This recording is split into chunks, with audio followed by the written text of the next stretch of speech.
We're going to start the meeting now. If you have a cell phone, please silence it. We appreciate that. This is a regular meeting of the members of the State Liquor Authority. It is November 22nd, 2016. Present here in New York City is Chairman Bradley. Commissioner Ford, on behalf of the Council's Office, is Associate Counsel Marsico, and on behalf of the Licensing Bureau is Licensing Administrator Amy Mayo. And of course, myself, Tom Donahue, the Secretary to the Authority. Before we move on to the items, and we'll be calling the items in the order they were signed in, first in Buffalo, then in Albany, and then here in New York City. Just a reminder, some of you may have gotten an email about this. There's a new email address for full board submissions. It's fbsupplemental@sla.ny.gov. We would ask that you, if you're going to submit something for an upcoming full board meeting, that you send it into that email address. And as a reminder, there's a 2 p.m. deadline on the Friday before the board meeting to get your material in. Chairman, did you have any other announcements? Yes, I just wanted to acknowledge it. As you can see, we have a substitute counsel today. So the reason we have that is that Jackie Flug resigned last week to move on to other opportunities. She's now the acting general counsel for Roosevelt Island. And I just wanted to take this opportunity to thank her. I've been here about a year and a half, and whatever I know at this point about the liquor law is because of Jackie Flug. So I wanted to thank her for her service to this agency and wish her the best of luck. So thank you.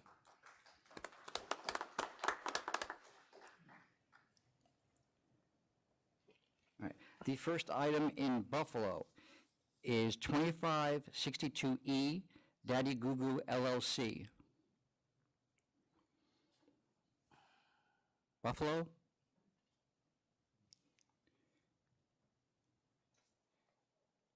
Can you hear us up in Buffalo? You're kind of looking off to the other direction, so I'm guessing you can't hear us. There might.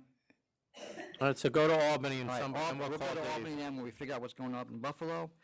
Can you Item in call Buffalo Dave is up in Buffalo? 2562K, Valens Corp.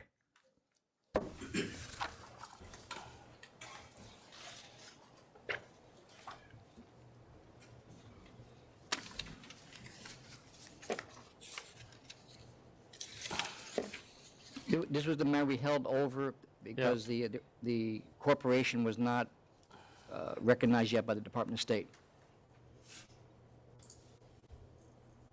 So we got your letter, and I've read it. I understand that you're in a tough spot, but we're kind of in a tough spot too. Have you re-registered with the Department of State? You mean for the corporation? Yes. They wouldn't let me. They said the tax law was that all back taxes had to be paid up in full before I could reopen up the corporation. And I explained to them that I'm in a monthly payment. I've been in it for quite a while, and they said there's nothing they could do about it. It is the tax law.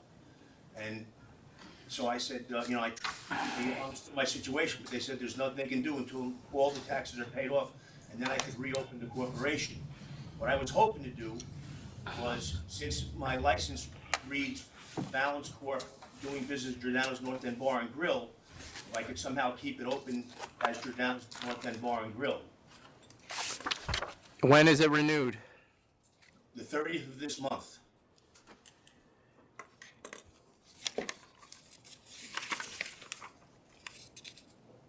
And then you'd register with the state under a new corporation that way? No, all I did was take my workman's comp out under Giordano's North End Bar and Grill, and instead of under Valens Corp. And I issued a new bond under Giordano's North End Bar and Grill, but the current bond is still good until the 30th of the month. Okay.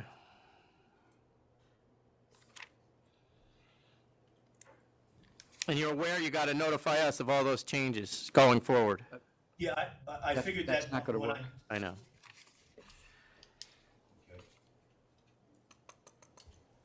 All right, can we take 2 minutes, please?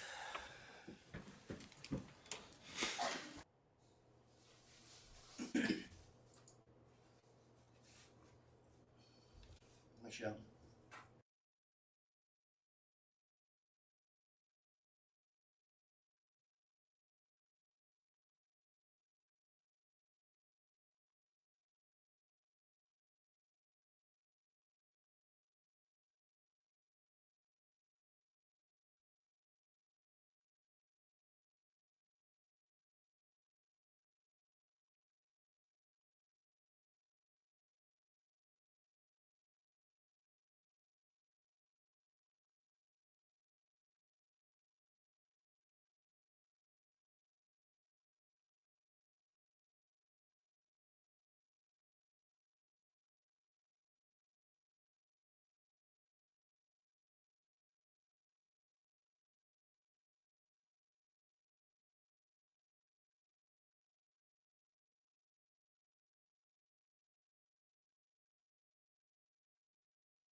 right, sir. We can get rid of these charges today, but you're going to have to, if you're going to make up a new DBA or a new corporation, whatever it is, you're going to have to apply for a new license. You're not going to be able to renew, which is something you probably should go see an attorney about to go correct these issues. Do you understand? Yes, I do. All Is right. there any way to get an extension to keep the place open? No, while- because your license is going to expire in a month, Right. so, or not a No, month, no, a no, week, month. a week. Yeah. So no, you probably need to do this today. But we'll get rid of these charges, and then you'll have to go from there, so whatever you... Yeah. Got to straighten this out with New York State, so, the other New York State. Okay, so do I go to the State Liquor Authority or? You should go to a lawyer, and then they'll go to the State Liquor Authority, because you really have, you have a mess going on right now. Yes, I do. And someone will straighten it out for you. What do you want to... I'm willing to dismiss. I'll do a letter of warning. Letter of warning. Thank you. So I'm effectively shut down at the 30, after the 30th of this month? Yes, when your liquor license runs out, yes. But, Okay. but start the process, and you should be able to open pretty quickly. You think so? I that's probably not the best thing for me to say, so I'm gonna reserve that, but good luck. Thank you, sir. All right. Apparently, Buffalo cannot hear us. Can you hear us now, Buffalo? Did somebody call Dave Edmonds? No, Michelle is emailing me back and forth. So while we're working on that, there's one more item up in Albany. What's It is 2562L, Low East Side Market, Inc.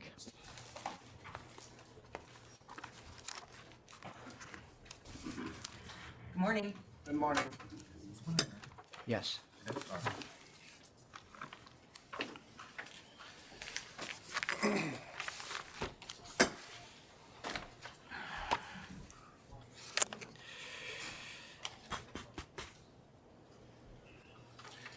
Oh, this is one that we carried over because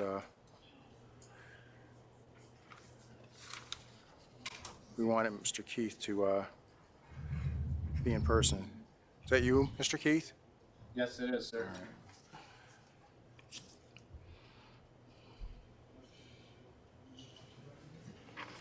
So we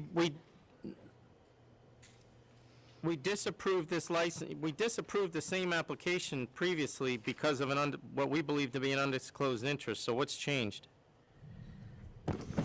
An undisclosed interest. What would that be? The landlord is the previous licensee at the premises, and we canceled his license? I know that he is the landlord, yes. I did not know his license was canceled, but that is, I mean, they're neighbors. Robert has taken over the store entirely by himself. And he's paid off the actual loan from Mr. Hassan.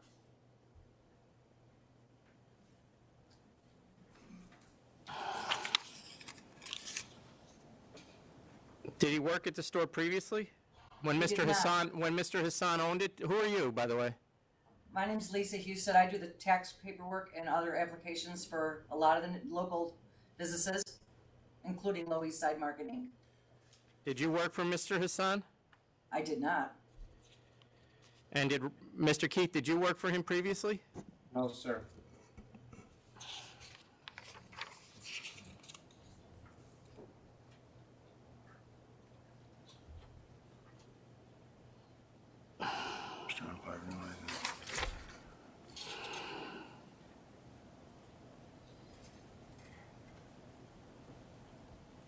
Can you tell me why he was disproved on 11/10/15?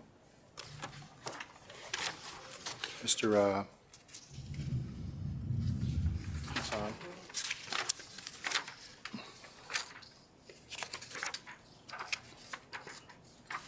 Can you tell me what's changed since the previous application? We had inconsistent statements about your employment history. We had inconsistent statements from Mr. Hassan. What's changed?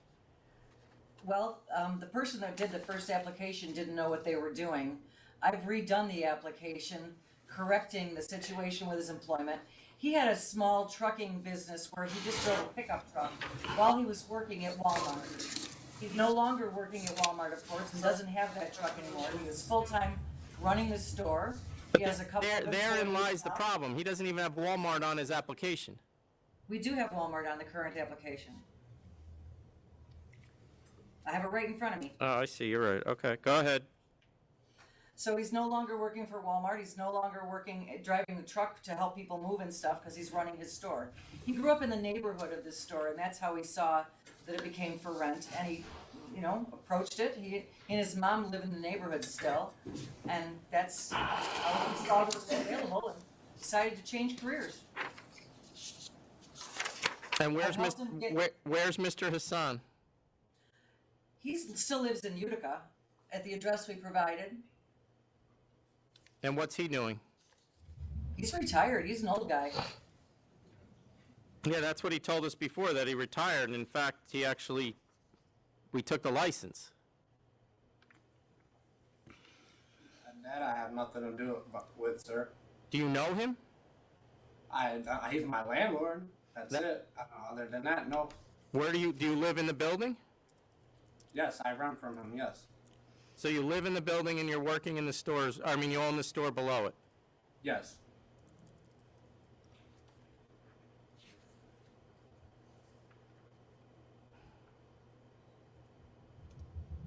So why was the employment information wrong the last time? The person that typed it had a language barrier and didn't understand it properly. He was Well, just, I'm assuming Mr. Keith read the application that he signed. He didn't understand it? not as well as I do. He didn't understand that employment history meant everywhere you worked? I don't think that he read it carefully enough. This time he did, because I made him read it. All right, you have any? He's also, I can say that we have our, I've also done his applications for his cigarette license and his deli license and anything else that has to be licensed in the store, I've taken care of for this company. I do their payroll and I do their quarterly sales tax. And there's no other relationship with Mr. Hasim, Mr. Keith? No, sir. All right. How long have you been running the store? A year now, since November 2015. So you've been running it for a year without a beer wine license? Yes. Okay, all right. Well, I see no protest. I'm willing to give a young man a shot. As long as there's no prior relationship, no existing relationship with Mr. Hasim other than landlord. So I vote to approve. I'll vote to approve as well. Good luck. Thank you, sir. gentlemen. Happy Thanksgiving. Have a good day. Same to you. All right, we're still dealing with our issues in Buffalo, so we're going to start with the New York City calendar. The first item is 2562A. It's a proposed advisory regarding the remaining alcoholic beverage inventory for seasonal licensees. Mr. Harris.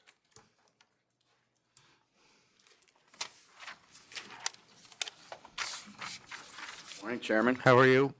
Commissioner, pleasure to meet you. One Mohawk Valley guy to another. I grew up on the shores of the Mohawk River. Nice to meet you. I was here today really more to answer questions if needed. I believe that the advisory is self-explanatory. I've been working for weeks with former counsel Jackie Flug and with Paul Karamanol. The three of us were comfortable with the intent that this solves a problem that many beer distributors have in the marketplace of seasonal accounts that they'll either, A, we don't know they're shutting down until it's too late, they'll keep product behind. Then it typically will go out of code, and we're stuck taking back product that no one can purchase anymore, so we end up destroying the product. Oftentimes, smaller accounts aren't aware of the requirement under current law for a liquidator's permit. That causes some consternation sometimes, because there's oftentimes a refusal to go get it because we're closing tomorrow and I can't turn this around. So if you don't take the product back, we're just going to leave it here. So we're hopeful that this advisory recognizes that unique dynamic for these types of licenses and solves that problem by allowing the distributor to take back the product with no credit towards the account for a full refund for whatever's left over. When we have that, then the product's still in code. We can then move it to someplace else where we can sell it before it goes out. And this is only for seasonal? Excuse me, this is only for seasonal licenses? Correct. And as you said, it's not a credit, it's going to be a refund? It'll be a refund. Okay. I see no issue with it.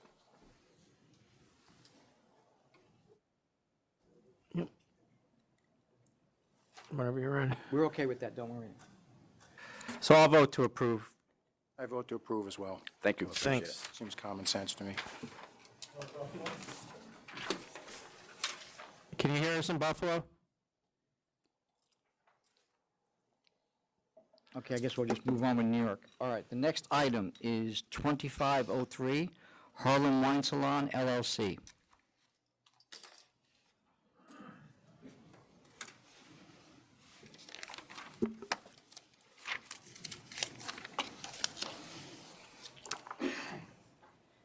Good morning, Chairman and Commissioner. I'm Elfie Hoffman. I'm the attorney. I represent Harlem Wine Salon. With me are Deneen Steele, the owner, the principal, and Pascal Lewis, who's going to be the manager, and her husband. And I submitted a great deal of information. I have another stack in case the PDF didn't come through as No, one- we got it. one big- It took several attempts. But they're looking to open a boutique wine salon, a wine store just a couple of blocks from here. This is a wine-only store with a large educational component. As you can see on the diagram, a large amount of the floor space is dedicated to an educational tasting area. Their owners. So the only,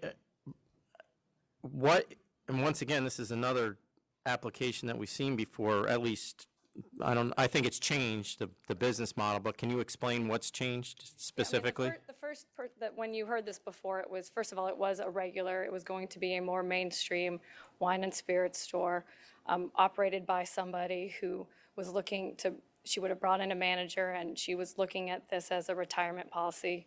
She's going to be an owner here, but Deneen and Pascal were looking to open a neighborhood business. So they are, what's very different is the boutique nature, that it's wine only, that they are hands-on operators. They will be actively involved in the management, while Ms. Medrano, who was previously involved, would have just had a manager, and it would have been a more mainstream store. This is a completely different concept, a completely different application, and a completely different operator. And I think even when you heard the first one, there was sort of an indication that the area is growing. It can probably sustain another store, but maybe not quite yet. And so instead of waiting for the neighborhood to change, the applicants now had been looking to open a store. They loved the location. They tailored the model to something that they have a strong belief the neighborhood can support and needs, because it doesn't currently exist. And so in my opinion, other than the location, it's a completely different application. So then you started mentioning some of the other services they're going to provide, such as education and tastings. Can you go into that? Do you want to describe a little bit more about what you have in mind for the tastings? Oh, sure. Hi. Hi. So our store is 1,350 square feet, 1,300 square feet, and we have dedicated 550 square feet to educational component of it. And we will be having Masters of Wine come in and give education classes, and we will have tastings at least once or twice a week. And we also have love for art, so we are going to feature local Harlem artists on the walls in that space area. There's no retail in the education space. It's more like an art gallery for viewing only. Right, that's, okay. And is there any protests here? We didn't receive any, No, it's not. which I think we did on the last one. Not this time, no. And you mentioned New York products. Are there going to be any New York products in there? Yes, absolutely. They had estimated 10% of the domestics, which are 40%, so about 4% of the store's total inventory can be New York State. Can I hold you to the 10%? Of our total. Of domestics. Yes, absolutely.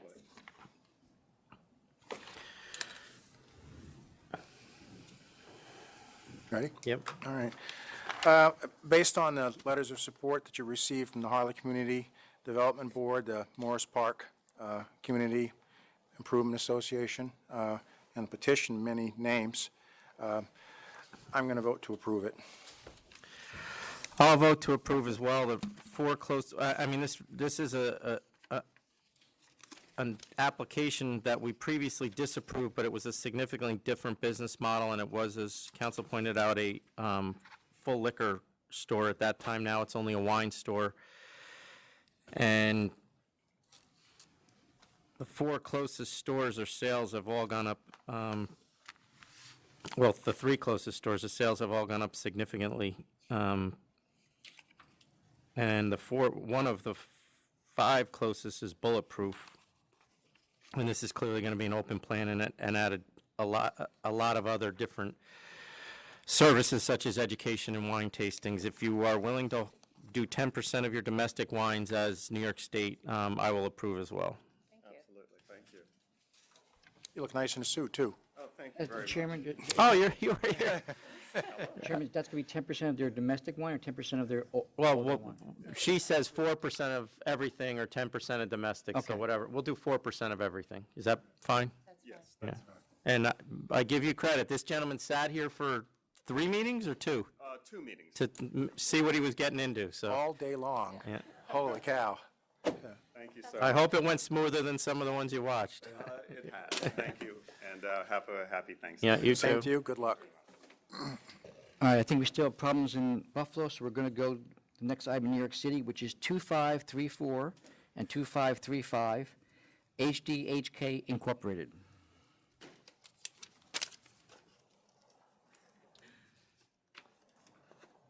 Hang on a second. Let me find it.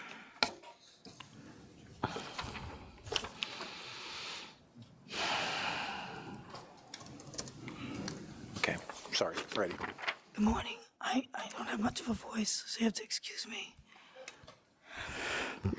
They can't hear you in the back. No, I lost my voice, so you have to excuse me. This is a CNC. I'm hoping that you accept this $2,000 for my client. My client had a lot of bad luck in this place. Before he even got the place, it burnt down initially. He had to wait to get the place. People upstairs had passed away in the fire. When he did get the place, he was operating it with no problems. Then his partner died last year. So right now, he had a couple of issues, which he's corrected. I'm offering a $2,000 CNC on this.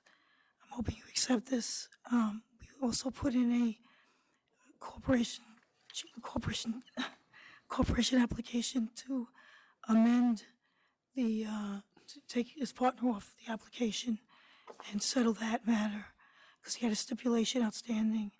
So I'm ready to settle that right now. well, that's not one of the charges here, though. No. Okay. But if that's settled, I can settle the corporation application also. Settle the stipulation. So you have another open case, is what you're saying, with regarding, Actually, it's not an open case, it's just a stipulation that I have pending on that, yes. okay. All right. I'll accept the 2,000, but these charges are a sign that something better change. Yes, he understands that. He has made changes in the place, and he Okay. understands everything that has to be done. All right. 2,000 accept. Thank you. I Let's hope we appreciate don't see you again. it.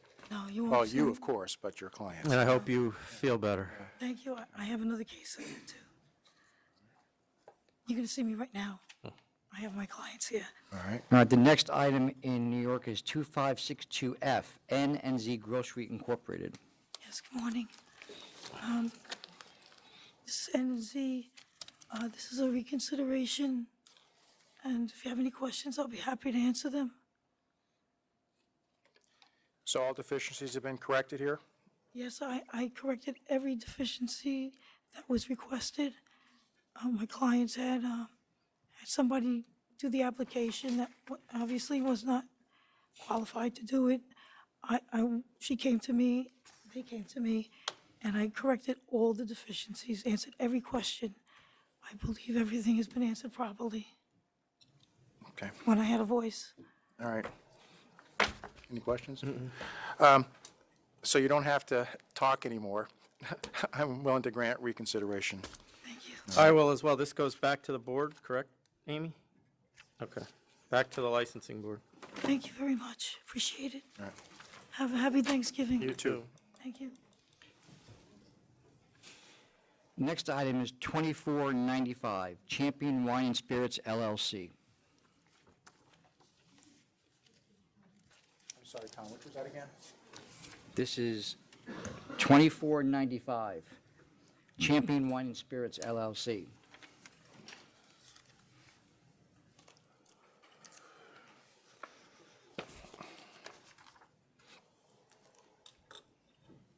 Go ahead. Just put your name on the record, and then we'll let Mr. Lynn do his. For the applicant, David Gabay, G-A-B-A-Y. I apologize for my voice. Wow, I hope I don't get any of this. Seems to be something going on today. Okay, Mr. Lynn. If you don't have any voice either, Mr. Lynn. I know we're in gonna- big trouble. All right. No, actually, we wouldn't be.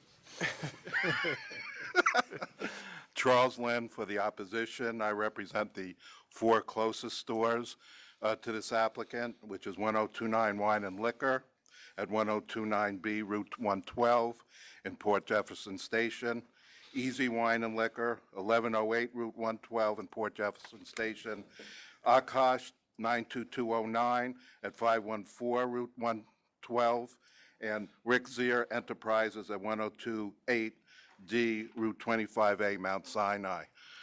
I had presented in my exhibits a survey of the area, and the reason why I did that was to just accentuate the saturation of liquor stores in this area. There are two major thoroughfares in Mount Sinai and Port Jefferson Station. Wisconsin Highway, which is this, and Route 125, which is this here. These are the main thoroughfares. If you note, right in the middle is four liquor stores, and also this is, if you do a radius, this is only 2.2 miles, just to give you an idea of the actual distances between all the stores. Right in the middle are four liquor stores, and the importance of this is that this is Jefferson Plaza, which is a plaza that has a liquor store. This is a shopping plaza. This is Three Roads Plaza, another shopping plaza that has a liquor store. And this is Port Plaza, again, another plaza, shopping plaza that has a liquor store. The blue indicates the applicant.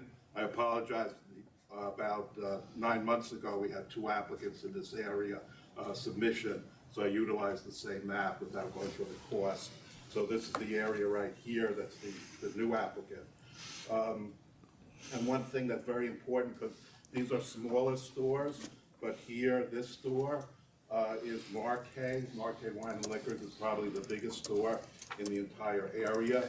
So you have one major store and this congestion of stores right in the major intersection of Port Jefferson Station and also Mount Sinai.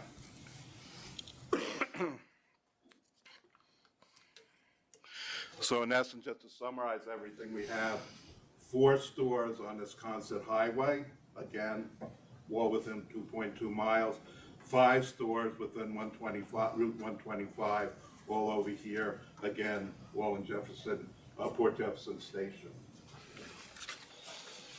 As to sales figures, the closest store to applicant, 1029 Wine and Liquor, has had significant decreasing sales. However, the other three closest stores in the area appear to show increased sales in 2015. And if you extrapolate the 2016 numbers for all four stores, there's probably continuing increases as well. However, there was a closing of Carry All Wine and Liquor, which is applicant's address. This very current address is the Carry Wines and Liquor, which was closed by the Liquor Authority. The license was canceled. That was about a year ago. And because of the cancellation, that should have had dramatically increased the sales of the other stores, and it did not. And this should evidence that the current stores are servicing this area, and there's really no market for another store. Also, given the illegal activity of the previous store, the minimum increase in sales is a reflection that any greater demand in this area is suspect at best. I would also just like to point out two of the other stores that did show increasing sales. One of them in the Port Plaza, and the reason I point this out is this is where Easy Wines and Liquors has its store. They renovated that plaza, put in possibly over $1 million. They built a brand new cinema, which I think is a 10-screen cinema. There was a new supermarket that was placed in that area. So I think that the increase in sales was a reflection of, number one, the store that closed, but also number two is the rejuvenation of that plaza in the recent years. The other one that I would like to point out is Richter Enterprises. That's the one on 1028 Route 25A. It's shown as the fourth closest store. I was their attorney when it was called Wild Liquors back in 2012 or 2011. The owner of that store, his wife died of cancer at a very early age. It was devastating for him. He didn't work the store well at all, didn't spend the hours that he should have, put the store up for sale. It took him 2 years to sell the premises. So when we see that jump in sales, it was basically had to do with the personal problems of that individual, more so than any great increase in the market area as well. As far as demographics, both Mount Sinai and Port Jefferson Station are hamlets in the town of Brookhaven. Both are rural, sparsely populated areas. There's no new residential or commercial construction, no gentrification, and neither are destination areas. The population of Mount Sinai in 2010 was a little over 12,000. In 2013, 3 years later, it was estimated at less than that, a decrease of 8%. And the population of Port Jefferson Station in 2010 was only 7,700. In 2014, it was estimated at 7,800, which was just a change of about 1.1% for that population. So it is a sparsely non-dense area, which is being serviced by 9 different liquor stores. The area is enormously competitive. This could be why Carry All Wine and Liquor resorted to illegal activity at the very location. I remember that case. I think he was going to do it anyway. Yeah, I'm going to end up by saying that basically we had 2 disapprovals. It wasn't basically public convenience and advantage, that was fitness and character, that one was disapproved. But 1 month later, on February 16, 2016, was Emco Fine Wines at March 1 2016 was Acorn and Yash at 27 Route 25A. Serial number 1290437, and that was denied for public convenience and advantage. That was only a couple hundred feet away from this applicant. Just like to point out two other issues. The current applicant, apparently a David Merzbacher, is 74 years old and is the present owner of North Shore Sprinkler Company. He doesn't look 74, assuming this is him. I'd like to take whatever he's taking. Yeah, you and me both. But I don't think he has any experience in the... That may be, but he's not 74. Okay, I had, on the FOIL request, for some reason, maybe it was a mistake on the paperwork that I had received. I don't believe there's any experience in the liquor business, and he does operate a North Shore sprinkler company, so that it is questionable as to whether, why he has a sudden epiphany to open up a liquor store. In addition to that, the lease is another matter of issue. I'd done a FOIL request, and I did receive a reply on my FOIL. I had to appeal it. I didn't get it until Thursday, so it was a late submission. But it's interesting on the lease that the lease term specifically states that tenant shall open for business no less than 4 months from lease execution.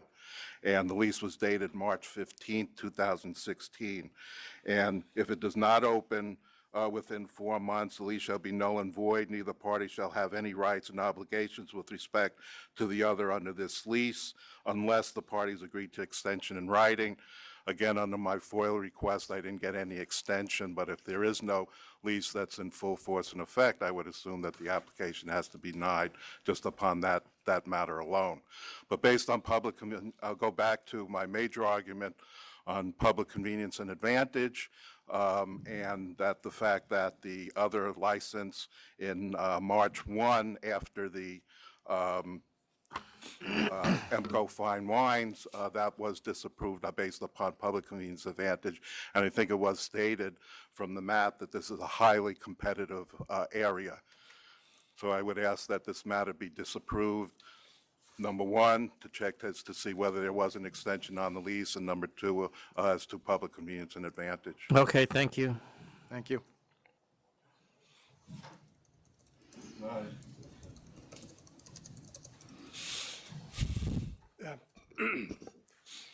Your counsel tell it, this particular store is either in a highly competitive suburban environment, flooded with competitive liquor stores, or it's in a rural suburban area, which is bereft of people.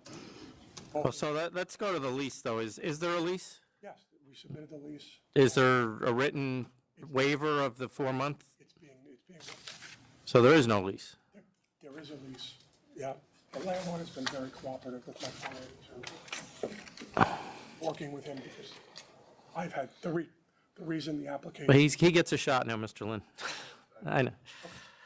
There is a lease, the landlord is cooperative, we'd be happy to make it a condition of the approval that we. We can't make it a condition of the approval. That's the problem. If the lease says that it's null and void, if it's not open in 4 months, then it's null and void.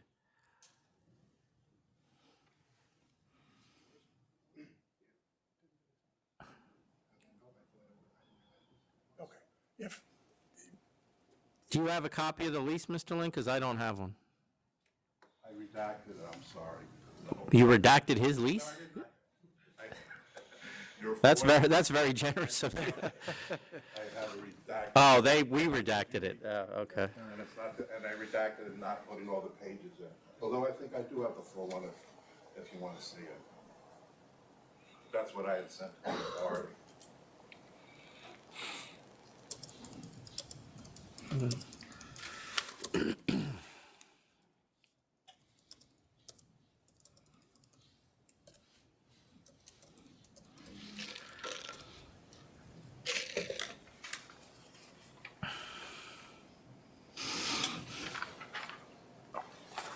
You want to? I mean, that's what it says, is that it's null and void. Well, you have to have a lease for me to give you a license. I don't disagree with that. And right now, based on my reading of that, there is not a lease. The other option would be, with all due respect, is to adjourn it one time to allow us to fix it. Because I absolutely represent to the board that this is not an adversarial. Or It's, if it says what it says, and I don't disagree with it, it was an oversight by my client. It's easily rectified. There's no reason to make us do a complete application and come back and. all right, well, why don't you go with your spiel, and we'll see whether it would have gotten granted anyway. The spiel is, with regard, this, I mean, the picture is what it is, but it doesn't tell you what's actually going on here. The 4 closest stores have all had increased sales. And according to council, Well, no, the the closest store has had significant decrease, which I can't figure out, but Oh, I could, yeah. it went from 630,000 in 2012, and they're down to 404,000. Right, so whatever that is, And that's a big store. right, whatever that is, whether it's personal or other, it's obviously the current market based on the reported sales for the other stores. So I wouldn't necessarily read into that the market is collapsing in this location. Because as council amply demonstrated, the other stores are doing just fine. Although in each case, he had a particular explanation, one of which was the landlord in one of the shopping centers did what landlords do and renovated the shopping center and brought it in. Apparently, when that happens, his client is not held to benefit by that. Somebody else did something, it was happenstance, that's called location. His client had a good location. His client's landlord did what landlords do, increased the value of his property, and therefore increased his sales, which was referring others to open in the market. The other store, Risker, I believe, essentially testified as to what he says he knows about the prior owner and his personal situation. I have no. Well, why don't we go on what your store is going to do different from these at this point, if anything? With this particular store, let me just back up 1 second. The numbers as presented, except for the one anomaly, show a healthy, vibrant market with increasing sales. And the one store that didn't show an increase had a dramatic enough decrease that you can fairly say it's not attributable to the market. Whatever it is, No, but we know that a store was in your location, and that can be attributed to the sales increase. So I want you not to focus on that and tell me what he's going to do different. except that. This location was licensed, I believe, up through September of 2015. So it was open as a standard liquor store in 12, 13, 14, and 15 continuously. And if you take, a cash, 92209, their sales have gone up every single year, 12, 13, 14, and 15. So when a cash comes up and says, well, this location was operating at regular capacity for all of that time, except for the end of September. So obviously, this store in its present configuration does not affect those sales. The same is true for Easy Wines and Liquor. I don't know. I want you to focus on what he's going to do that they're not doing. I don't know if I can be any clearer. He's going to do The something. sales are what they are. Right, so what he's going to do differently is he's going to be only the second liquor store actually in the Mount Sinai area. Of the four closest stores, one is Risker. That's in Mount Sinai. The other three are in Jefferson Station. And the population of Mount Sinai. Which one is in Mount Sinai? Risker, the last one. That's the only one in Mount Sinai. Okay. Now, Mount Sinai has a population of 12,000 and change. So for that particular zip code, there's exactly one liquor store for every 12,000 residents. My surmise is that the Jefferson stores, there are three of them, because they're here, or more, and they share a population of about 10 or 11,000. So they're served, the reason Council says that they're in a competitive market is they are. But in Fort Jefferson Station, they're looking at one store for every 3,500 residents who are there. So Mount Sinai, no matter how you cut it, is an underserved market. It's an underserved market because this store closed for reasons not attributable to my client in September of 2015. And he plans on keeping his job, so who's going to run the store? Right. I'll let him talk to you about that. My current business is, competitive also, and I have senior management that lives in the area that no longer wishes to, remain in my business. To get older in the 60s, I can't do much, and the one gentleman lives a mile away, and he'll be the manager. I have children coming out of college looking to, work with me in my companies, and I also have a wife who, my youngest son goes to college next year, pretty much is, of course, looking for something, to do every day. So I pretty much just oversee, my current business as well as this potential business. I see you have 2,100 square feet. How much of that is devoted to retail? I would pretty much say almost the whole thing. this location doesn't have. Okay. But you got to have some kind of storage. Storage. So give me a number, estimate. What do you think? Probably 2/3 will be retail stores. Yes. So roughly 14 to, say, 1,600 feet, something like that? The smallest store in this bunch is 1,600 square feet. The others are much larger. And, Well, they're larger, I'll let you decide. on them. Right. So, yeah, this is gonna be a transition. What are you planning on offering that's any different, a distinction from the other stores? just a lot of New York wines and pretty much this, not, honestly, pretty much the same. It's going to be a standard product. Standard product. Served market, and then obviously there's going to be some emphasis on New York wine products. In Mount Sinai and the East End is not as far as you might think.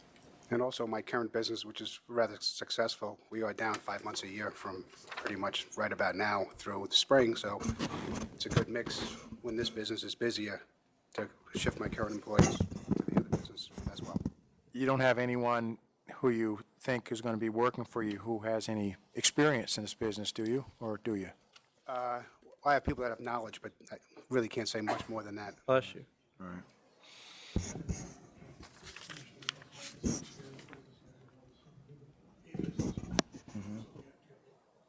to run a business is not, in general,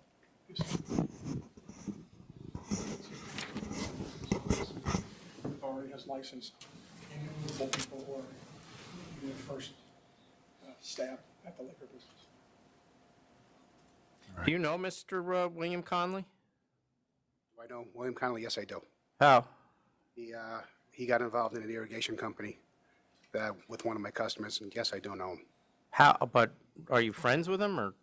I associate with him. I deal with him through the other business that he currently owns. And did he point you in this direction of this place? He did mention it, that it was an available opportunity. Okay. I do talk to him about it, yes.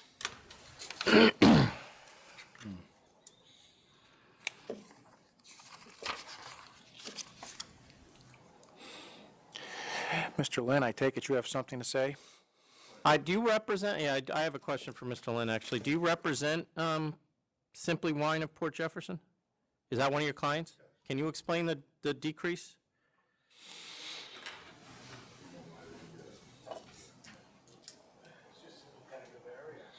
Well, you're the only one that's dropped, and you've dropped 60%. I think so. There's somebody out there to know. So, no, I guess the answer is no. The answer. Did you have something you wanted to add? 2 or 3 very quick comments. Number one, the area is car-driven. You know, nobody walks to and fro between stores. 2.2 miles between, although you have on the No, we got it. Don't repeat what you said already. We got it. Okay, it's not a walking area to stores. The cynicism that I may have had with William Connolly, you know, that hasn't really been fully vetted, and considering what transpired. I think I just vetted it. Okay, no other comments then.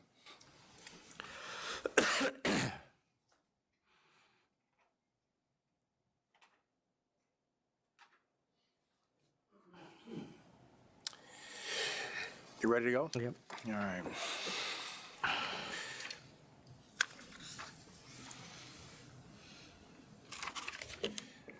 Well, the previous store at this location was closed for, I think, character and fitness. Is that correct? Yeah, so, yeah. With a different owner. No, Commissioner, the license was canceled, and I apologize. I always say co-op buying, but I was always corrected by Ms. Flug. I forget exactly what the reason for it. The application that was submitted subsequent to the cancellation of the license, that was basically denied because of character and fitness, because there was somewhat of an association with William Connolly. So it was William Connolly who had put the application in.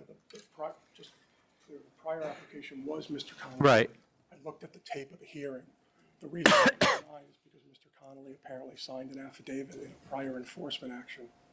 Well, there was a multitude of things he did, yes. It was but that was one of them, yes. The But point is, that the issue, with all due respect, is the location and its ability to support itself and not. Well, that's not the only issue. One, we don't have a lease. That's my next. So, but go ahead. Commissioner Ford was voting. Yeah. You don't have a lease. I did actually respectfully request if that is the crux of the issue. I continued this to find out if it was going to be the only issue, so nobody's wasting their time. And I appreciate that, but if that is. If it is the only issue, it's sure, I will give you an opportunity to cure it. Thank you.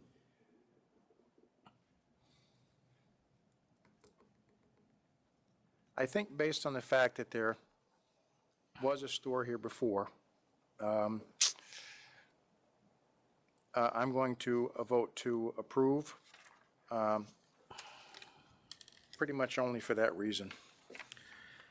I, on the other hand, am going to vote to disapprove. One, we disapproved a license under 1,000 feet away in March on public convenience and advantage grounds. There's been no increase in population, as pointed out by Mr. Lynn, and while the sales of 3 of the 4 have gone up, the closest has gone down significantly. And as Mr. Lynn pointed out, there are 9 liquor stores within 2.2-mile radius, and the population is dropping. So I don't see any public convenience and advantage at this time. And I'm not going to mince words that his association with Mr. Conley is extremely concerning, because since I've been here, one of the most disconcerting applications that I saw was his. And he has done on numerous occasions things to try to get back into that store, where the last time he had a license, he violated significant sections of the ABC law in order to try to gain a competitive advantage. So I don't know what his association is or how close it is, but it's enough for me to have serious concerns about his ability to follow the law, or whether Mr. Conley's actually involved in this. So on both grounds, I'm going to vote to deny. Can I ask what the procedure is with a tie? Say again? Can I ask what the procedure is for dealing with a tie? I can't hear you. There's one vote each. It's a tie, it's disapproved. Okay, so it's the normal disapproval? Yes, it's not normal, I think it's, Tom, do you want to? It's a tie, but not on the merits, all right? You can still ask for reconsideration. I think actually counsel's office would require that to make a final determination, to see if you can convince one of, Chairman Bradley to change his mind. Then that would be a final determination, and then you could put an Article 78 based on that. But the disapproval is not on the merits right now. Thank you very much. Thank you. Thank you. And that will be explained in the written decision, too. All right, we now have Buffalo back. Can you hear me in Buffalo? Yes, we can hear you in Buffalo. Thank God. 2562E, Daddy Goo Goo LLC. Good morning. My name's Molly Sleeman. I'm here representing Steve Marchioni, who's the owner of Daddy Goo Goo LLC. Is he there as well? Yes, he is. Okay. Hello. Hi. So go ahead. My client acknowledges that there were some mistakes and errors that were made. He would like to take proactive measures to improve that, one of which is employing a manager. Her name would be Amanda Rose Bainbridge. To improve accountability and record keeping, all his employees will have alcohol awareness training, be required to take the TIP certification, have an overview of the liquor laws. He will also implement and use Business Plus accounting to improve his alcohol inventory procedure. He's definitely willing to take steps and measures to improve what he's been doing. Without his liquor license, his business will close. So here's my problem with your client's behavior in the past is that we came on 2 occasions and told him that he needed to make these changes, and he never did. I think there was some miscommunication with the individual that had come to the store, and my client does acknowledge that he probably should have moved faster. Seems like he said a couple of times that he would take care of this, and he never did. Well, that's one of the reasons why he's employed the manager, and they've implemented some new procedures, some things, documentation that we had sent over. Well, see, the to your problem wasn't, office. the problem wasn't with the running of the business, it was with his relationship with us. So what's the manager going to do to make that improve? Just to keep him more on task and keep him moving forward. He acknowledges that he definitely should have moved faster. I think there were some issues. His mom had passed away. And I believe she had done most of the SLA stuff in the past. And he does recognize and acknowledge that he does need to be more responsive. All right. All right, on that representation, I'll grant the reconsideration and back to licensing. And I would, you know, I don't know that I would have, but Senator Kennedy was in your corner and indicated that this is an anomaly, so I will go with his representation as well. Thank you. And I will approve as under the same reasons as the chairman. Our condolences about the passing, loss of your mom, but this is the last chance for gas, okay? I completely understand, All right. and I Thank won't you. let you down. Thank you. Thank you very much. Thank you. Okay, so we go with Buffalo now. And going back to New York City, the next item is 2562R. It's a petition by Southern Glacier Wine and Spirits to modify advisory number 2013, number 1.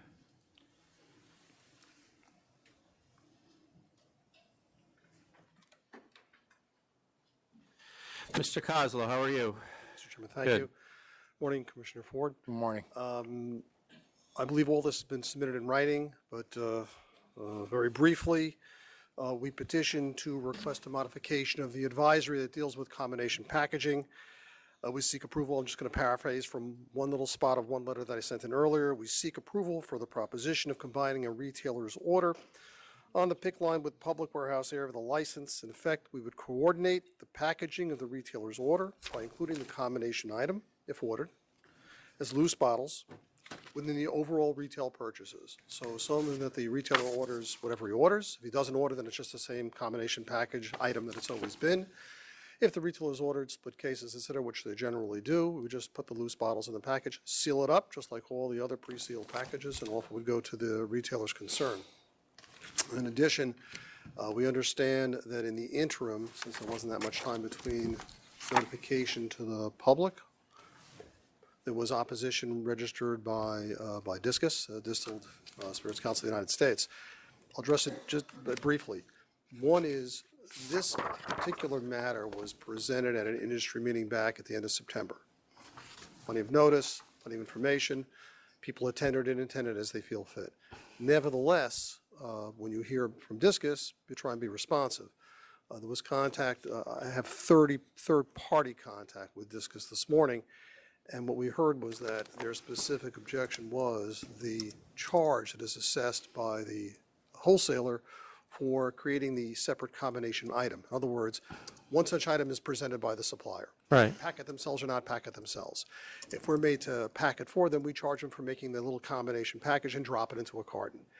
Their answer was, if we're going to make loose bottles, then where's the, although we're sealing the carton like we seal any other Well, I carton. assume that charge would disappear then. That is correct, but the way the advisory is written, it doesn't give us the latitude to drop it if we make loose bottles. We would agree to that and append the presentation today by saying that in addition to allowing us to make the loose bottles, putting it to the case and sealing it, that we wouldn't charge them once we use loose bottles. Okay. And another question I had about it is, there's generally a charge for split cases? Would this affect that at all if these bottles are being put in a split case? Well, the split case is developed from a retailer's order. The retailer has to ask for that split case charge on their own. This has nothing to do with the split. It's not going to affect that at all? No, Okay. All right, well, we do, I think Mr. Dano is the only opposition here, but we did get letters from, as you pointed out, the Distilled Spirits Council, which was against the New York Liquor Store Association, which really didn't take a position but wanted another issue of the advisory affected, which really isn't under review here. And Mr. Wexler from Empire State Restaurant and Tavern Association was concerned about the split case charge, which is why I asked about that. But Mr. Dano, why don't you go ahead? Good you do. Okay. Well, I'm here representing Empire and Empire North, and Kevin Dano, on behalf of Empire and Empire North, and I strongly oppose this application. And I would say to you that I don't believe you have the authority to do this unless you could find that there's good cause to make this change, which I don't think you can find, and that it is consistent with the current statute, which I don't think you can find. First of all, let's talk a little bit about just the problems that are inherent in this. When a wholesaler makes the package, it sets the package now in a sealed package that says, "This is my item." When the truck driver drops it off, the truck driver says, "Here's the item, I can see it." When the retailer gets it, he says, "Here's the item, I can see it." If you have loose bottles, some with charges for split cases, you point out, some without, and I have to go through a case that has been sealed, but it has 12 loose bottles in it, and say, okay, these over here are part of one item, but I have to figure out which that item are, and this one isn't part of that item. I can't check in the same way and see the item as it comes in. This is very important because disputes between the retailer and the wholesaler as to what was delivered and when it was delivered are fundamental to whether or not you can charge somebody, put somebody on the default list. So that this creates a tremendous amount of inability to track the goods. And I'm not disagreeing whether there would be more work involved or not in that instance, but as I said, the New York State Liquor Store Association did reply to this advisory, and they didn't seem to have that concern. Well, And I haven't heard from the other associations, but that he represents a significant number of liquor stores. I understand. The fact that they haven't expressed the concern only means that they don't understand it. That may be. And on top of which, representing the wholesalers also have to, worry about the truck driver and to a certain extent, confusion may be an advantage to the retailer because they can claim that they didn't get the goods. But, Well, I don't think anybody's promoting that. I don't think so either. But here's another thing. Supposing I make an order for a combination package and there's an item missing. I'm delivering 3/4 of a combination package, but not the others, and the other to follow. When I have a sealed item, I have an item. You can look at it and you can see it. The next thing is the statute itself. The statute talks in terms of an item. If you say loose bottles in a box can constitute an item, then the word item has no meaning whatever. Right now, and in fact, when you interpret statutes, if there's not a specific definition, but there are examples, you use the examples in order to determine what the legislature meant. So there is an example in this statute, and the example in this statute is the value-added packs. And the statute says that a value-added pack has to be sealed. And for years, people have been asking to do what are called hitchhikers. A hitchhiker is either a liter bottle or a 750 bottle with a 50 ml just stuck on top of it. And in New York, since the inception, you're not allowed to do that unless you shrink wrap them to make a combination item or combination pack.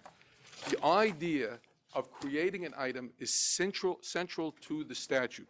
The statute says, in each instance, the item shall be individual in each instance, the price posted shall be individual for each item and not in combination with any other item.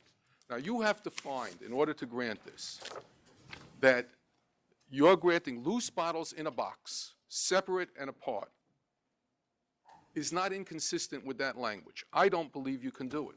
I think it is completely inconsistent with that language. But isn't the combo pack itself inconsistent with that language? Not when you make it into an item that is shrink-wrapped and put Well, together. doesn't it say not in any combination?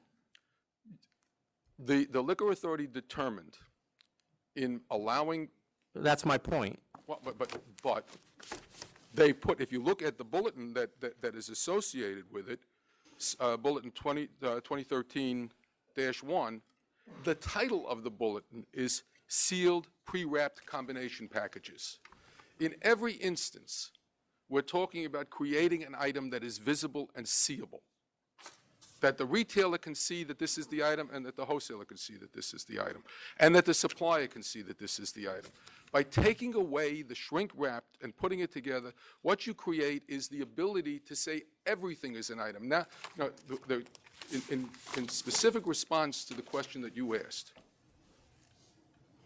to allow cases that are put together like this were so small in terms of number because of the expense involved and everything else, the Liquor Authority found that it wasn't inconsistent, there was good cause shown to allow it.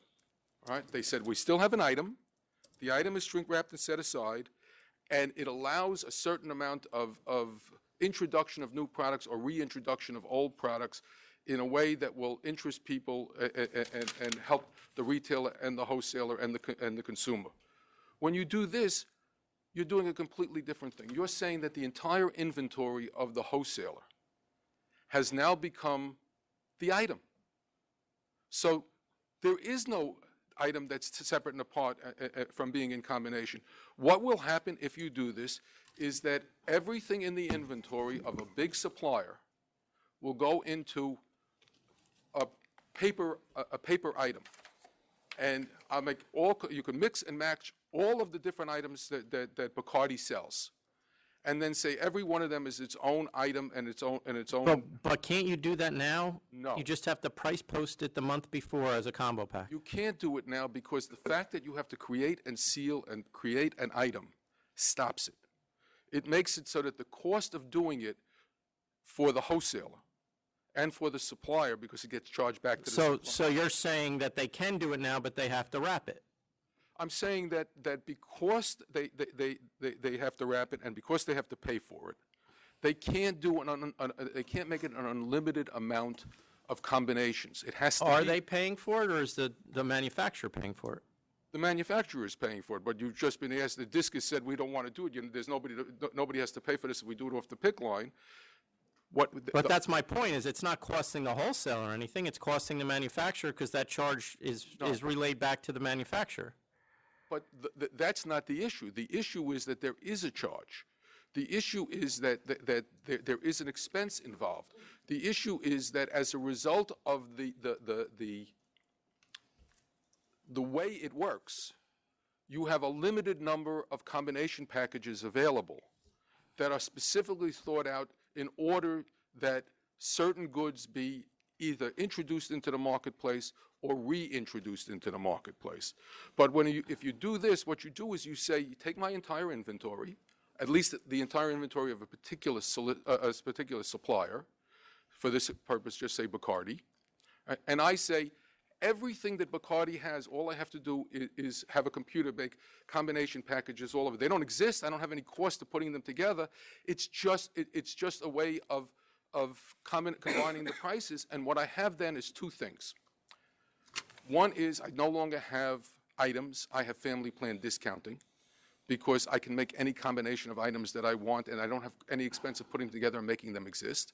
The term item becomes meaningless because it is just a theory. It's just a theory. It's not there. There is no item, and it's not the same as just-in-time inventory, as Mr. Kozlow argued. It doesn't exist, and it won't exist unless somebody buys it, right? And the third thing that you do is you make the very thing that the statute was intended to prevent something that will happen, which is the statute was intended to prevent if I have, let's say, Pappy Van Winkle, which is thought to be the best bourbon in the world.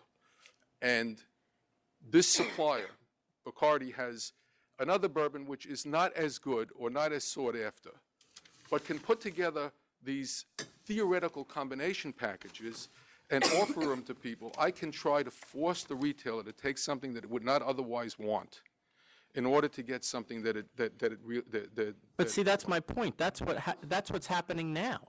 But it's happening I get that they're pre-wrapped, but the minute that they walk into the liquor store, they're unwrapped. That's correct. And frequently these retailers, and I've heard it from them directly, are forced, in order to get the price on the one bottle, to take a bottle they don't want. That's exactly right.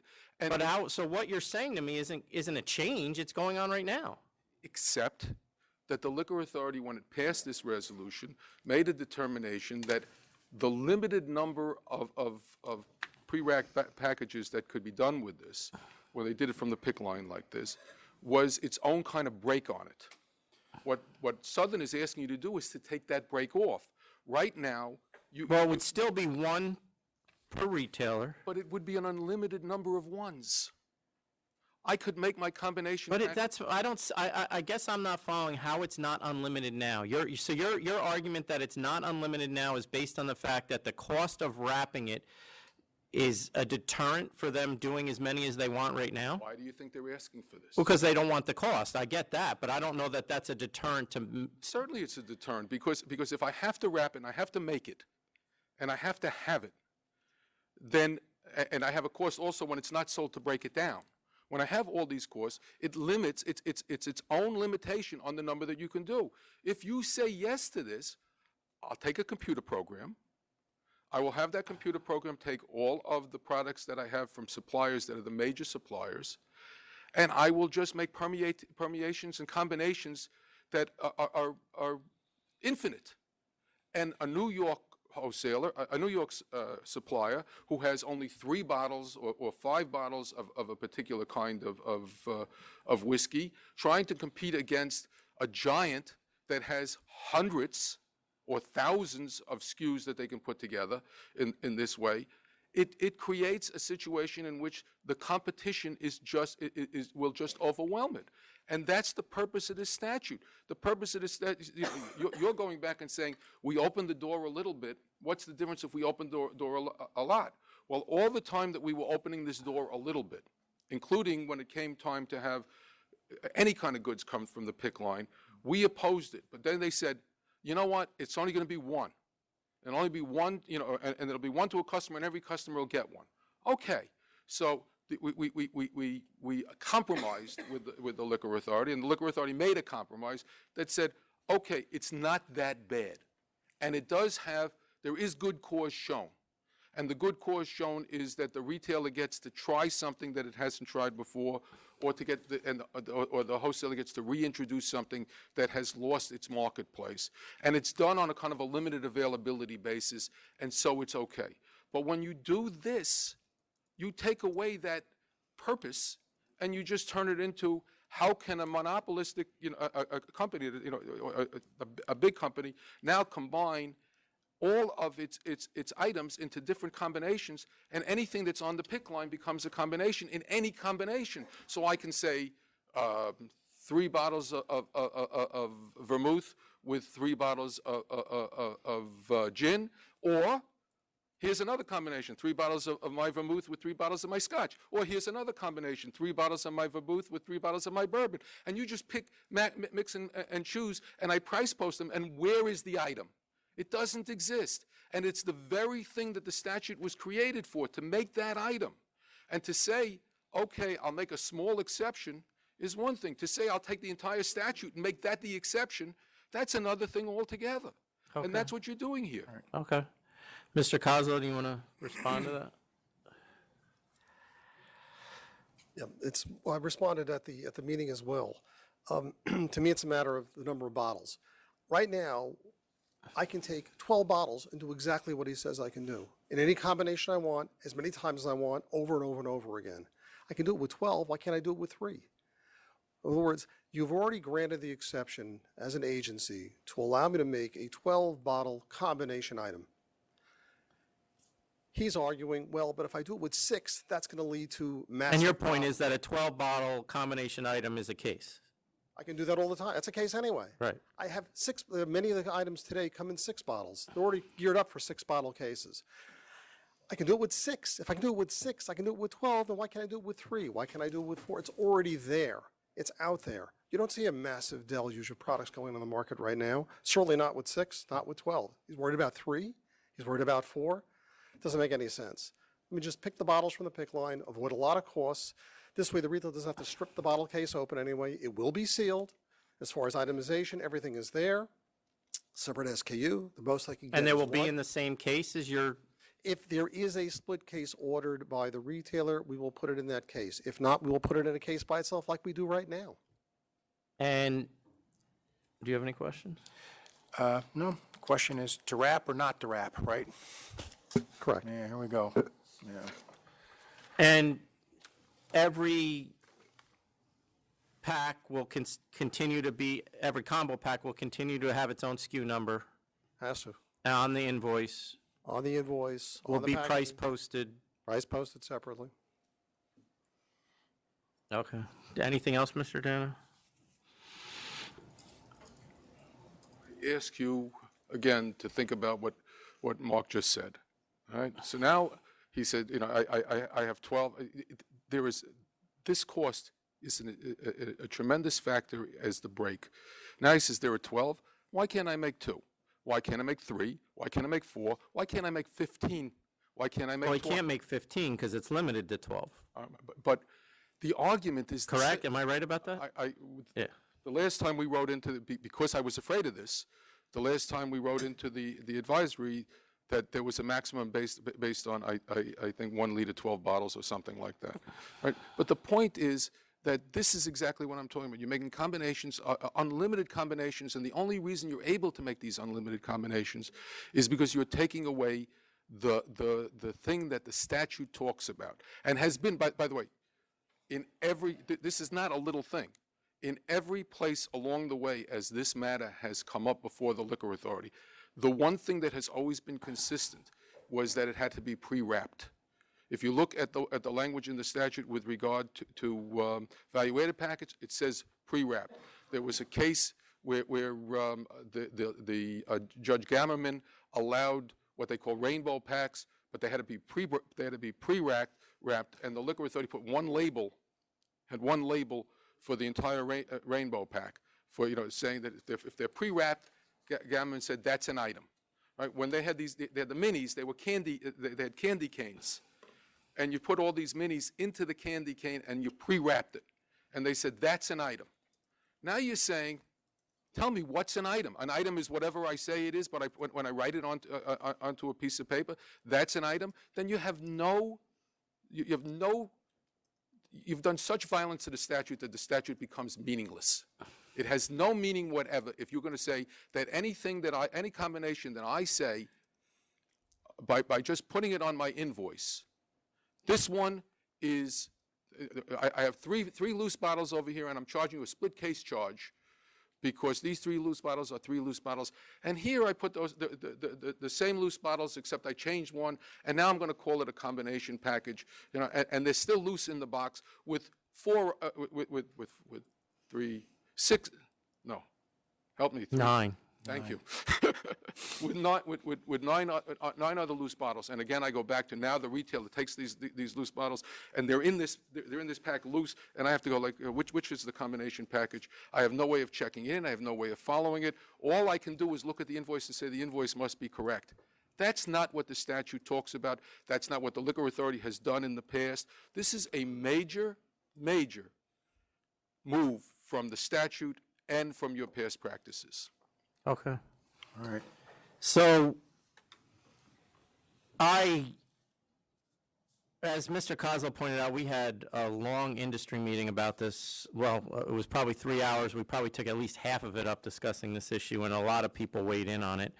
I don't necessarily agree with Mr. Danow that it's going to do significant violence to the statute, because the thing I keep getting back to is that these are packaged in a box that will be sealed, that if it was wrapped, the minute it gets into the liquor store, it's unwrapped. And the item is still going to be identified with a single SKU number. It's still going to be identified in a price posting as a single number. And everything that you're saying you're worried about, based on my understanding of this, which I wouldn't even venture to guess is as good as yours, but I think I have a pretty good understanding of this. Everything that you say you're worried about, I can see that they can do now.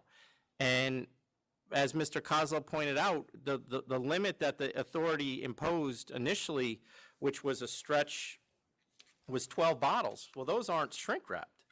They're in a box and sealed, correct? Right? Yes, So as Mr. Kozlo pointed out, and I agree with him, what we're making everybody do is an extra step that really is meaningless, other than the fact that I understand your definition of item, but why, if item was so important, didn't we make them shrink wrap the 12 bottles? Those bottles are coming loose. Excuse me, I understand, but what you didn't make them shrink wrap the 12 bottles, but you did make them pack the 12 bottles into a sealed case. And I'm going to do that now. No, you're not, sir, if you do this, because if you do this, what you're saying is I can have a case. The point is not that the case is sealed. I mean, I could deliver a case without a seal on it with loose bottles and charge somebody a split case cost. That's not the point. When you sealed the case with the 12 bottles in it, you've created an item. If you take that same case and I put 3 bottles, loose bottles in it, then I don't have an item. I understand what you're saying, but my view is you have an item when you created a SKU number. You have an item when you price posted it. You have an item when the invoice says this is what was delivered to you, and the receipt indicates that. Now, I understand that physically you don't have a shrink-wrapped item anymore, but how, in my view, how important is that shrink wrapping when it's not being sold that way? It's simply being delivered that way. Now, could there be an additional review that has to be done in order to make sure you receive that item? Yes. I mean, I'm going to vote to approve the change with this caveat. One, they have to be, the combo pack has to be delivered on the same day, and it has to be in the same box. And I don't see that it has to be wrapped together. And the advisory will reflect that. And based on your representation, I'm going to assume that the split case charge is not affected at all by this, because obviously these will be going in those boxes. And that's basically the way I see it.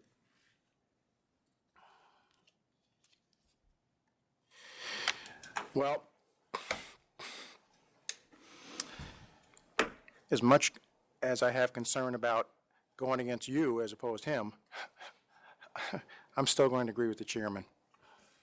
As long as the split case charge remains the same, and I think it's trackable one way or the other, since we know it's going to be split up anyway. So there you go.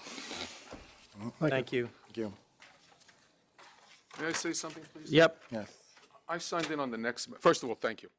for taking- And before we go, that advisory will reflect, I'm assuming you agree with my limitations on it, that advisory will reflect those limitations. Okay. I signed in on the next matter, which is the SNAP Bev matter. Yep. And Mr. Levy is not here. He's downstairs in a hearing, I believe. And I spoke to him. I think he's right behind you. Oh, he's here. So, but Mr. Levy doesn't want the matter called now because he's waiting for his client? Yes? We can do it now if you want, if that's easier. I just want to make a statement. Who are you representing? Are you just speaking on behalf of the industry, or? Yes. Okay. I just want to make a statement, and then if Mr. Levy wants to do it now or later. Okay. Well, you want to make a statement on this, on the? On the SNAP Bev Okay, matter. then let's see if we're, are you ready to? Okay. All right, so the next item is 2562C. It's a request for declaratory ruling by SnapBev.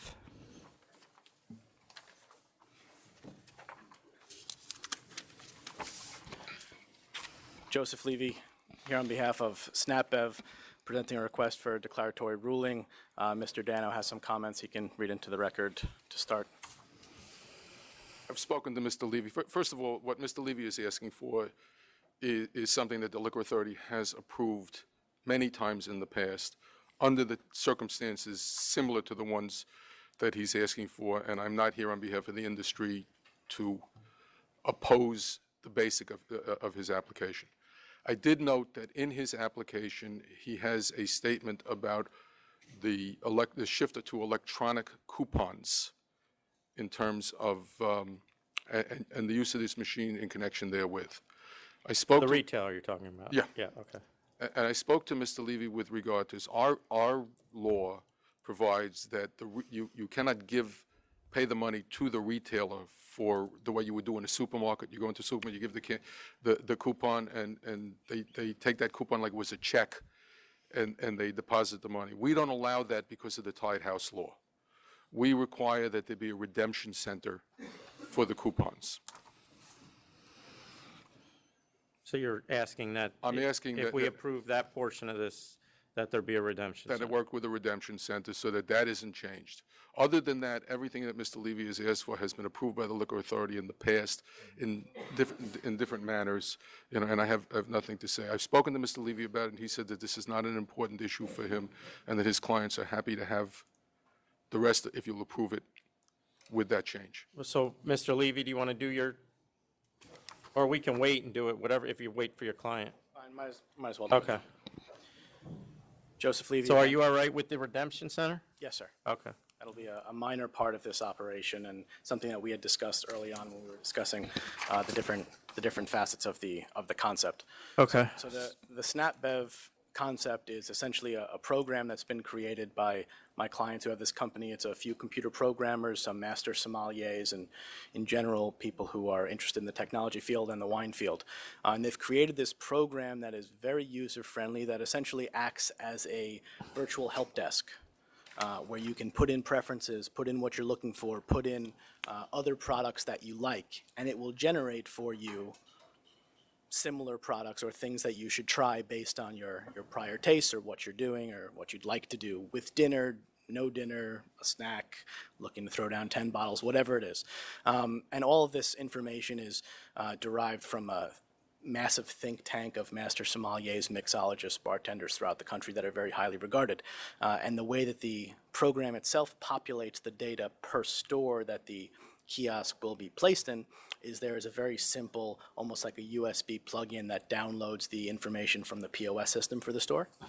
So basically those two things cross and you get this program that happens pretty simply with the algorithm they've created where anyone can walk into a wine store, approach this iPad or this kiosk however you want to fashion it, put in some basic information, and it will help you to better navigate the store. Help you to better- So it's tied in to recommend what the store has in inventory. Correct. So if you were looking for a California Cabernet and you put in something that you're planning to cook later, it would look at all the different versions of that wine that could work. Is it agnostic other than that fact? Yes, All and right. it crosses with the store's inventory to see if there's a match, and then it tells you where that match is. So this is a third-party provider. They're a non-licensee. They don't have any plans to become a licensee. The reason we're here today is because this is a digital screen, there's an advertising opportunity here. And we wouldn't be so naive to think that wholesalers would not be interested in advertising on these screens. So again, we are a third-party, non-licensee, looking to allow wholesalers to advertise here as well as the retailer stores to advertise here as well. We are charging the retail stores a rental fee for the unit, so they are paying for this. This is not a gift and service in any way. There's no money flowing to the retailer at all. And this is actually analogous to a decision that you both heard a few weeks ago, the Main Street concessions, where they're putting a unit in stores and there's advertising there. So to Mr. Danow's point, we're happy to employ the system with a third-party redemption center with respect to the electronic coupons. Everything else, as he mentioned, is fairly straightforward, and these are generally things that the Liquor Authority has ruled on previously. All right, so based on that and your submission, I'm fine with it, and I'll approve the declaratory ruling with the addition of the redemption center, which isn't in your submission. Given that I don't see any gift and service issue here, the only thing I see is that the retailer is paying, and you're being paid by the wholesaler, so I don't see a problem in that respect. So I'll approve it. I'll approve as well under the same conditions. Thank you. All right. Can we take 2 minutes?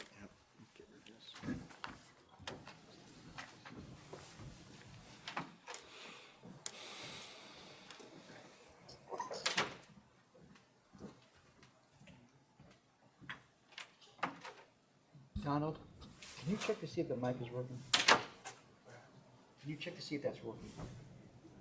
Yeah. Testing, 1, 2, testing. Yeah, they're just talking.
Donald?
to a straight 1 o'clock closing. We work Monday, Tuesday, and Wednesday, but not on weekends, and that's the rub, so to speak. That's why we're here before you. And does he have any experience in this business? Not personally, but he does. The reason we didn't name the manager was because she couldn't commit. We have an experienced manager waiting. Obviously, we'll give you a personal questionnaire on the woman. She does have extensive experience in bars and restaurants, and has always run a shift. So how did you get interested in this? I was in the neighborhood visiting family, and I saw the building up for rent. I called a number, and the landlord answered. But were you looking for a? Not really. I wasn't just looking. I just saw it, and I was curious, and I called, and it was somewhere that was already built, and I figure financially I can afford it.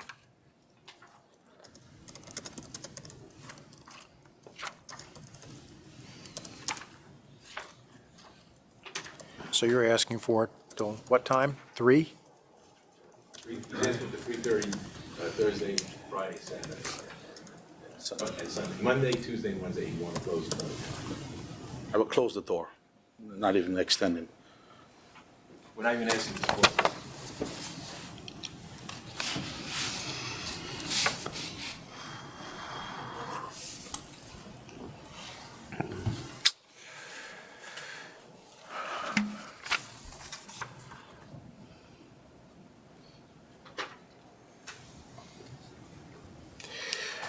Are you ready? Mm-hmm.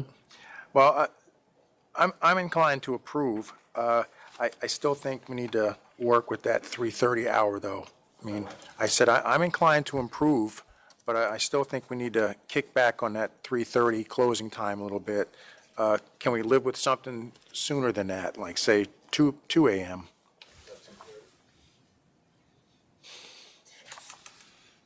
All right, well, what I was considering is the 1 o'clock on Monday and Wednesday through Wednesday, 2 o'clock on Thursday, and I would give you 3 on Friday and Saturday. If you can live with that. I can live with that. Then that's. And I see you want a DJ, but, so no promoters, no live music, no lines outside. Well, I mean, you're saying no, but that's what the license is going to say. So you can't have like a velvet rope line or anything? Okay. Because my concern is that there's residences nearby. And if the community board had been more specific other than the hours, that would have been helpful, but they weren't. So on those grounds, I'll approve. No velvet rope lines, no live music, and no promoters. 1 o'clock Monday through Wednesday, Thursday 2 o'clock, and Friday and Saturday 3 o'clock. What about Sunday? Did we mention that? Well, that's Sunday 1. You're going to be open Sunday? Yes, please. Sunday 1 o'clock as well. Okay. Yes, it's acceptable. Thank you. Thank you. Welcome. And Commissioner Ford, you're all set? Yes, I agree. Good luck. All right, the next item is 2489, 2260 Mag Corp. Martin Mailer, this is, my partner is in court, so I will be standing in his stead. I do understand the basics of this thing, but it gets somewhat. Well, it's basically one was charged, was dismissed, one was sustained. Yeah, so we'll dismiss charge 1, sustain charge 2, which is health code violation. Right, vermin.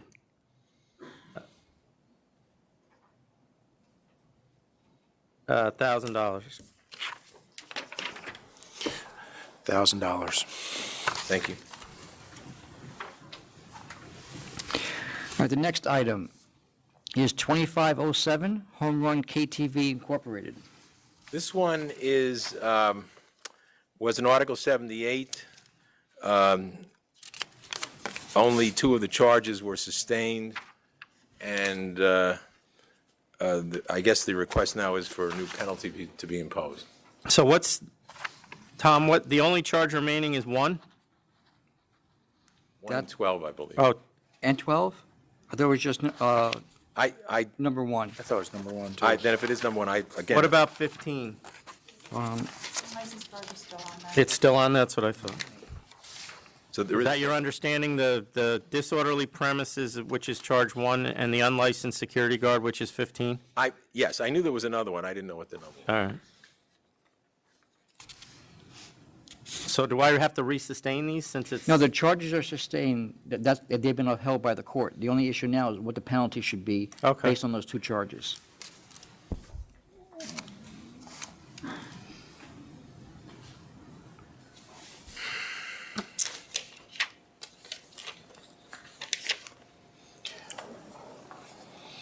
Go ahead, whatever you want.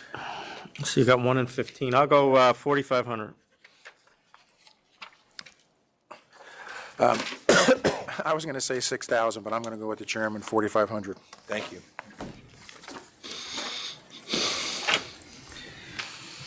The next item is 2562G, Catano Arms Corporation.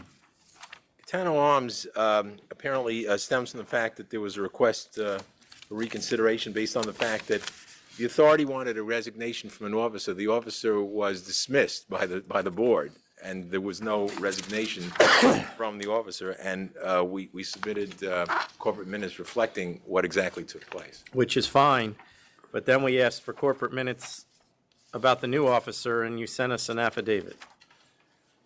Or you didn't, your partner did. Yeah, if that's what you require, then, but. I mean, I'm willing to reconsider, but they want minutes of his appointment.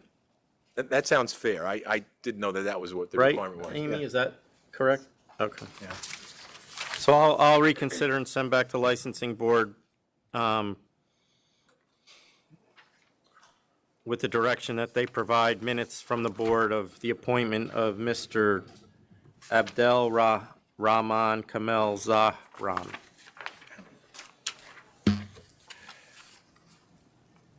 Recon approved under the same terms. Just got to clean that up. No, I understand. All right.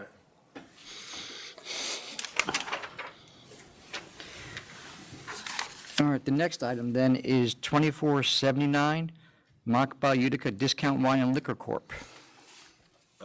This is a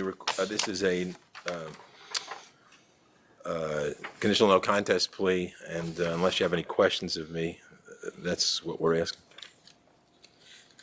Oh, but this is pretty blatant. Yeah. I don't know what blatant means in the sense that I don't. Well, I mean, the guy went and picked up liquor from another liquor store in his car and drove it back to the extent that we had to follow him? Well, from what limited knowledge I have, I think it was the licensee's father for whatever reason. I don't know if that's an excuse, but it hasn't been repeated, and the licensee deeply regrets what happened. I bet he does. I'll accept 7,500.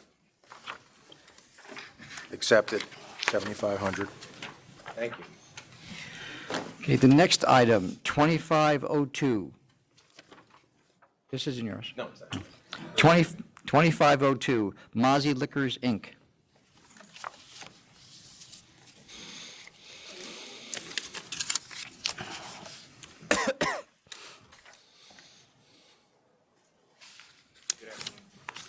Hi.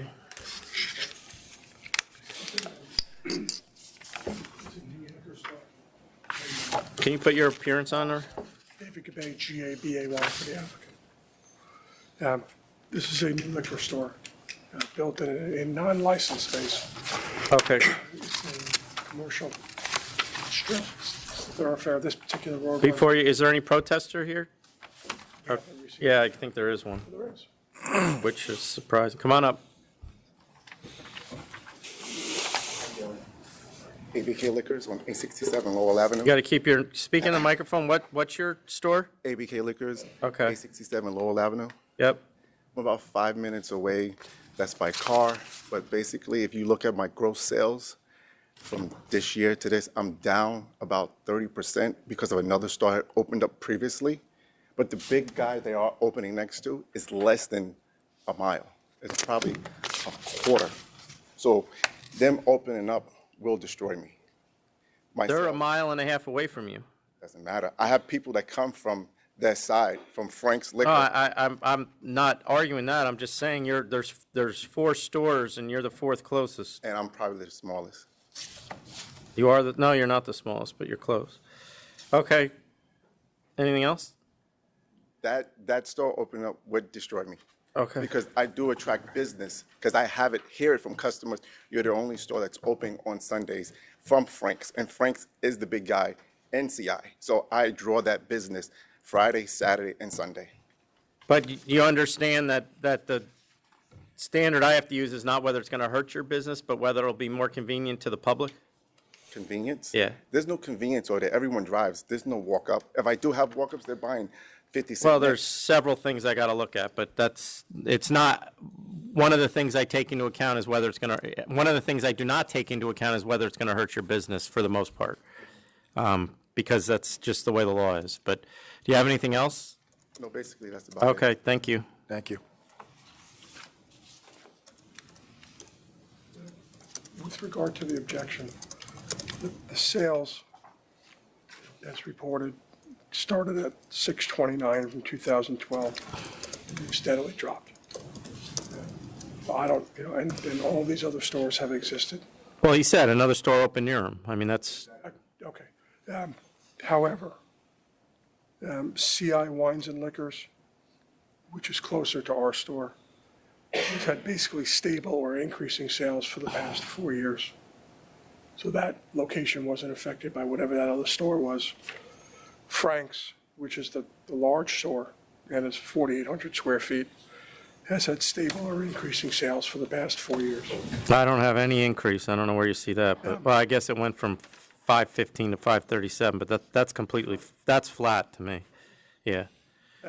He's got in 2013, it was 2.56. Right, and then it went to 2.51 and then 2.537. So that's flat. Up, down is flat, not. The other store gave us a very weird set of numbers, which is Poon's Liquors. I can't even begin to explain what that is. Is that open? As far as, I believe so. I think I Googled it yesterday. Well, your clients must be in the area. Do you know if that's open? That's one of those where the numbers just, it's whatever it isn't the market, or it isn't competition. It's either personal or something else. With regard, Then we need to send enforcement to them, Margarita? that's a very, Or they just didn't respond to us? no, they responded to it. No, they didn't. No. No, I haven't. Well, let's say it this way. What I got from the FOIL request. Yeah, but that's from an older application. That's not a response to this Oh, I'm sorry. application. Yeah, you're right. They gave us the older one. So, with regard to this particular application, again, it's on an east-west commercial thoroughfare, which runs through Central Islip, Brentwood, some other places. There are no liquor stores on that particular road. Again, it's east and west. It's a lot of commercial places, commercial businesses, junkyards, repair facilities, industrial spaces. And it's convenient for the residents and the employees and the people who work and use that area to go straight east and west and be able to shop. It's in a small shopping center. It has some parking. The other locations are on Wheeler Road, which runs north-south. It's frankly inconvenient for a lot of people. Frank, who has a very large operation. The idea behind it is that people who work and travel that area going east-west would be able to, essentially on their way home from work or to work, be able to plan a purchase or make a convenient purchase. One of the things my Well, how is that more convenient than the 3 that are, I mean, there's 3 stores within 1.2 miles. The closest, Frank, I mean, how is that more convenient than Frank's? They're 0.4 miles away, and as he pointed out, the protester, everybody's driving there. It's Long Island, everyone drives everywhere. Right, so how is having a store that's a quarter the size of Frank's, 0.4 miles away, more convenient to the public? In addition to being on that road and accessible to those consumers without having to turn and get onto the Wheeler Road traffic, my client is also going to do some service features that Frank, to the best of our knowledge, does not do. The primary one is something called the text-to-chill service. Is what service? Text-to-chill, my voice, text-to-chill, which is a sort of a reverse pickup where my client will have a service where clients can text him or send an order in.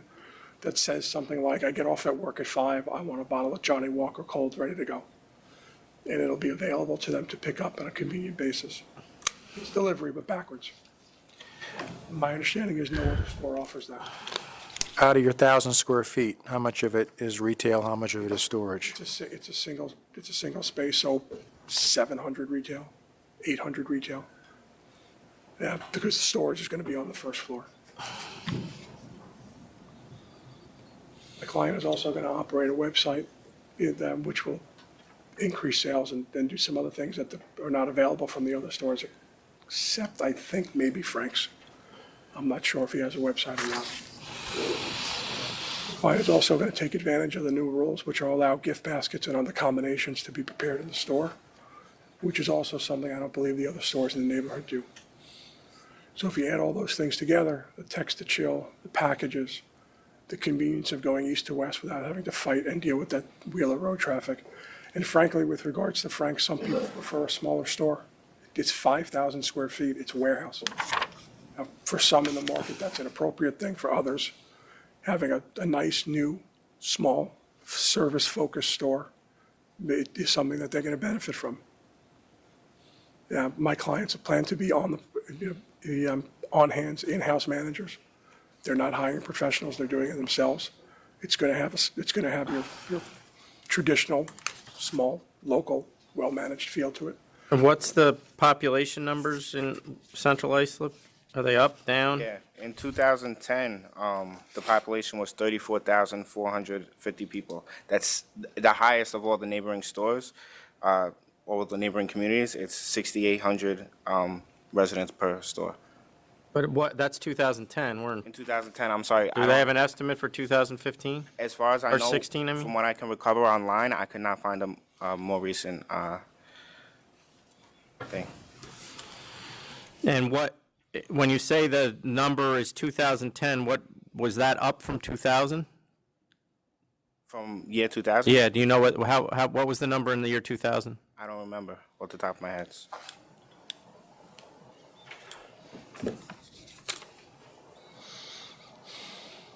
How do you all know each other? Sandra is Oscar's stepdaughter, and I'm a friend of the family.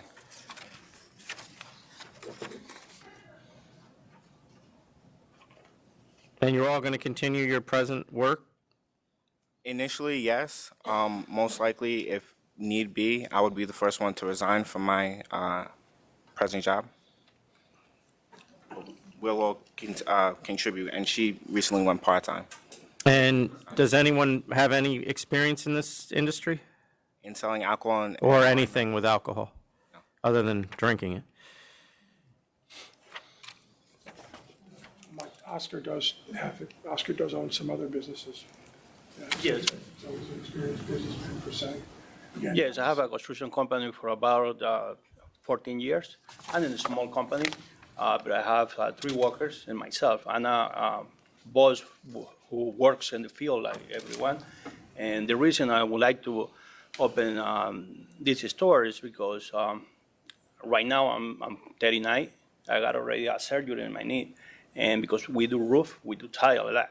And that's over the years, I feel it as getting more hard on me. Mhm. I have to look for another businesses like can approach it more, future time for my family.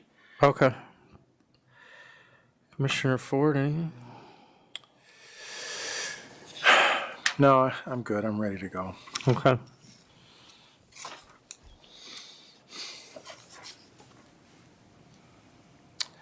I wish we had more information on Poon's Liquors. That was the FOIL request I sent, that's what I got back. But we don't have anything for them past 2014. No, they didn't respond. Didn't respond. Okay. Which is unfortunate as that might be. Yeah.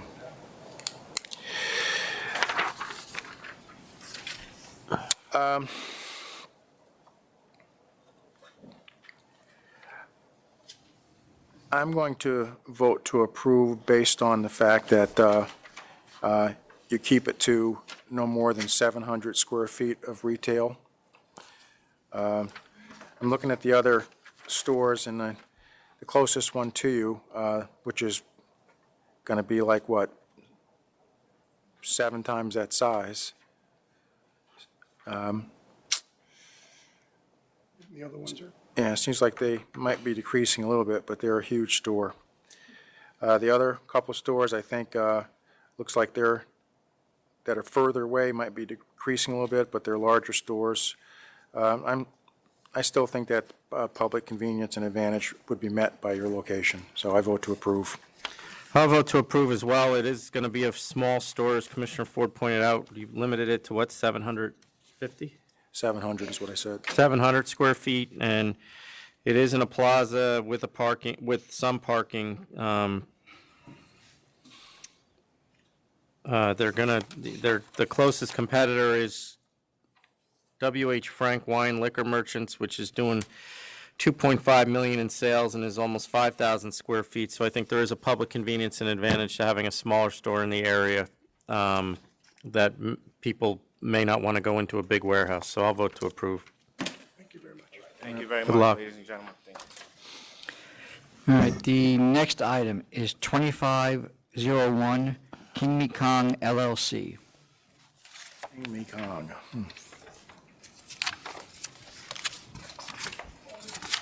Hi. Good afternoon. Alexander Victor, attorney for King Mekong. I'm here with Sarah Levine and Benjamin Lowell. They're 2 of the 3 managing members. Before you go any further, are any protests here? No, I was going to tell you that I was going to start at the end and say the reason we're here is Community Board 3 said they would not approve our beer wine license unless we agreed to never apply for full liquor without their prior approval. Are you a lawyer? Yes. And I'm assuming you know that that's really not legal. It's why we didn't agree to it. Okay. Well, that and a number of other I wonder if they know it's not legal, but apparently not. I'll tell you about the restaurant. They can tell you So more. I won't make you promise that. Right. It's also a rather small restaurant. And I mean, we don't really have to go that far with this. We've read it. All 3 people seem to have significant experience, high-end experience. And so can you just tell us what the hours you're looking for, as well as the type of restaurant it's going to be? It's going to be a sit-down Vietnamese restaurant. The hours are 11 a.m. to midnight on Sunday, Monday, Tuesday, and Wednesday, 11 a.m. to 2 a.m. on Thursday, Friday, Saturday. I'd let you know that the prior licensee, who's been there for 10 years, didn't have any restriction. So we're coming to you asking for a restriction that they didn't even have. What about a couple other things? Not going to operate outdoors? There's no, right now we don't think we can get a sidewalk cafe. If we look into it, we'll come back asking for it, but it's not part of this. There's no live music, no DJs, no dancing, no TVs. Doors will close at 10 p.m. Okay. So what I'm going to do is they have some stipulations in here, which I'm going to take some of. Are these the ones that we proposed? No, that they proposed. And if you have a problem with any of them, let me know and we'll talk about it. But so you're going to serve food during all hours operation. These aren't the stipulations for the license. I'm just making sure they agree to these. You're going to serve food during all hours operation. Yes. The outdoor areas, you'll come to us before you, if you do one? We won't You use have it. to. We won't use it unless we legally can. Okay. You're going to close all your facade doors and windows at 10? Yes. No DJs, just ambient background music?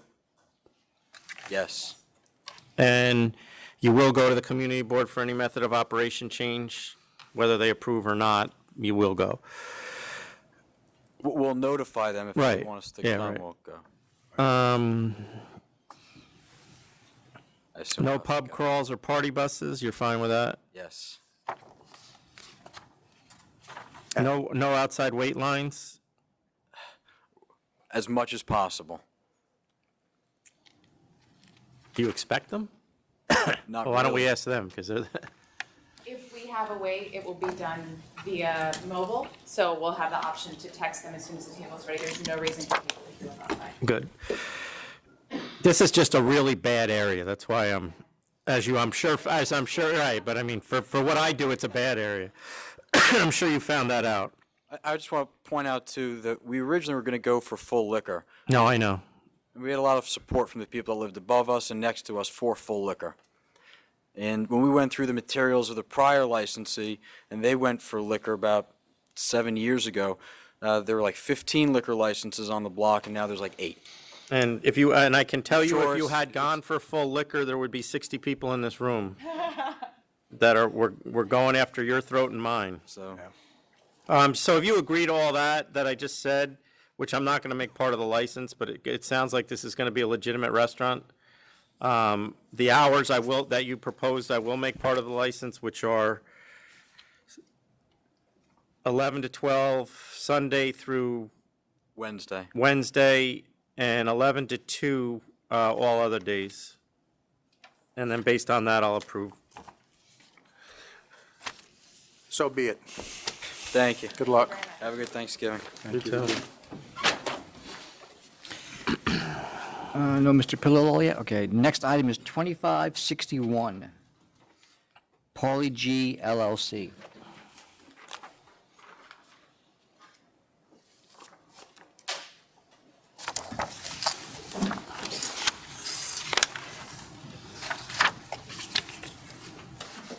Good afternoon, Mr. Chairman, members of the board. My name is Adam Cohn. I'm an attorney. I represent Paulie G LLC. This is a request for a reconsideration. All right, and I'm going to grant the reconsideration because I think there was a miscommunication. Our letter indicated that we only asked for LLC members that are active in management of the business, not all LLC members. What we want are all LLC members. All right, though I know our letter did not indicate that, but we need you to provide all LLC members. Correct, Amy? Yes. So I'll grant the reconsideration, provided you will provide us with that information. I will, certainly. Are you certain that they're not part of the existing application already on file? I'm pretty sure, yeah. This is a request for an upgrade, and I assumed he had disclosed all principles during his initial application. And if that's not true, then we'll get to that. A lot of times they request us to make sure that there hasn't been any changes that have not been disclosed to the authority. Yes, sir. Right. Okay. All right? All right, thank you. And that's all you have to do, and it sounds like you're good to go, so. All right, thank you. All right. Is there a new bond? You got to vote there, Commissioner Ford, though. Yeah, I approve on the same. Okay. You're good, thanks. All right, the next item is 2562O, DNR Liquor LLC.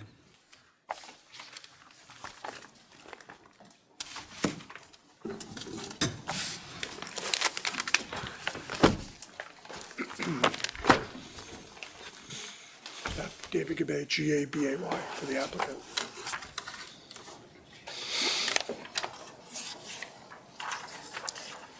Do we have any protests? Filed in protest. TK merchandise display.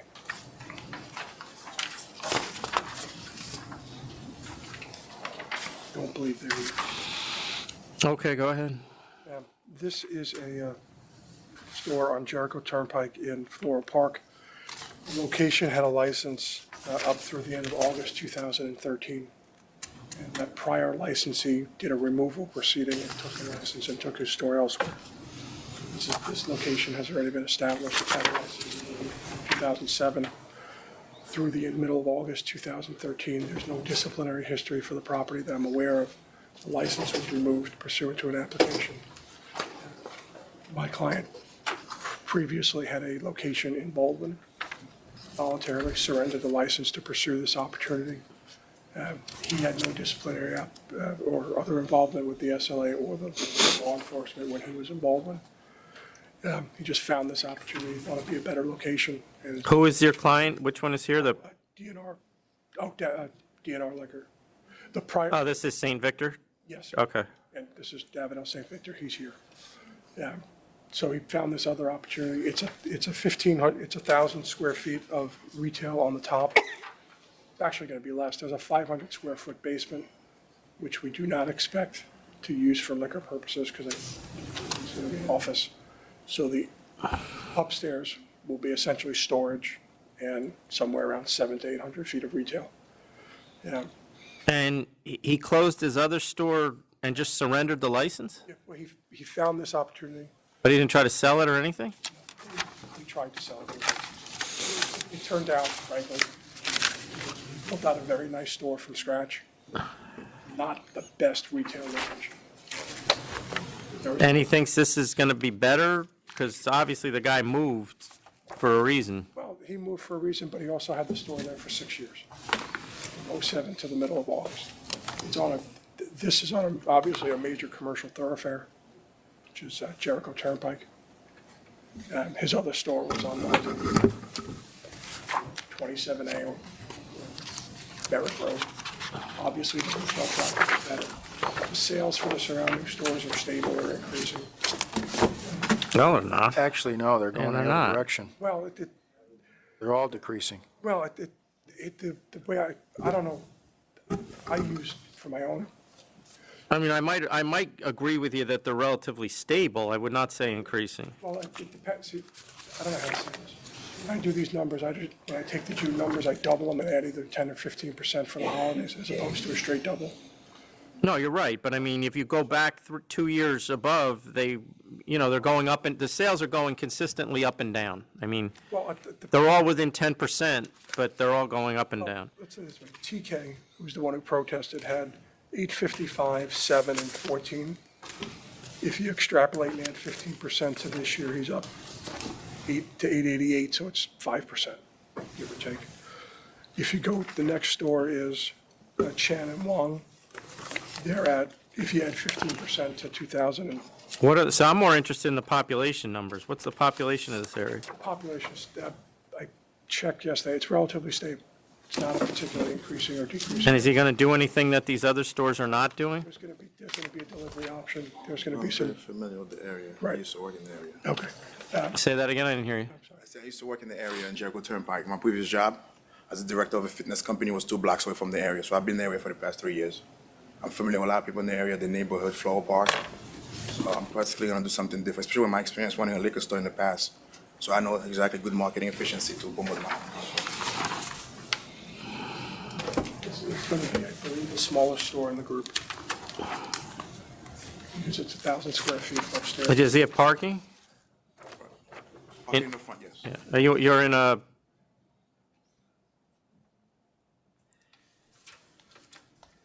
Oh, parking on the street in the front, right on the turnpike. It's on the turnpike. It's not a Okay. shopping center. All right. They had successfully sustained the store license for 6.5 years. That's probably the only reason I would do this, because he knows what he's getting into. Yeah. He absolutely does. He's done it before.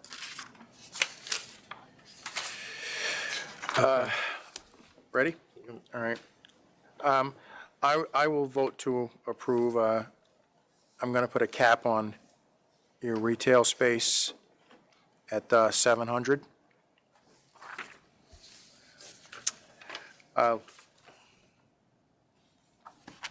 The other stores in the area seem to be fluctuating a little bit, but I think basically holding their own, so I'm going to vote to approve on that basis.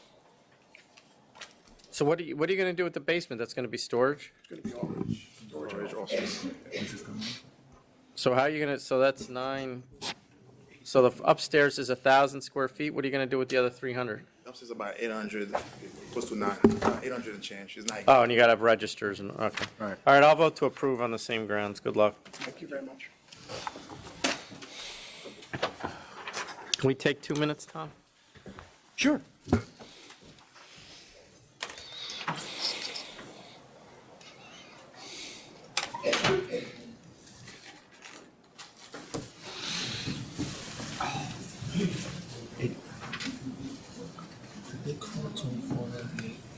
Twenty-four. No.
There you go.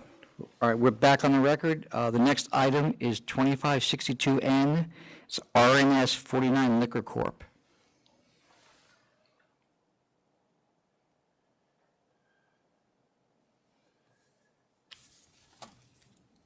Good afternoon, Mr. Chairman, members of the board. My name is Michael Rodriguez. I represent RNS Liquor. I was here on the 8th, and it was rescheduled. Our hearing was rescheduled for today, November 22nd, for determination on Mr. Chan and produce Mr. Chan, determination for his removal. Hang on one second. 2562N.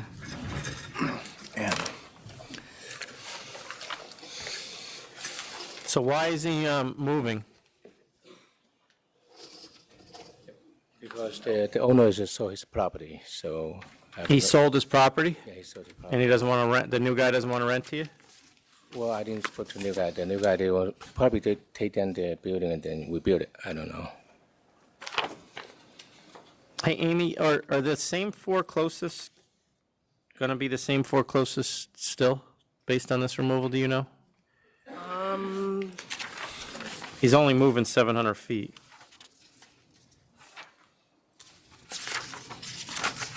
$780 feet.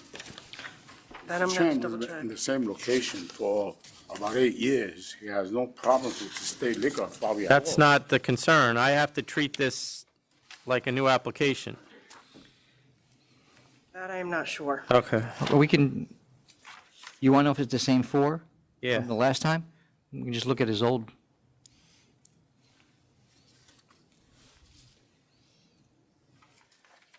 Did I understand it's 700 feet you're moving? Is that what I heard? It's like 3 blocks. Like what? About 3 blocks. Okay. What did I do? And this is to a slightly larger store too? Did you find, did you Oh, get it's yeah, still- actually it's a little bit smaller. A little bit smaller? But you're in the same neighborhood, right? Yes.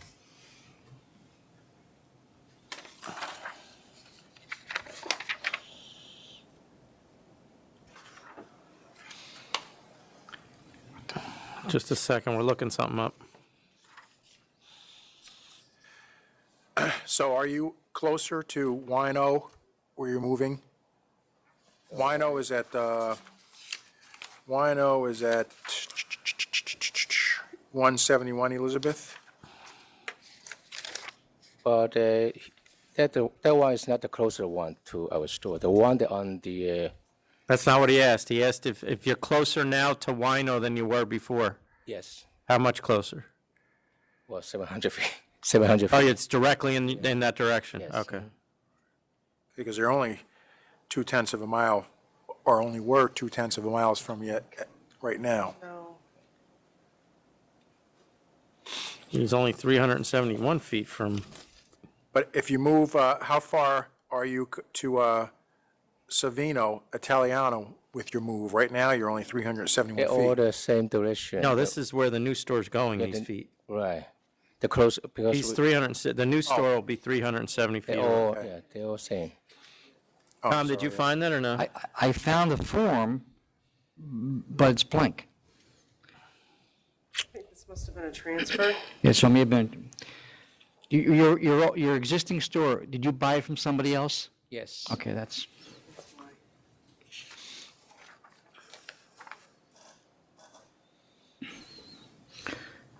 Amy, is it within 700 feet?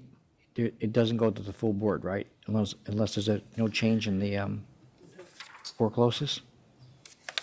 Yeah, I mean, that's that's really I mean, you just hit the nail on the head. That's really the point is he's going to have the same customer base. He's moving 3 blocks. All right, well, is this 2 floors you have or 1? 1. I mean, how much retail space did you have in the old store? The old. It was it was 800 square feet. How much of that was retail? The retail about like 700.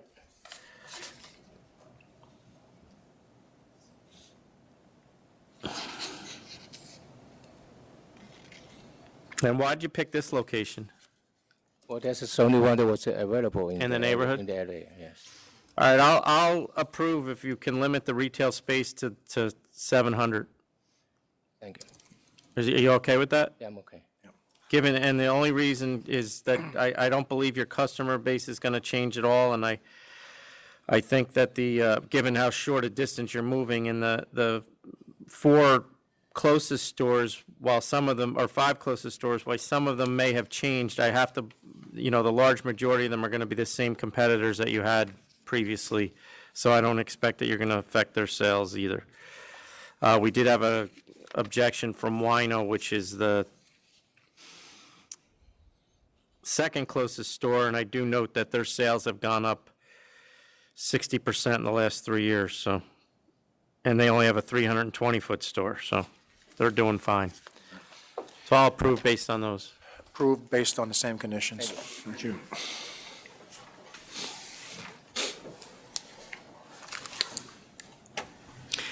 All right, the next item is 2473 Franklin Park LLC.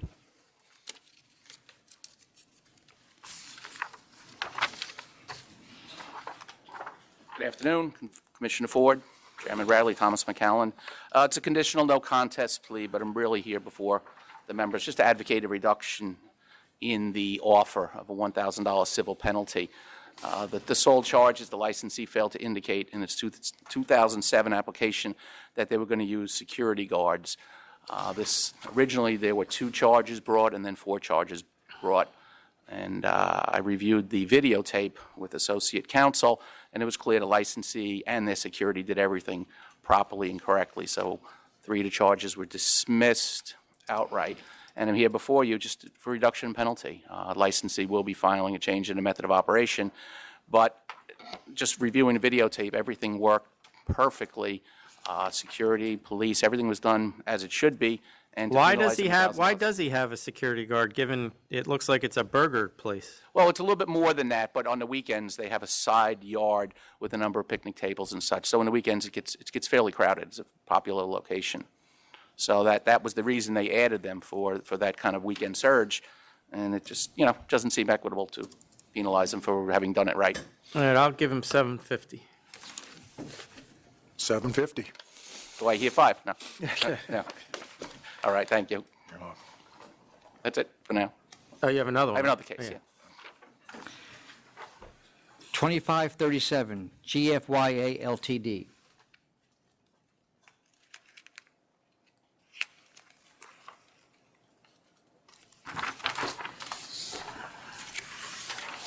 Conditional no contest plea, $1,500.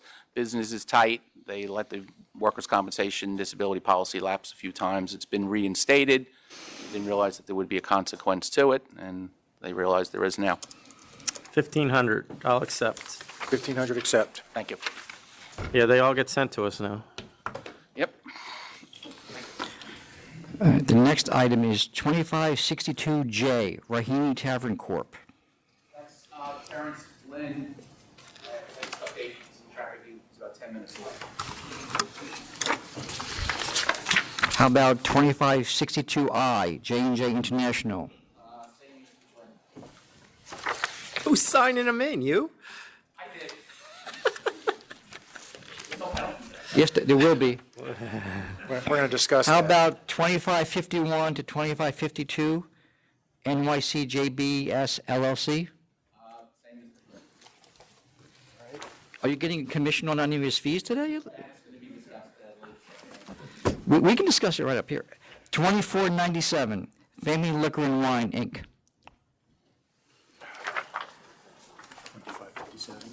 2497.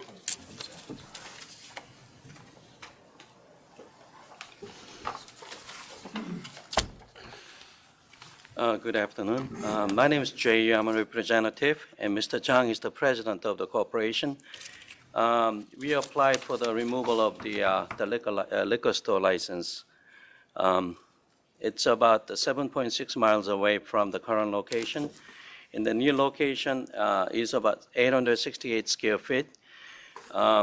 It's located right next to the train station with a public parking lot. there are lots of commuters and walk-in traffic in the area, and proposed premises is conveniently located next to the train station. And the Why is he moving? because of the rent increase, and that's the limit that he cannot afford the rent, and then he gave up the premises. I think it's back in September. You're moving like 7 miles south. Yes, sir. Yeah, there's nothing closer to where you are to take advantage of your existing customer base? It's close. Most of the liquor stores is about 0.76 miles away, and also the area he's moving in is right between the Sunrise Highway and the railroad, and it's like a separating from the current existing liquor stores. And then people are not going to travel if they want to come to the proposed location to buy beer and wines. And also, Mr. Zhang offers about 30% of the total inventory. He's going to carry the New York products. How much does he carry now? It's a proposed location, and then we're going to No, use it. how much does he carry now? How much do you carry? I carry 10% right now. So you're going to sign on to move 7 miles and sign on for 30% of your inventory being New York products? Yes, because he's really desperate to have that location because he's out of the job since. I didn't put, yeah, but you're desperate. I didn't put that out there. You did. No, we discussed about this.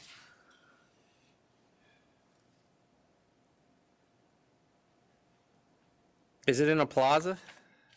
No, it's just street, but there are big public parking lots for the railroad station.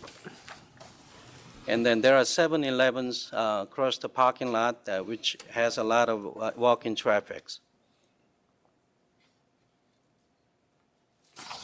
Is there there's no protest here? Okay. Other than what's written, right?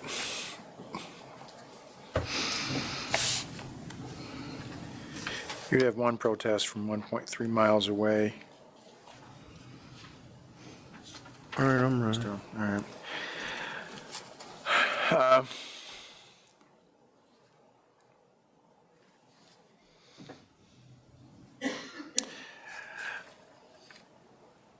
I'm willing to vote to approve. Looks like the closest store, Happy Wine, is just through 16. That's through. Is this through? Oh, 6:30. Yeah, looks like they're holding their own. So is the next one. So I'm willing to vote to approve. I'll vote to approve as well. The store is moving 7.2 miles.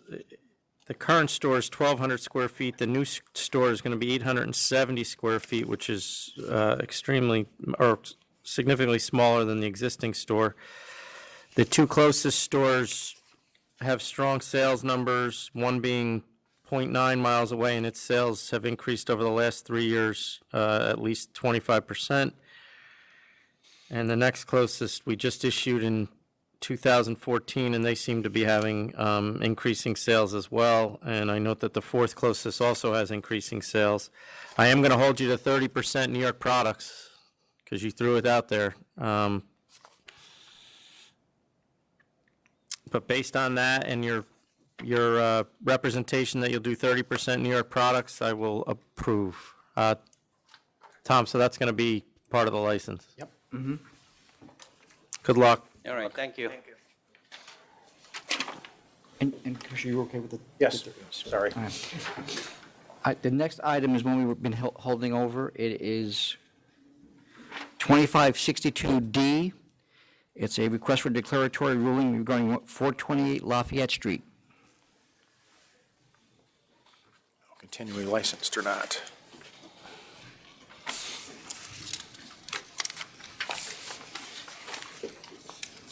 Good afternoon. My name is Frank Palillo. Thank you, Mr. Secretary, for holding this matter. Hello, new faces.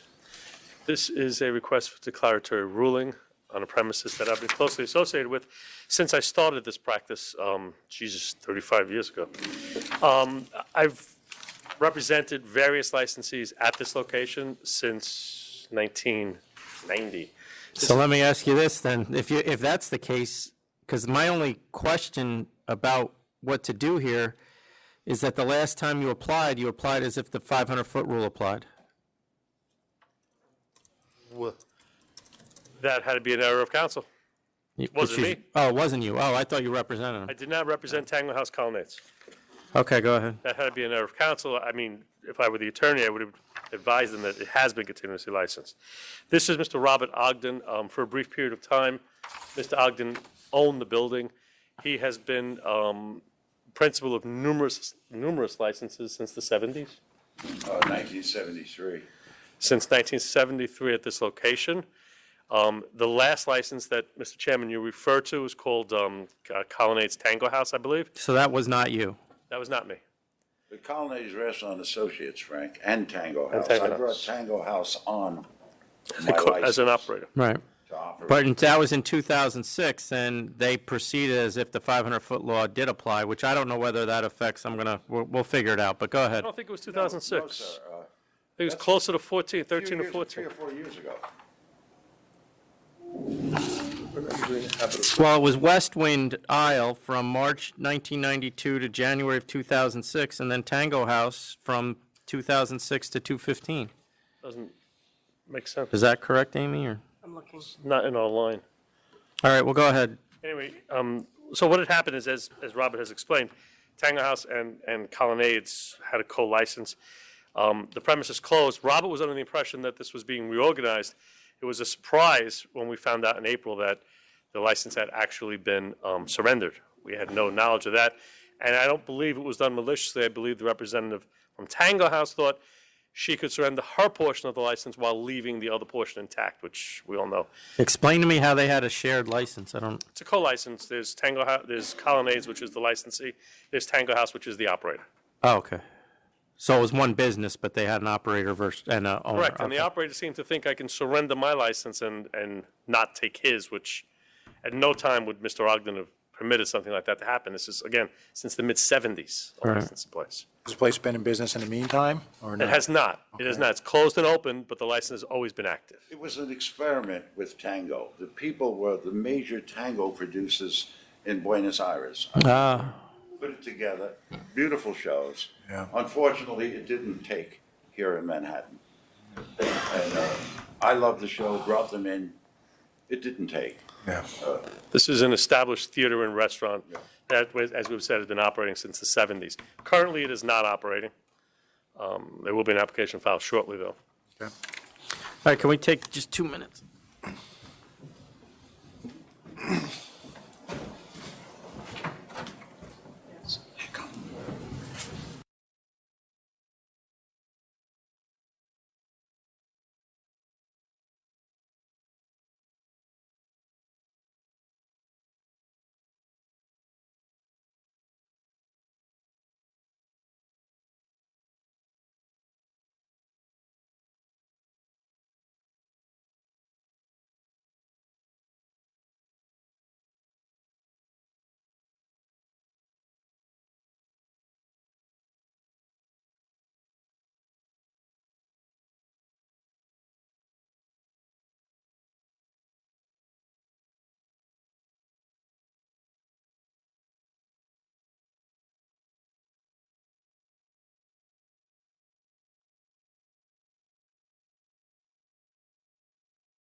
So what we can surmise, from what we can surmise, the previous license, which was March 30th, 2006, did proceed under the 500-foot law. That may have been because the definition of continuous back then, and you would know better than I would, Mr. Palillo, because you were here, was that continuous meant next day rather than a period of time, and there was 2 months between the last licensee and the new licensee, so they may have said, all right, the 500-foot law applies. Since then, the authority's interpretation of continuous has gotten a little more liberal, in that we do allow for periods of time, provided there's been no tenants in the building and it was continuously used as a licensed premise prior to that for. There have been no tenants in the building. Yeah. So based on that, and we have about a 1.5 year period of time here where it has not been open, but there's been no other tenants. I will rule that it is continuous back from at least 1992, which was when West Wind was granted their license in March of 1992, correct? I would rely on you, sir. That's 20 years ago. Yes, no, that's true. Westland was also 9. Yeah, I know, but I don't know the exact dates. If No, the right, chairman but that's says far it's enough been back, too long. right? As long as it's before November 1st of 93. Okay, so I'll rule that it is continuous. I'm in agreement as well. Thank you all, and eat too much. Yeah. Eat too See you later. Good luck. Thank you. All right, the next item is 2517 Fiesta Wines and Liquors Incorporated.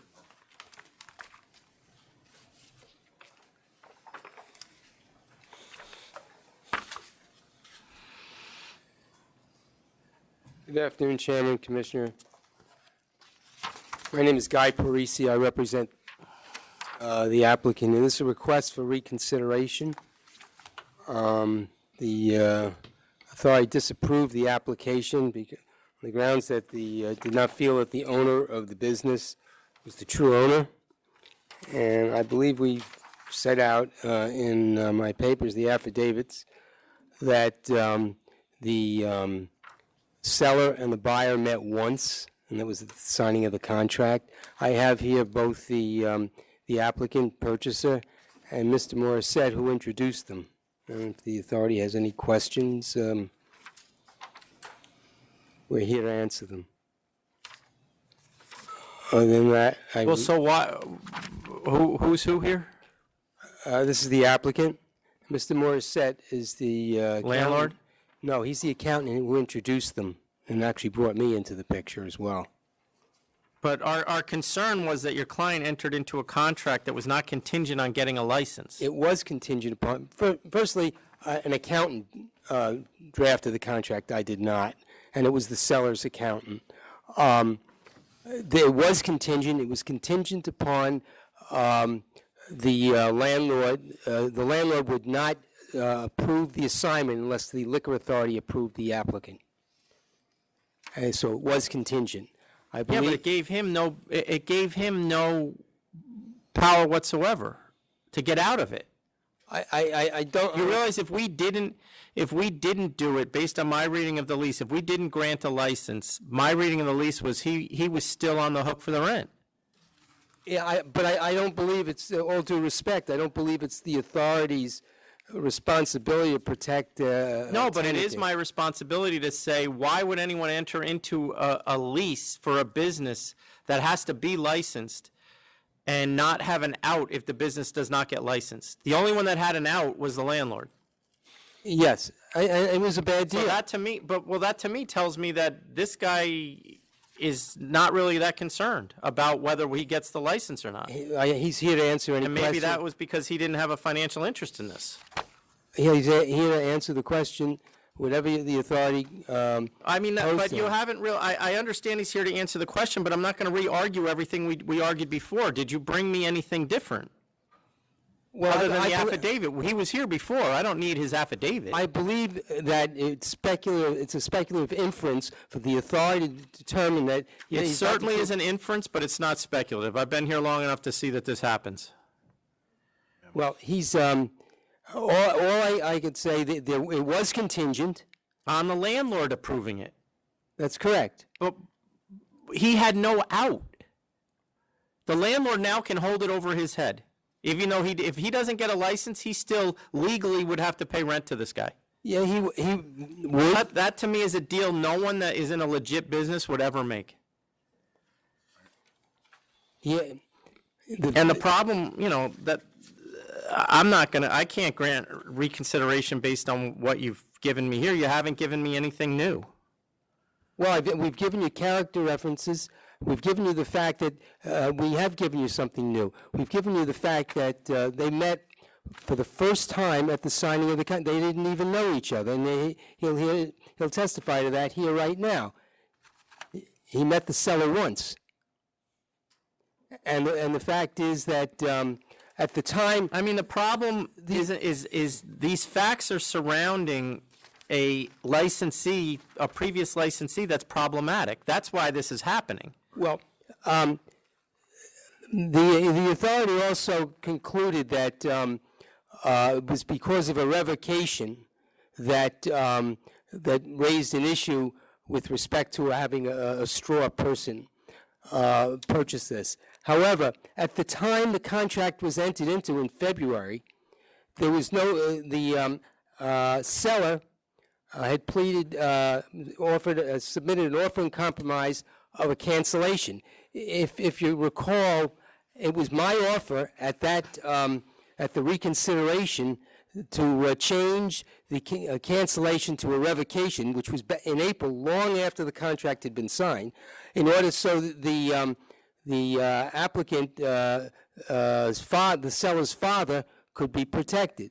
Ironically, one of the arguments that the authority used in canceling the license was that the seller, the licensee at the time, was never around. He was in South America. He had no interest in this business. So why? Where is he now? Excuse me? He's here. Last time he came in here when he had moved back. I don't know. Mr. Morissette knows. He has moved back.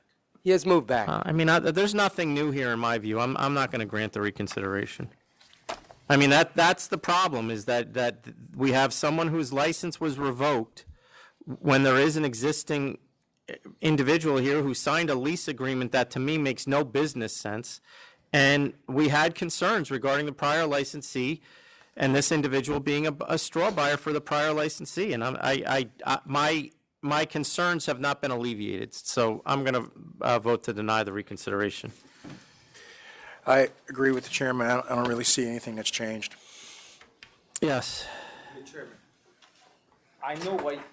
I remember what you told me, to verify and to check if I get into this deal. If something's go wrong, I will be charged for the rent. That's what you said to me to check. That's what the lease says. But the lease, the papers that I checked with Mr. Morissette, it says if I don't get the license, I'm not getting the lease. That means I'll not be liable. That's not what the lease says. Now the landlord may decide that you're not going to get it on his own, but you don't have a right to walk away from it legally. That's not what your lease says. At least my reading of it. But the papers that I have, So, I mean, it's been denied. So you're welcome to reapply, go fix the lease, and perhaps it'll be something different. But right now I have concerns regarding the old licensee plus the lease that's in place. It makes no sense. I mean, is it the lease is the only thing that's? No, but there's concerns because of the prior licensee, then this deal that makes no sense. I mean, make the deal make sense. It's not that hard to do. Get a lease that's contingent upon getting a license. That's not what you have. but that's what you said that I have. Well, then you should go meet with him. But the papers that. We're moving on. Thank you. Commissioner, you're. I agree. Deny. Members, the next item, I'm not sure if you have it. I indicated it was adjourned, but my office did not advise the opposition.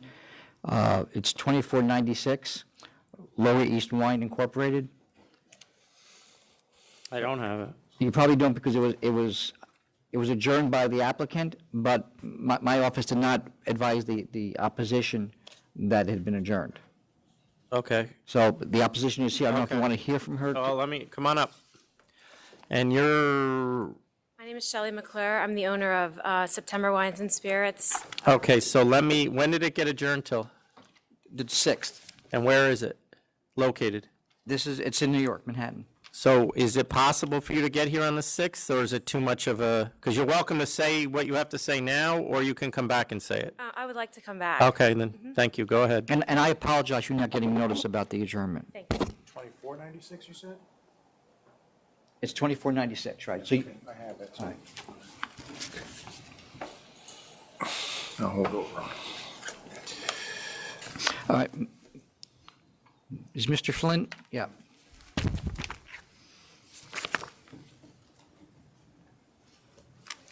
The next item is 2562J, Rahini Tavern Corp. These were the 3 or 4 managers we had that, from Mr. Flynn from before. Okay. Good afternoon. And you're cutting your fee with Mr. That'd be a first time. This is an offer of compromise that was submitted. I believe you put this over because you wanted me here. Yeah, I mean, my concerns are that some of these charges are repeats. Chairman, you did indicate last time that there would be a counteroffer of $8,000 for this. Yeah, I know. But I more wanted to see what he is telling me that's going to get fixed, that clearly didn't get fixed last time. I've told them that this can no longer happen. I told them that most likely you would take the license if it ever happened again because of the fact that there was repeat. And I will make sure that they understand that fully. And I mean, they're easy things to fix. Yes. Right. So I'll accept the 5,000. 5,000 accepted. Thank you very much. The next item is 2562I, J&J International, New York. This was also a offer of compromise.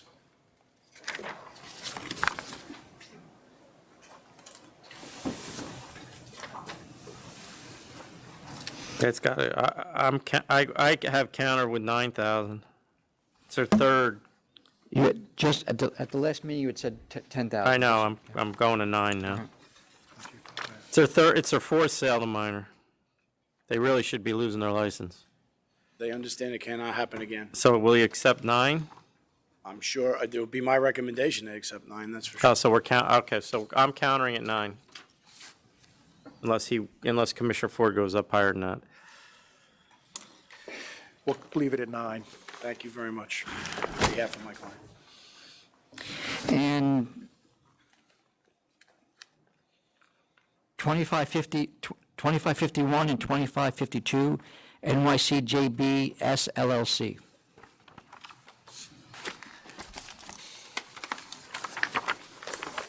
This is also an offer of compromise.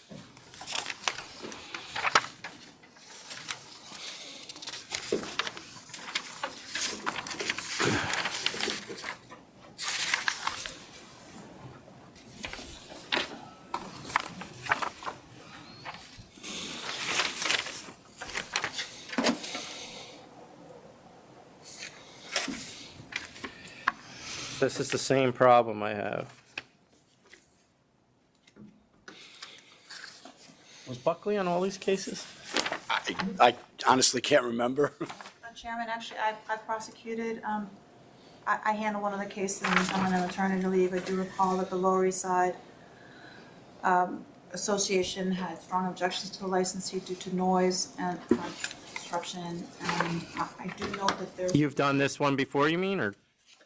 No, I prosecuted this licensee in the past. Right. Yeah. And it does appear that a lot of these violations are repeating. Yeah, oh yeah, that's my concern is, I mean, 35,000 so far.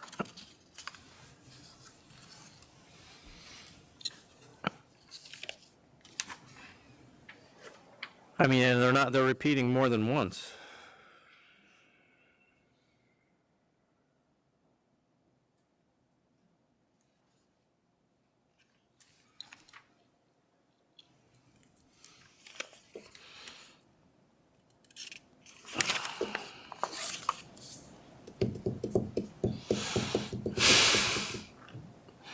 I mean, you're gonna have to go back with cancel and bond.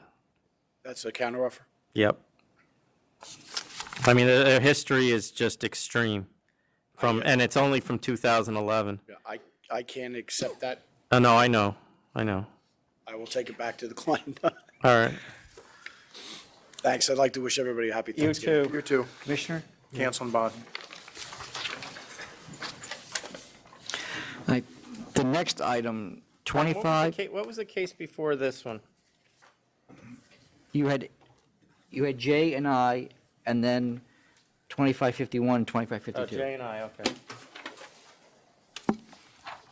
Now, the next item is 2562Q, Pure Hospitality Group LLC.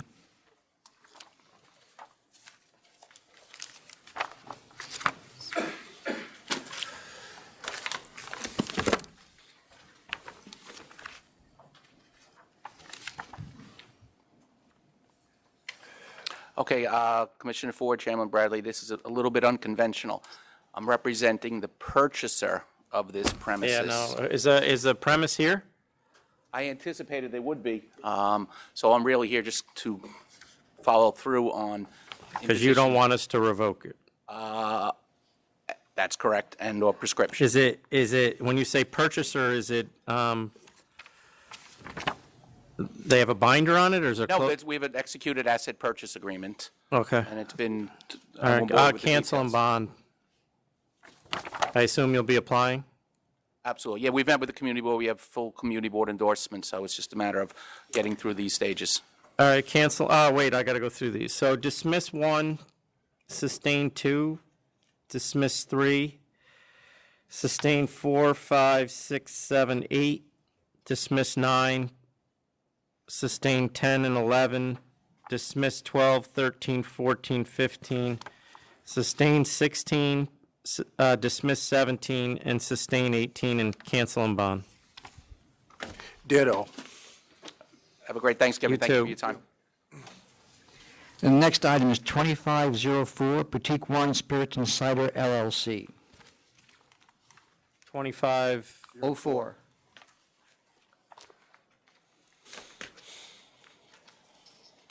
Good afternoon. Good afternoon. Chairman, Commissioner, Noreen Healy, Phillips Nizer. This is a liquor store application. I'm here with my clients, the two applicant principals, Paige Flory and her husband, Peter Van Mark Wick. They both have lived in the area for 17 years.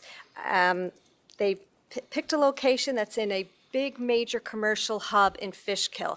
It's an 8-lane major thoroughfare. There's a Walmart and a Sam's Club there. And right in the shopping center that they are in, there's 4 hotels, a Marriott and also a Hilton. And there's 2 more hotels that are ready to open in a few weeks. There's a big medical center, a downstate medical center in Mount Kisco, merged with one in Fishkill, and there's a big medical center right in their shopping center. And there's also a big corporate office building, like 4 floors, 2 wings. There are 5 Guys is breaking ground in their shopping center, a Chipotle. They really anticipate huge foot traffic in that area. There's a gigantic parking lot. There's a dinner movie theater place there. It really has a lot of commerce and a lot of traffic. What are they doing that the other stores are not doing? What they are interested in doing is boutique spirits, wine, and the really thing that makes them unique, I think there might be maybe one other store in the state, is they want to sell the cider and do the tastings of the cider and have the barrels and the tap that they're allowed to sell, the growlers, and do the tastings. And that's really unique. I think there's one other store in Ithaca that we had spoken to that also does it. And it goes on, the Hudson Valley, that it's a tourism spot, and New York, tourism and farm-to-table food, and the apple picking, and that people go up there for the pumpkins and the apples and the foliage to see in the fall, and all the things that New York is promoting for tourism. What's the population in Fishkill? Is it up, down? Was it? It's actually growing. The little town of Fishkill has only 7,000 people, but where they are, it's a big hub of business. It's like by the Newburgh Airport. Similar. It's where Interstate 84, where you have east-west access on a major interstate 84, and northwest on a divided highway, which is State Route 9. Oh, you're right. This is right. You're right on the corner of where 84. Okay. I know where that is. What was there before? It was a Dixie's Barbecue. It's like wings and beer. What's in that plaza then, that you're in? Is that the Walmart, you said? Walmart's up a little bit. Actually across from, if you have to, when you come in on Merritt Boulevard, Walmart's on your right and Sam Club's is on your right. And if you look to the left, you'll actually have to pass our store. Like the store faces Walmart. So Okay. when you're coming into Walmart, you'll see. Charlie Brown's or something. Yeah, okay. How much of the 2,000 square feet will be retail and storage? How do you break that down? I'm gonna break it down, 1,500 for retail, 500 for storage. And Paige has been working in a liquor store for the last year or so, so if if the license is approved, she can really hit the ground running and. Which store? I work at Vino 100, which is over in Newburgh, which is also a very boutique style store for the last 3.5 years or so. And I was a supplier rep at one point, so I have a background in accounting. And Peter's a graduate of the Culinary Institute of America, too. Well, you can't cook there, you know. He knows. But he'll be great for suggestions with pairings. And Paige is going to be at the store full-time during the day, and Peter's going to work at night. I mean, they've really put their heart and soul into this. They borrowed money from their parents. Paige has a real interest in the cider and apple tours of the groves and. What's I have written down here, there's a web model. What's your web model going to look like? We're eventually going to expand into e-commerce. We started to speak to some of the local cider houses, and Soon's Farms, which is, I think the DBA is Orchard Hill Cidery, when they're over in New Hampton. They actually told me that they don't sell their ciders online, and they were looking for an outlet of some place that they could send their clientele. Yeah, are they allowed to, Tom? Not you, I mean the cideries. I don't know that the cideries are allowed. No. Yeah, The only that's ones why that they sell don't sell them online or wine. You can. No, you can. Yeah. So when I had spoken to them about carrying some of their products and interested in what they had to offer, and I met with some of the proprietors over there, they had said, well, we'd love to partner with you and send our customers to you to purchase our ciders online. So we definitely have an e-commerce model coming down the line specifically for starting with the cider area and then eventually expanding. Okay. Anything? I'm good.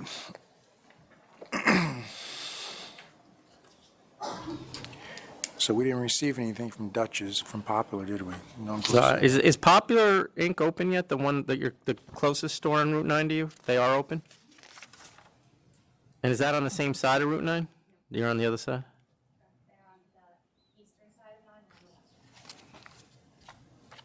So two different traffic? North of State. It's a 4-lane divided Gotcha. highway. All right. You ready? Yep. All right. Actually, it might be 6, right? Down where you are? Yeah, actually, right in front of Walmart, you do get, so right in front of us, there is an extra lane. There's an extra 2 lanes to turn into. Right. The southern and the plaza and the northern. Yeah, no, it's difficult to just turn around. There's like 7 lanes each way. Mm-hmm. I'm going to vote to approve. I'm going to cap you at 1,500 square feet of retail, which is the same as the one protest that we got. Based on the traffic patterns and so forth for the area, I think the public convenience and advantage will be met by your store. Yeah, I'll vote to approve as well. The closest store is 0.9 miles away, and it was actually just granted in March, and that one I recall, and it was granted because the sales in the area are so strong. But based on your location and your business model, not to mention your experience and the fact that you're on the other side of Route 9, which I think is a public convenience and advantage in and of itself, I'll vote to approve on the same square footage as Commissioner Ford. Good luck. Thank you, Chairman. Thank you, Commissioner. Happy Thanksgiving to everybody. You too. Take care. Right, the next item is 2518 Cinderella Lounge Corp.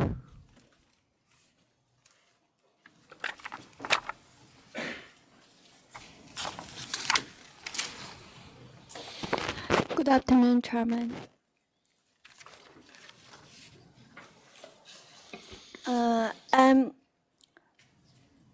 I'm Shadan cousin. She's Cinderella Lounge is present, so she cannot speak English, so I'm come here transfer her. So you indicate in your The reconsideration request that you weren't notified of the hearing date. yes. But the notifications are sent out on email, and you seem to have gotten this email. No, I didn't receive anything about you guys, so But you did get this email, yeah. and you got the decision denying the license, Yes. and that was all an email. No, Yeah. I didn't receive anything about that. Well, what are you presenting that's new?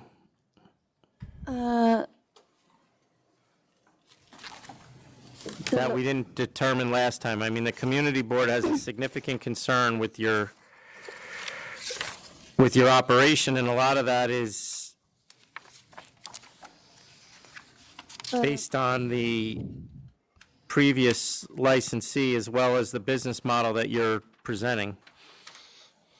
A lot of talk, but this location is no charge and no ticket from the police, so she's wanna take care of this location, so Is it open now? no, not yet. So It's what's, old owner opening now. he is open now, the old owner? Yeah, yeah. Amy, is this license still active? The old owner. Cielo Yeah, Cafe? yeah, And it is open right now? yeah. They cannot sell us, so she have to pay the rent, so she open now. But is she running it right now? Who? Is she running it right now? No, she's the new owner. She's gonna take over the restaurant, Cinderella Lounge.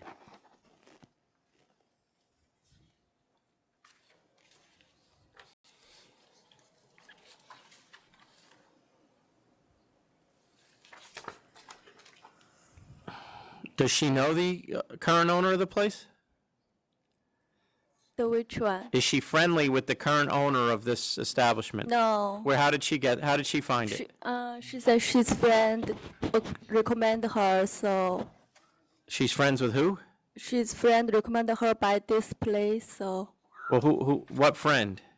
I. 哪个朋友？亲戚。She just said the friend. I'm not Does sure. the friend have a name? 名字吗？可以给。不行。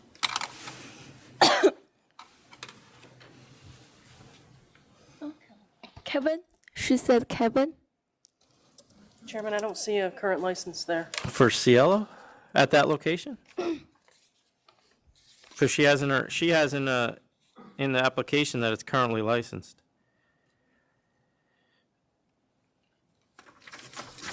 Jun Woo is the president. She wanna sell the place, so. Check that one. Jun Woo, the old owner. She's friends with him. No.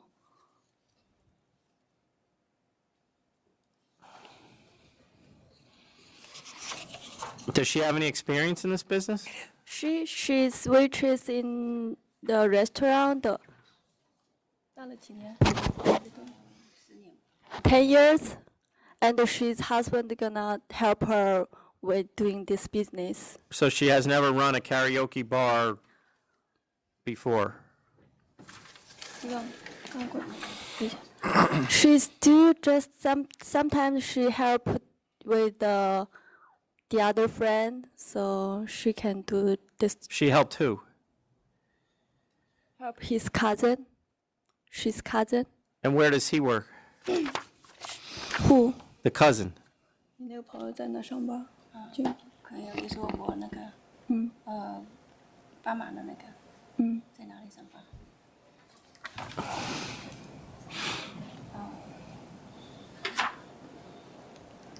你知道名字吗？名字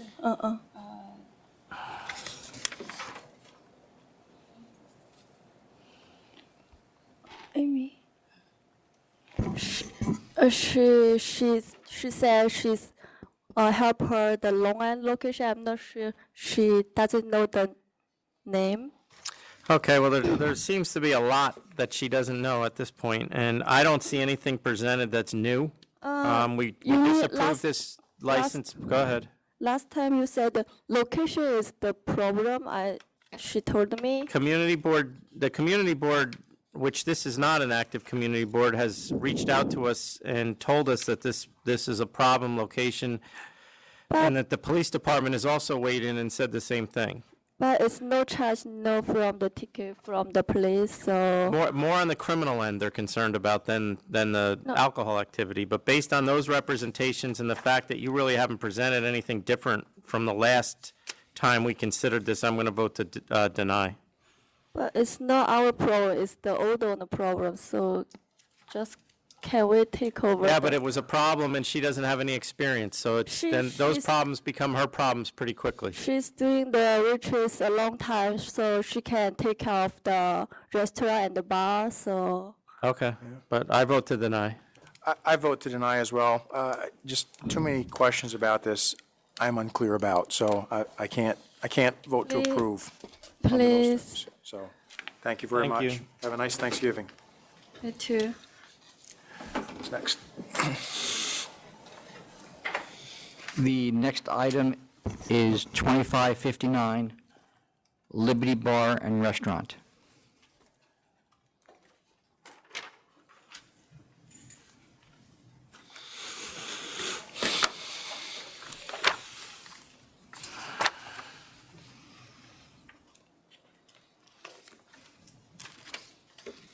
Good afternoon, sir. My name is Victor Olchese from Olchese Group. This is Mrs. Arelis Flores, the owner of the restaurant. Wine. We're applying for restaurant wine. Since business is operated since November. Is she aware of the previous history of the location with the negative history with us? No. The previous. The reason you're here is because previously there was a business at that location and we canceled the license. Yeah, 2014. And she's not, you didn't run any of that with her through the charges that were imposed there? No, sir. Well, it was a police focal point. It was. We sent already letter to community. I'm just board. asking if she was aware of it. The community board is definitely aware of it.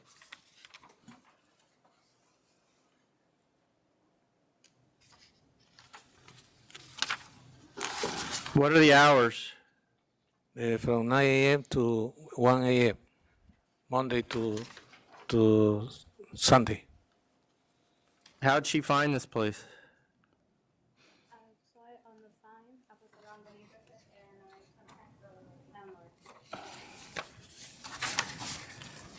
What has the place been, what is it now?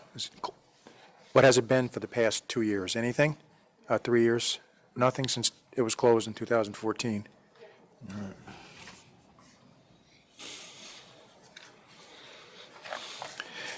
I mean, it looks like a nice place inside. Is this near where you live? Not so close, but it's around the neighborhood. Do you know the former owners? The owners, the landlord, yeah. No, the people that owned the restaurant before.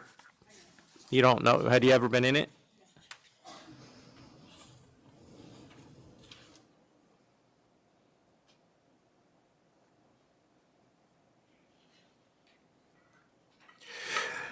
Are you amenable? You said closing at 1 o'clock every night?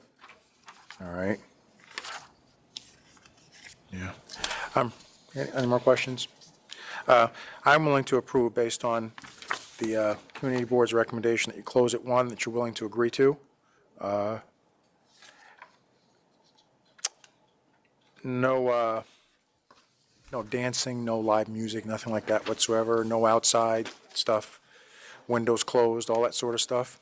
Yeah. I'll approve on the same grounds, 1 a.m. closings. You're going to be open 7 days a week? So every day, 1 a.m. Good luck. Thank you so much.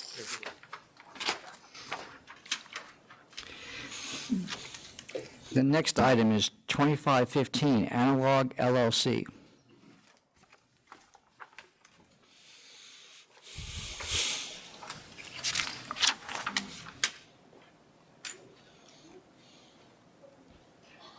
Good afternoon. I thought you would, do we have any, oh, we do, okay.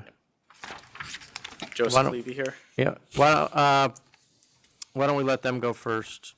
Sure.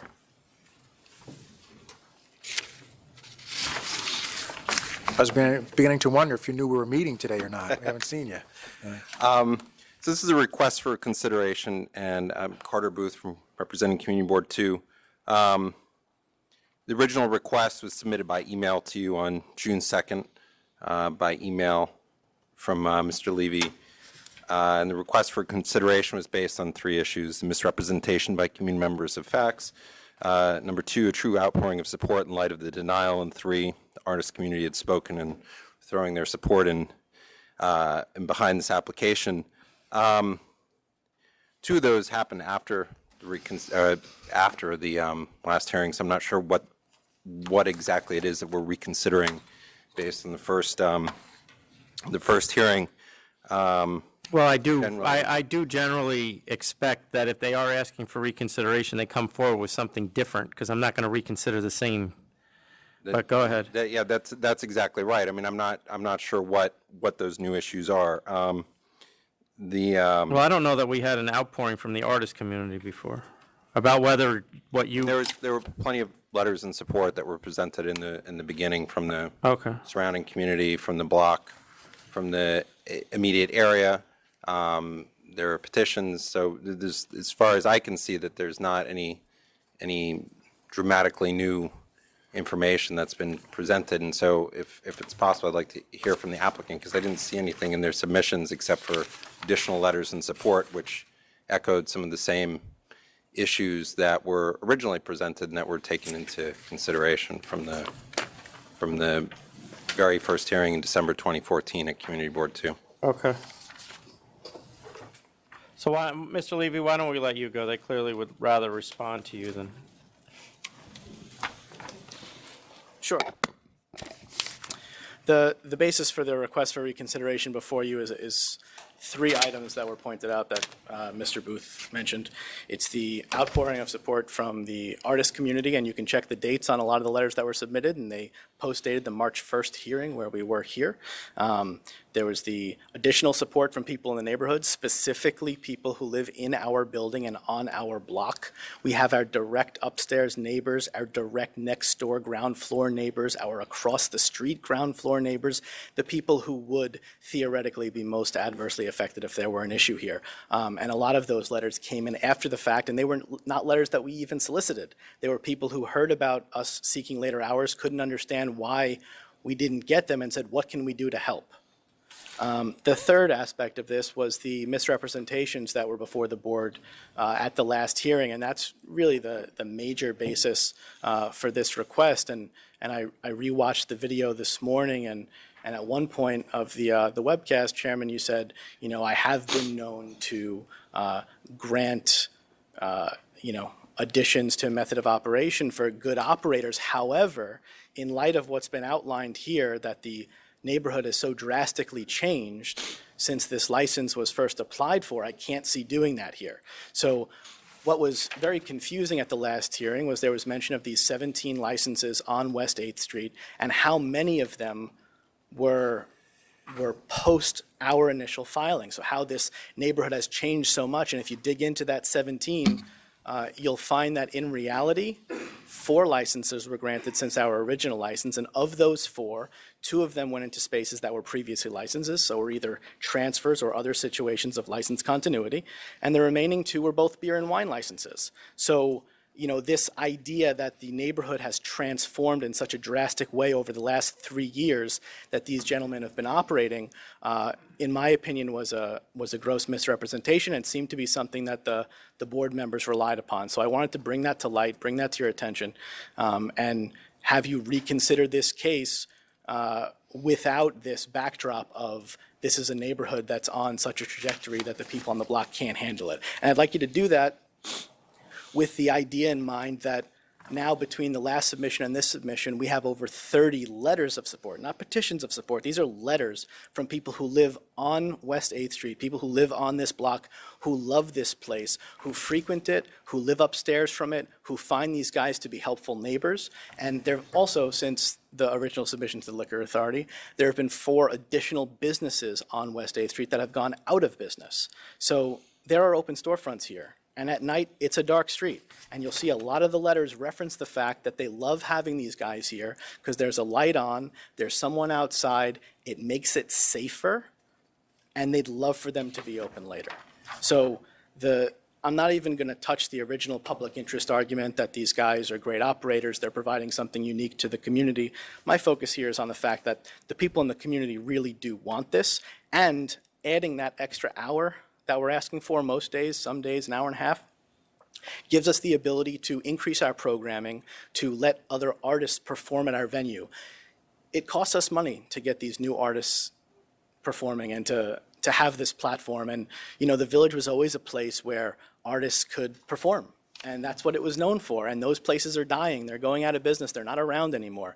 And I didn't want to clog up your inboxes with hundreds of pages of booking requests, but we have them over the last few months, and there are people that we can't accommodate because we just don't have the time to do it. The extra hour would make a huge difference for us from an economic perspective as business owners, from the perspective of being able to support the artist community that is clearly supporting us here, to supporting the people on this block who really, really want this thing. So those are the reasons that we're back here, and I thought it was important to kind of. So to the best of your knowledge, what's the latest, let me rephrase that.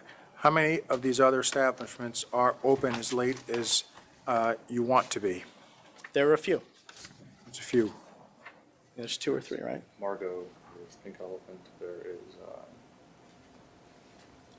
sorry, I apologize for my attire and my demeanor. My wife gave birth to our first child early this morning. Congratulations. I know that feeling. So what are you doing here? Well, I felt that I'm just to miss kidding. this after 3 years would be a greater dereliction than to leave my. Yeah. All right. Congratulations. Thank you very much. So what was the question you asked, and you had an answer? How many venues have later hours than us? I believe it is 2 or 3. I think it's 3, but I can't remember the third. So you're just requesting from, We're asking for Basically an hour extra each. We're asking for an increase from 12:30 to 1:30 Sunday through Wednesday, an increase till 2:30 on Thursday, an increase till 3:30 Friday, Saturday. So it's an hour increase Sunday to Wednesday, it's an hour increase Friday to Saturday, it's 2 hours on Thursday. That's the proposal before you. And again, it should be noted, again, that as far as complaints and violations and things like that, non-existent. There was an issue with, what was it, something on the We've had 2 complaints. One was a jazz band playing loudly, so we admonished the jazz band to silence the trumpeter that was doing it and close the door. And the other was a neighbor of ours called us with a compressor issue on our back roof. And we fixed that within 72 hours.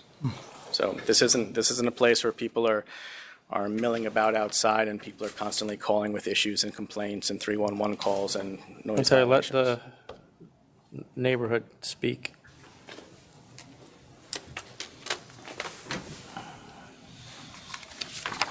Hello, I'm Cormac Flynn. I live on West 8th Street. I am no longer an officer of the Block Association. Really? No, that's. Are you part of the Block Association? I'm a member. Oh. What does that rotate? Well, we have elections. And there are representatives who are supposed to be coming, but they're caught in traffic, so I don't know if they'll be here. They did ask me to come speak because I handled this matter before, and I handled the initial negotiations with Analog. So a couple of things to your question, Commissioner. There are on the block only 2 establishments that I know of that are licensed for later hours. They are the Arts and Crafts Beer Parlor, which is a beer and wine license, and at 35, I forget what the current. They've changed their name. Whiskey Social, I think, is what they call it. Both of those are things that are as it were, predate. And in the case of Whiskey Social, they have negotiated with the residents of the block to reduce their hours from their original 4 a.m. every night licenses. There has been, I'm not sure what the commission's impression was, but if you look at the materials that my block association submitted, and I suspect the community board's materials, when we spoke of the transformation of the block, we did not mean since the opening of Analog, but a transformation of the block that happened over a period of time that included the opening of Analog. So the suggestion that there was some misrepresentation or mistake in understanding seems to me simply factually inaccurate. Well, whether it was a misunderstanding or mistake, clearly from my statements, there was a misunderstanding. All right. Well, I also noticed, though... And I'm sure it was my mistake, but... Right. Well, I would also mention, though, that one of the things, meaning no disrespect, Mr. Chairman, I also remember your statements to the effect that what community folk outside the community board, what their input was a fairly minor consideration. So I'm not quite clear how.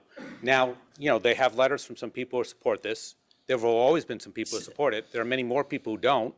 We could play Miracle on 34th Street, and I'll have a whole bunch of people bring mailbags here. I'm not see, sure here's my thought process on this, and I don't know. To be honest with you, I don't know which way I'm going right now.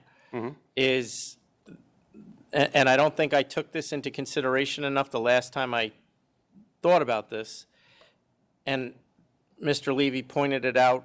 Actually, I don't think he pointed it out. I think one of the musicians did. That this city is one of the greatest cities for jazz in the country. This musician clearly points out, and I believe him, that there are very, very few places to do this now. They're disappearing. You now have a place in Greenwich Village, which is really where you would expect it to be and where it has been for 100 years, that by all indications is a very good operator. And I haven't heard different. At least I haven't heard different, and we don't have any history. And so my interest in this is public interest, and I think, the reason I may change my view on it is because clearly there is a public interest in promoting this activity, assuming that that activity is not interrupting the community. And from what I'm hearing and from what I heard previously, I don't believe that it is interrupting the community.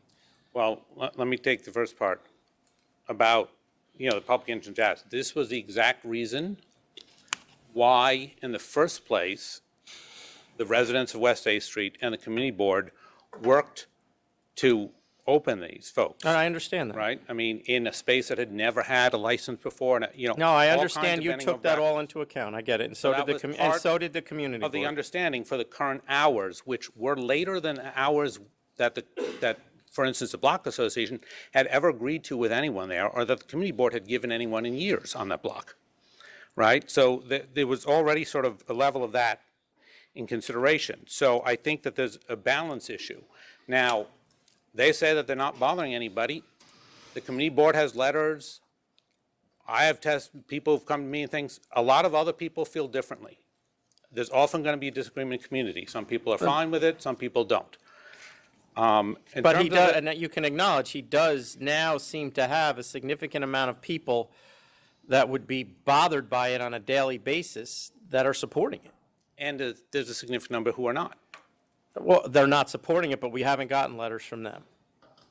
In the previous round, if he, instead of coming back here like this, if they'd gone back to the community board and started the process over again, then you would have seen a broader community discussion, more people get involved. That may be. I also, I would like to point out that there are other considerations that go to the question of operator.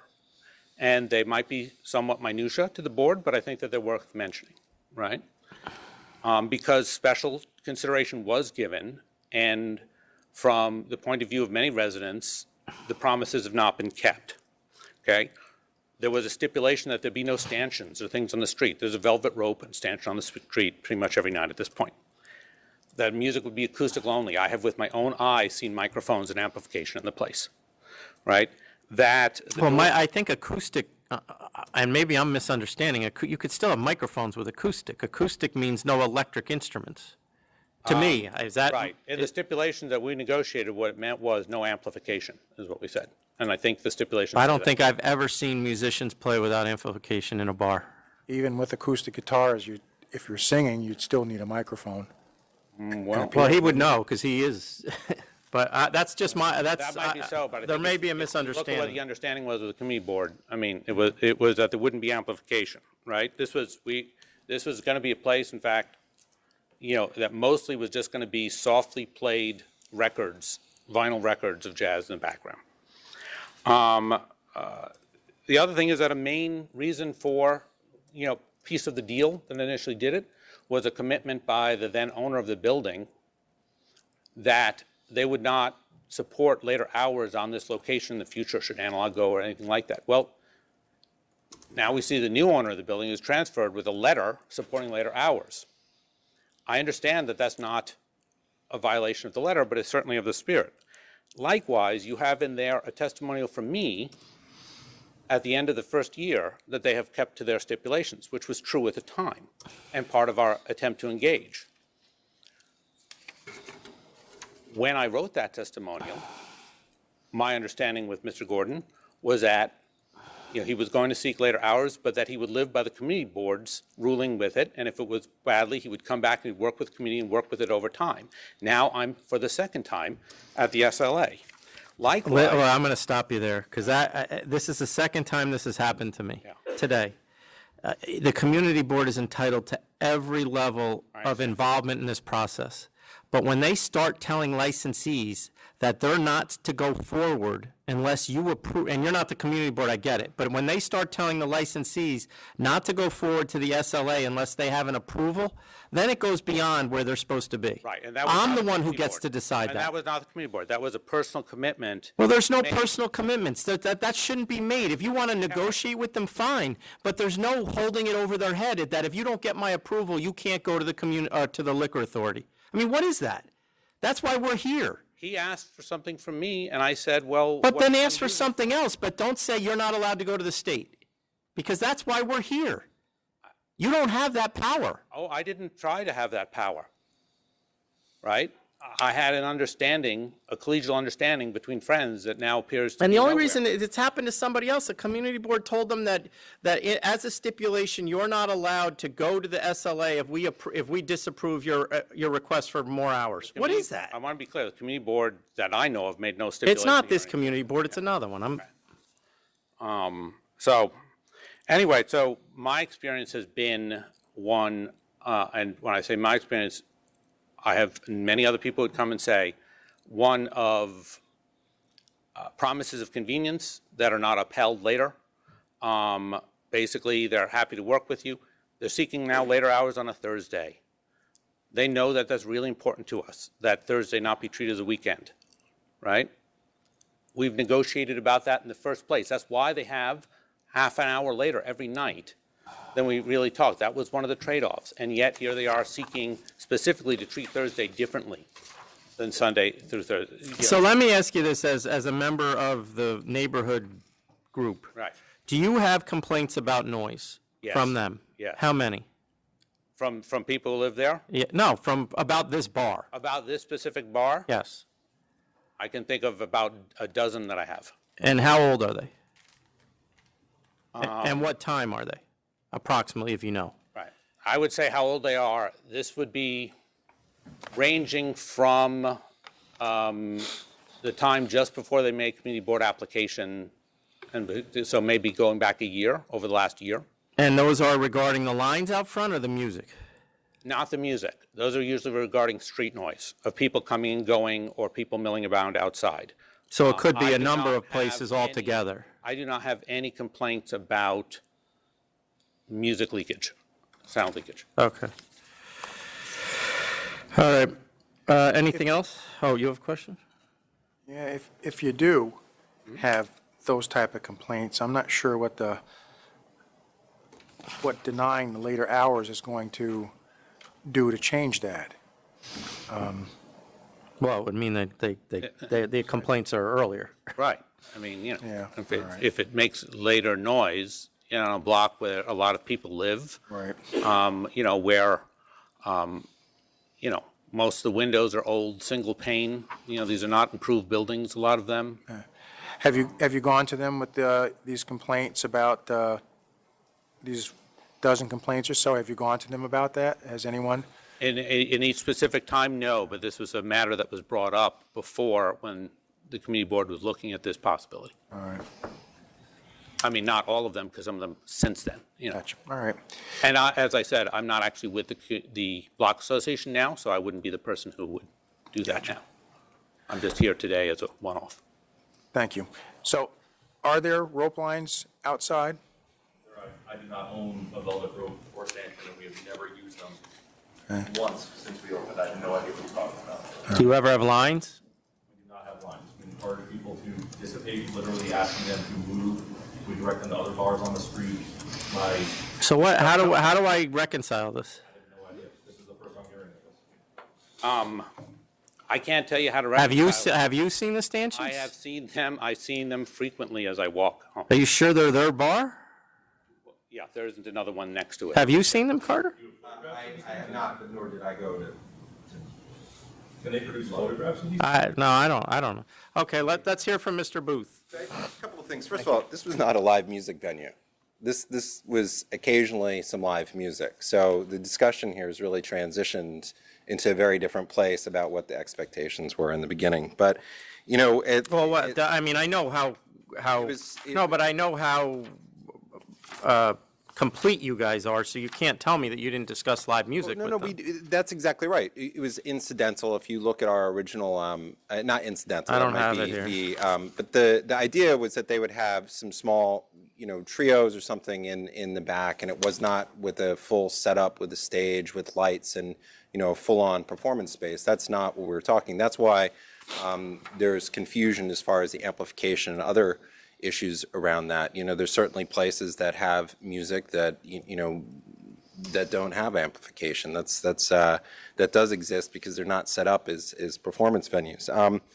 One of the things I'm a little bit surprised at is that, you know, I don't think any of the people that you got letters from just moved into the community or just showed up. You had a letter in support before from the person upstairs. These are not, you know. No, I mean, it's more that, as I said to him, that I don't know that I paid enough attention to what I would feel would be public interest. And I'm going to go back because you're right. We do take into account a lot of, or not some, because there are not too many that come to us because they've been in existence for a while, live music venues. This was never presented as that. And it's also a space that we would not have probably considered in that light if it were presented as a full-on jazz music venue operating with later hours. This was a previously unlicensed space when they came to us. We, you know, one of the things that that Mr. Levy had said in his initial presentation that the community board somehow had standards for the block. That's not the case. Community Board 2 hears every single application that we're presented. No, I think he was talking about the block association. No, right, well, he was also discussing the community board as well. And, you know, one of the things is we took into account the unique circumstances in this particular case, and that was one of the original basis for why we came to the stipulations agreement with the applicant. As far as having an extra set, you know, those are the times that creep into where quality of life is an issue. You know, we discuss this all the time. And those later hours, this is, you heard, we're discussing the block, not within 500 feet when we're talking about other places that have late hours of operation. This is the block. We're talking about the licenses on the block. This is a very high number. This is not, again, in the surrounding area.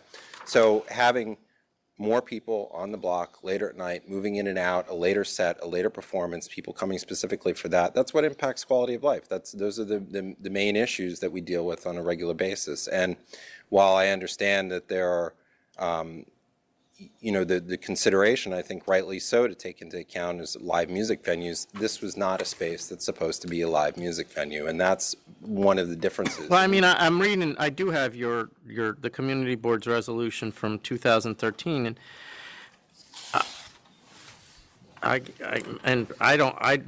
not a musician, nor am I an expert in this, but you said, and live unamplified jazz music. Now, that to me means jazz music without electric guitars, but unamplified does not mean not use of microphones. And drums are But I acoustic. could be wrong. I mean, this. But that's how you believed it to be, that unamplified meant no microphones? I don't believe that there's a stage in the area there, as far as, but that's the general understanding, is that it would be a quieter space. And if you know that they are going to be playing jazz records from a record player, there's a discussion that we had. Yeah, there at the clearly is initial that. time. I did not look at the original resolution, but one of the things that we discussed is what is a DJ, and that was one of the things that we really were splitting hairs as far as, as an employee putting on music versus a DJ. So, clearly there are concerns with that, and just because a place is a good operator does not mean that you keep expanding. And No, I hear what you're saying as far as, and I understand the struggle, because it's something that we struggle. Well, it's not just, and I get that, but also, one, as you said, good operator. Two, as you guys pointed out, and why you did allow it to open along with the block association, or not deny or ask us to deny it being open, is the fact of the type of business it is. It's a jazz place. But the hours which were given are really restrictive, in my view. Well, they're a restaurant. I know, but they're really, really restrictive. And now I'm not saying that they deserve what they're asking for. That's not what I'm saying. But I haven't seen hours this restrictive. They might be on that block, but I haven't seen them generally in most of the places you represent. For the hours of operation? Yeah. I think that those are normal restaurant operating hours. In fact, an administrative law judge has said that repeatedly in the 500-foot hearing reports that are presented to you guys. I mean, certainly some, I'm not saying that the weekend hours are highly restrictive, but I think Thursday seems restrictive. I think, and maybe Friday and Saturday, but okay, go ahead. I mean, those are we had extensive discussions. This was, as you probably saw, I mean, this originally they had applied for another location. Chairman Rosen had actually gone to visit the location. He was very involved in this. There's nothing really.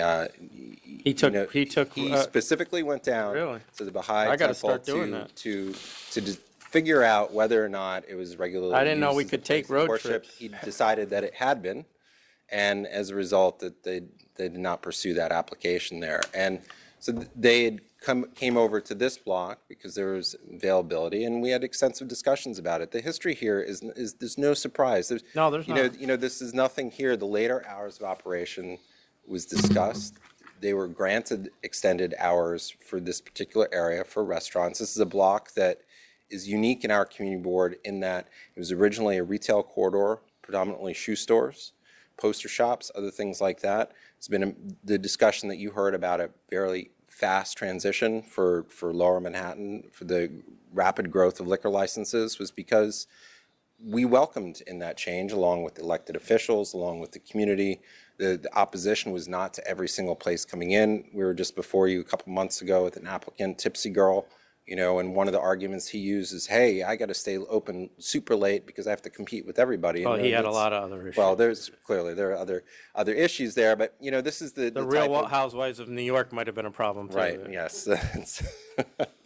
But those, these are issues that we struggle with, and reconsidering these issues over and over again and coming back because we didn't go out to canvas or put this on our I know. agenda. I realize I realize you could could bring 40 or 50 people in here to tell me that. That's why I get that.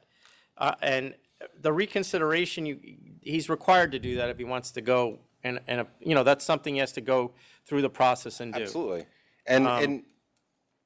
And so, I mean, I think that most of the issues are out here, that we've discussed, and I think that I've said this before, in our community, we're very willing, even though you may not necessarily see this, we're very accommodating to many businesses, provided, the impacts on quality of life are low, and later hours of operation, you can't have a lot of places operating at night or becomes serious impact on quality of life. And part of that is the original discussions that we have with places about what their focus is in this place. That discussion was had. They agreed to earlier hours. That was a part of the original discussion. They knew that coming in. And now, an extra set performances, as opposed to a restaurant, have a greater impact on a community because people come for set show times. They leave after the performance is over. Those are the issues that really do impact quality of life. And on a quiet block where there aren't a lot of other late night operations, that's even more obvious to the people who live there. And I think that just because you have a few other letters from people who've lived there for a long time that the applicant could have easily have gotten before the last time, just because they've submitted new letters doesn't really rise, in my opinion, to really reconsidering it. If they restarted the process, that's a totally different case. But as far as the reconsideration, I think that all the facts were there in December 2014. Thanks. All right. All right, Mr. Levy, last word. Briefly. Yes. Briefly, we never billed ourselves as a restaurant. This was going to be a cocktail and jazz lounge with a good food program. That's been the story since the beginning, and that's exactly what we've done. With respect to your comment earlier, Chairman, about the policy or the restriction or the plan for the block, that was actually directed to the Block Association as opposed to the Community Board, because we got an email from the Block Association indicating that they had a clear vision for West 8th Street, and places that were open late were not part of it. And as far as the performances that we're talking about, the jazz that we're talking about, all these noise complaints that we're getting, as Mr. Flynn said, these are complaints for people outside that could be from our place or could not be from our place. You're not getting flooded with an overwhelming amount of complaints from the loud music. We got one complaint from an actual performance, and the kibosh was put on it immediately, and that's been it. No, I don't listen, the argument here hasn't been, and I don't think, hasn't been about your operations. I think it's more, as Mr. Booth stated, what were their expectations, what expectations did you give them, and then how they responded to those expectations, and they think they responded fairly. And I'm not saying they didn't. It just is a question of, in my mind, whether there should be a somewhat of a loosening on that. But that, Sure. And there's somebody else here who obviously has a say in that as well. Sure, so. and now we've been operators for 3 years at this place. That's not 6 months, that's not a year. That's a significant track record, I would think, at this point. Yeah, and I don't think he's concerned that you're suddenly going to become a club. I think his point is that when places are open, then the neighborhood is noisier, and that's just the way it is. Understood completely, and I bring that up because when we had our initial conversations with the Block Association, with the Community Board, about wanting to do this and wanting later hours, what we kept hearing was, well, you've never done this before. You're not experienced. Why would we give someone who's not experienced later hours?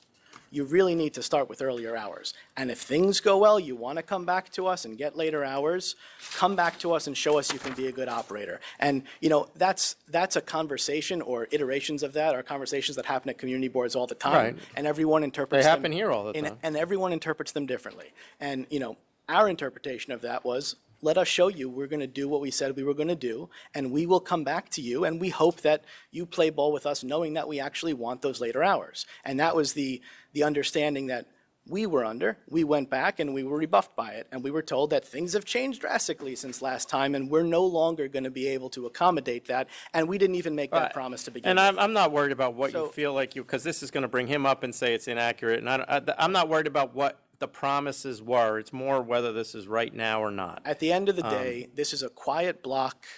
This is a quiet establishment. It's already proven that it fits in the block. It's a fairly innocuous place. People don't even know about it, let alone complain about it. This isn't a place that's packed to the gills every night with people spilling onto the street. It's a mature crowd coming in for non-ticketed jazz events. It's not like we have these huge blowouts and we sell tickets and there are lines and people go crazy. These are non-ticketed events that feature local talent. And there aren't enough places like that out there, and we're trying to do something unique, and we're looking for some support. One of the reasons we're specifically going for later hours is to have a greater tail between the end of the performance and the end of our night. So to precisely eliminate or mitigate that, show's over, everyone spills out into the streets. And at our original community board meeting, we were actually asked specifically why we're not going to have more performances, because we said we were going to do it, as we could curate them. And they said, oh, why don't you do more? We don't know. We don't know if we can do more. Okay, anything? Yeah. I would agree with your argument, your point that not closing right at the end of a performance dissipates everyone leaving. Is there any kind of compromise that you guys would agree to? No. Probably not? No. All right. They've already tried that, I can guarantee you. All right. So are we voting to just reconsider, or are we voting? Both, yeah. Okay, all right. Or one, if it's no, then we don't have another vote. All right, well, I'm willing to reconsider the hours. I don't know if I'd give you as late as you've requested, but I'd be willing to go at least another half an hour on your existing hours. So what are you talking about? So right now, you want to have Sunday, you want to go to 1:30, Sundays, Wednesday, let's say to 1. Your 12:30, is it every night now? Is that what it is? 2:30 is Sunday through Thursday, 2:30 Friday and Saturday. We had asked for, I think we left Sunday alone in the plan.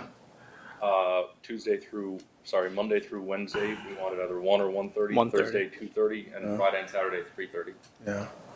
I'm willing to go to 1, 2, and 3.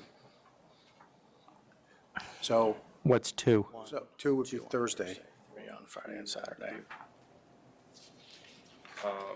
It might be the delirium talking, but can I put you on that at all? I wouldn't. What do you got? Could we go to 3:30 on Friday and Saturday? Well, you can try, but that's not going to work for me, so. Yeah. So then let's take the offer, and we'll thank you very much for it. Well, it's not agreed to yet, but. What's Thursday right now, 12:30? Correct. Thursday is 12:30. And what'd you say? I said 2 on Thursdays, yeah. So I'll leave Sunday through Wednesday alone. Thursday, 1:30, and Friday and Saturday, what'd you say? 3. It's currently 2:30. Okay, Friday and Saturday, 3.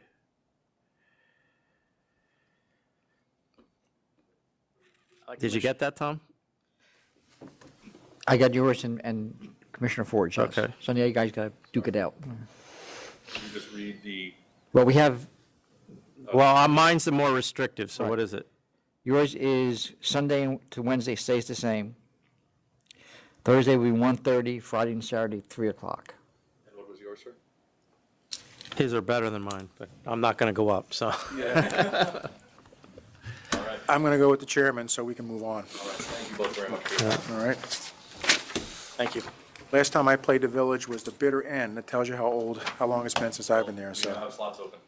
What's that? We now have slots open. There you go. He doesn't, you don't do jazz, do you? Yeah, Oh, you do? I do everything. Yeah.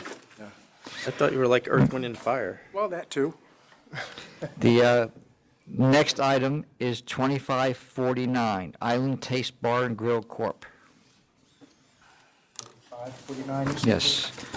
Somebody signed in. Mr. Allen, there he goes.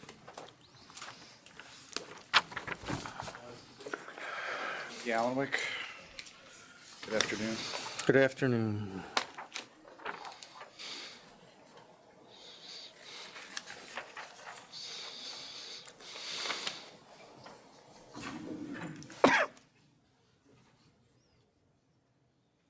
So dismiss 1 and dismiss 2. Dismissed 1 and 2. Next one is 2471, 724 Nostrand's Bar Corp. Same appearance. With me is the licensee's owner, Mr. Prasad.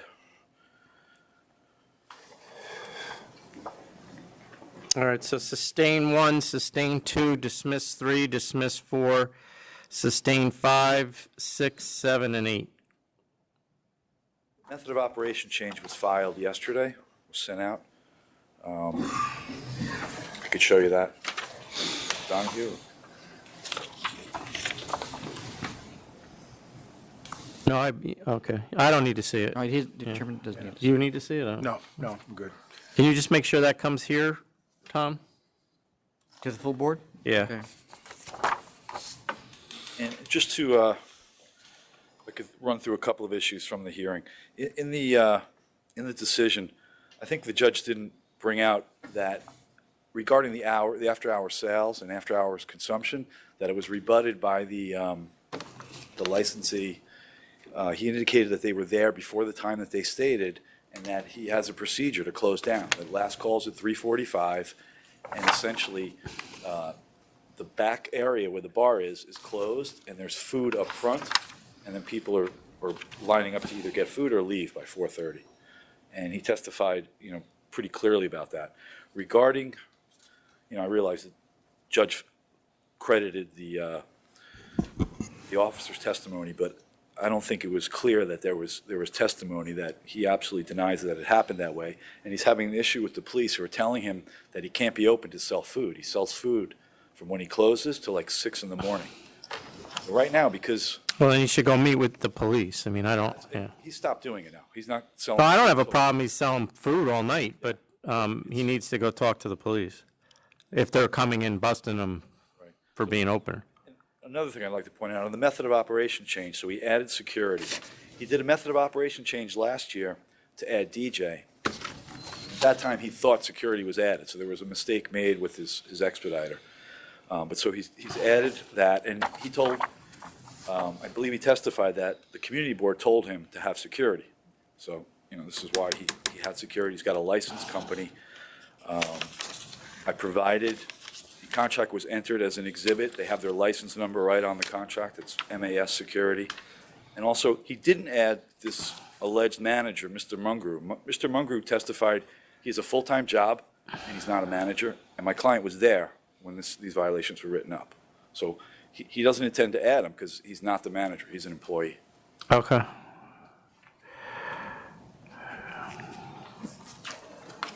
So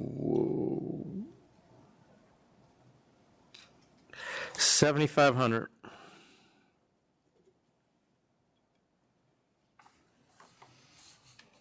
Is there one of these charges being, 3 and 4 are dismissed. And the rest are sustained. 7,500? Thank you. All right, the next item is 2562H, grocery at 1844 Nostrand Corp.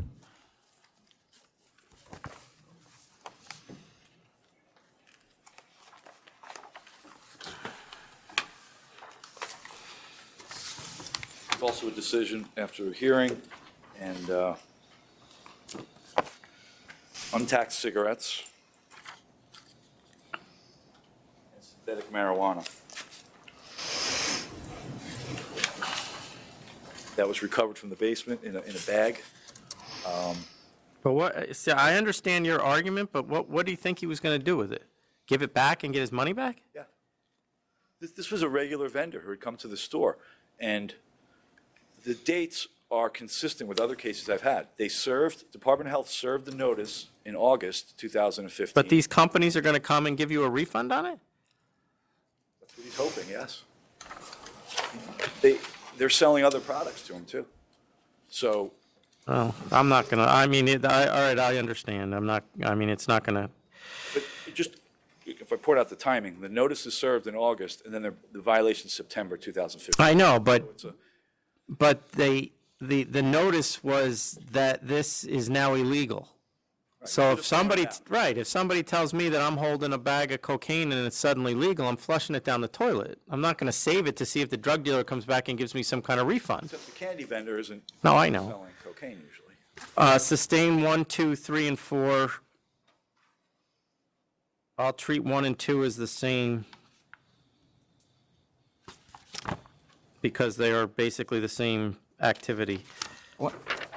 Meaning nothing. I'm just talking to myself. 1, 2, okay, right. All right. 35, 5,000. 5,000. Thank you. Okay, the next item is 2490, Pat's Palm Tree Inn Incorporated.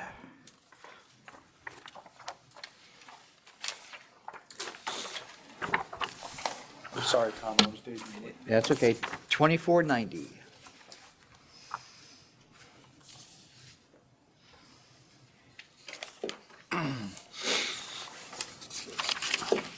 Is that the two cases, including the offer, or that's just the hearing? This is, the next one is 2508, which is the offer. So you have the one that went to hearing, and then the one that was an offer. Oh, these are the same places? Yes. Same place. Yes, 2508, which is the next one on, to be heard, is the same licensee, but that's an offer. An offer of 500 on Department of Health violations? Oh, I remember these.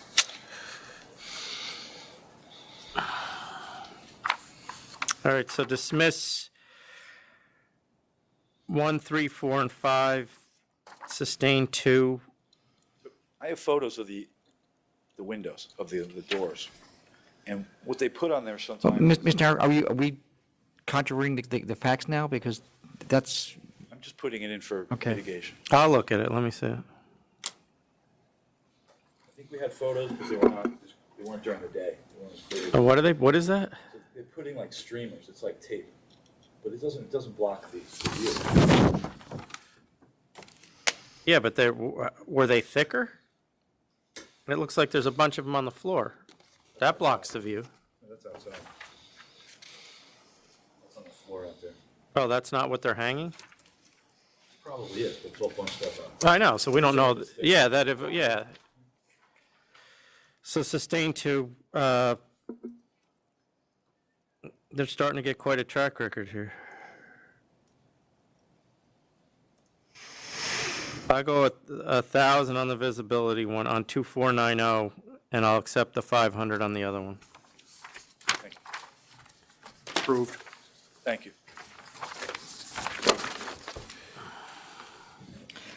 all right, the next item is 2548, Caribbean and American Entertainment Center. There's an offer of 1,000. I accept.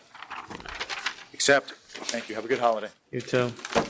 The next item and the last one I have signed in is 2562P, Village Restaurant Group, LLC.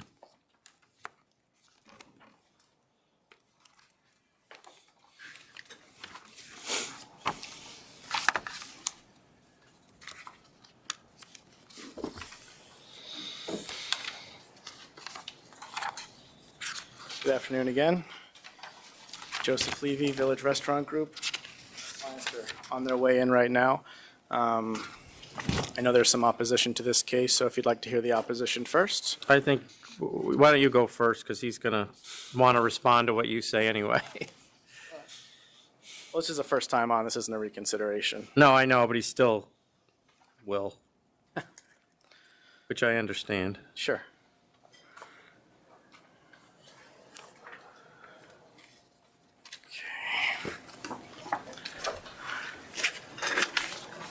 And actually, we have some people from the community here to speak in support of us as well. So if you'd like me to go first, I can. If you'd like to hear from our supporters first, we can do that too.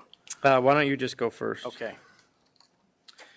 So this is an application before you for a change to the method of operation. The general method of operation of the restaurant that is existing and has existed for the last 6 years or so.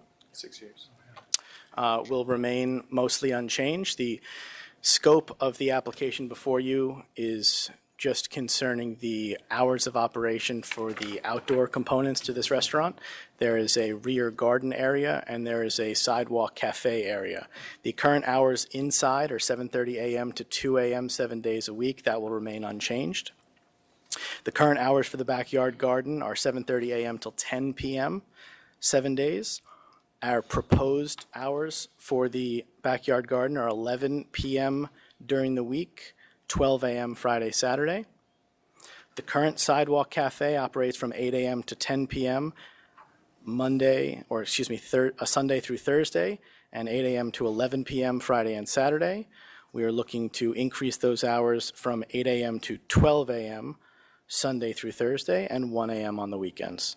So ultimately, it's a bump of about an hour for the backyard garden during the week and 2 hours on the weekend.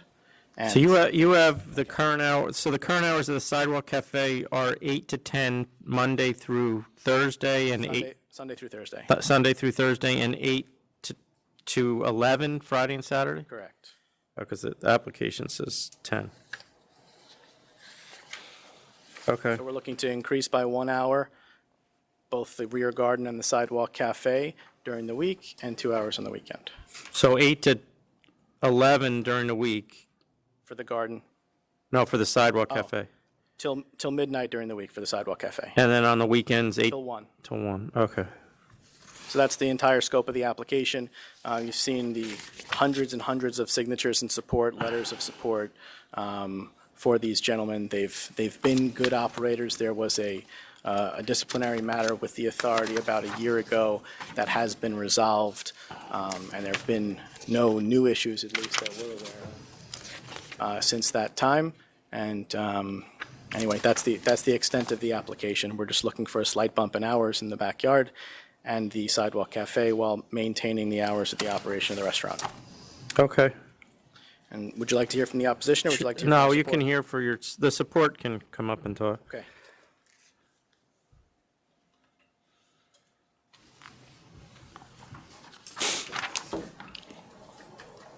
Hi, my Hi. name is Joel Klein. I live around 100 feet away from the restaurant. I live in a printing house. It's a 160-unit condominium. I'm on the board of directors, and I just came and supported the restaurant because I've eaten there numerous times. I know these young men for 5 years.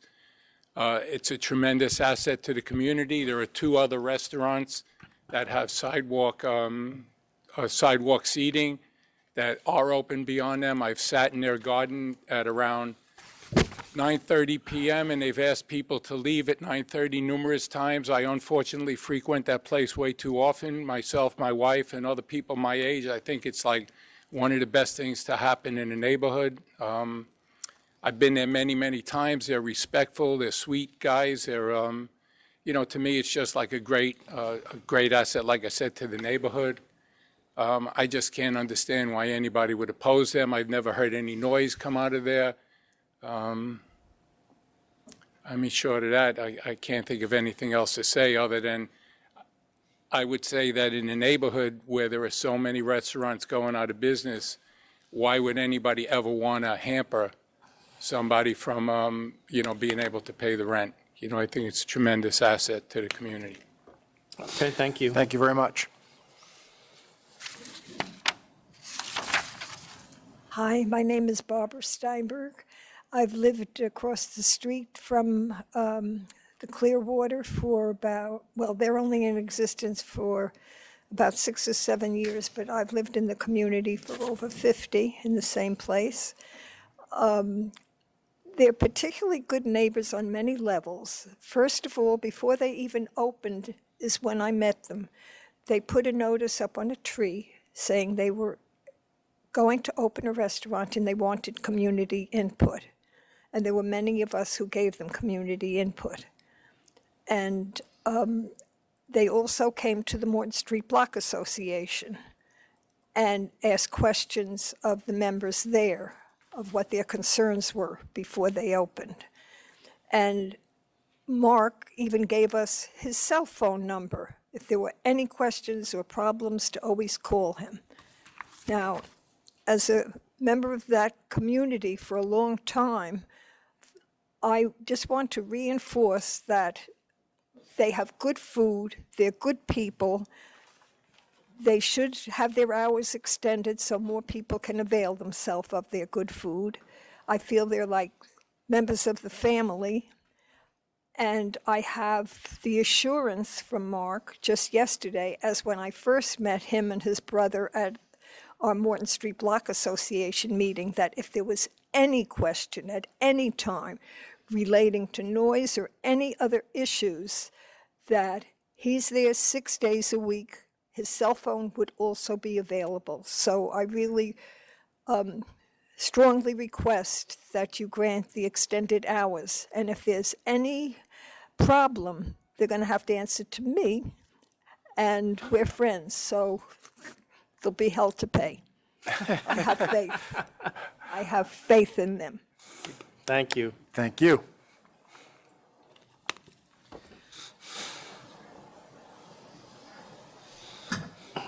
Hi, I'm Carter Booth from Community Board 2. I'm surprised to hear about the Morton Street Block Association, since they'd submitted correspondence that they felt duped by the applicant during their initial application, and sent additional correspondence asking for enforcement of their stupulations. So that's Do we always a have that? surprise to hear.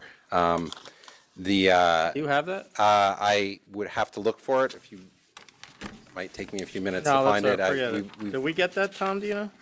It's probably a part of your enforcement proceedings in regards to their stipulations. I think there's quite a bit of materials that you probably have with that. Okay. We just have what you have right now. Okay. Before this applicant came to Community Board 2, this was an insurance sales place with a backyard garden that had bikes stored in it and other materials, and it wasn't used. The applicant came to us as a part of the agreement. They had actually fairly late hours interior operation in the backyard. They agreed to close at 10 p.m. and that it would be for dining purposes only, and that all operations would cease at 10 p.m. It was also presented as a neighborhood restaurant. When it opened, they left the front windows papered over for quite a significant amount of time, operated exclusively through a rear yard door into the establishment. The applicants had said they had ran out of money, so they couldn't fix the front of the establishment. The front door was locked, and the rear door was the only entrance into the premises, which they had people coming in and out of until their closing hours of 2 a.m. And I believe that there were a lot of complaints at that time, and I think that people reached out to the applicant directly. However, they continued to operate in that manner. That's not necessarily germane to this, but it is, because to say that this is just increasing hours of operation, people who live here already know what it's like to have people just walking in and out at later hours, let alone dining. And then there's clearly an immediate impact on the residents who live in the residential donut. I don't know if you've had a chance to see any pictures of the rear area. No, but I'm assuming it's similar to other rear areas I've seen. Right, and you've got a walled-in backyard. It's and the residential areas that are looking down on it from adjacent areas. I mean, the issue here, it's outdoor area, and that's I think that you're fairly familiar with those issues. Later hours of operation have immediate direct impact on people. I think that the resolution is fairly extensive in the issues that it addresses. It's difficult to really go back, from the history here, but everything is not as it appears from this application. I think that that's one of the issues, and it's something that has been an ongoing discussion over and over and over again. There's some kind of a presumption that there's a grudge or some issue against the applicant. That's certainly been expressed for whatever reasons. It's clearly not the case. I think that operating hours outdoor past 10 p.m. in rear yards is an issue everywhere. And I think that it was fairly accommodating, that agreement in the beginning. And then as far as the sidewalk cafe, I think that our resolution also outlines, it was not presented as part of the original application. I'm not sure how it was licensed. The Community Board was never given notice that it should even be licensed, that I'm aware of. They state that it was part of the, When was it licensed, do you know? I believe just within the last year and a half, and they're saying it was part of the original application. They said they'd have a future sidewalk cafe, but it wasn't presented as part of that, and so we're just surprised at that. They also came back to the community board to present to the sidewalk. We have two separate committees, one that deals with DCA issues and sidewalk cafes, and one that deals with liquor licenses. Came to the community board, presented the sidewalk cafe application to the Department of Consumer Affairs. That's when they had agreed to those reduced hours of operation.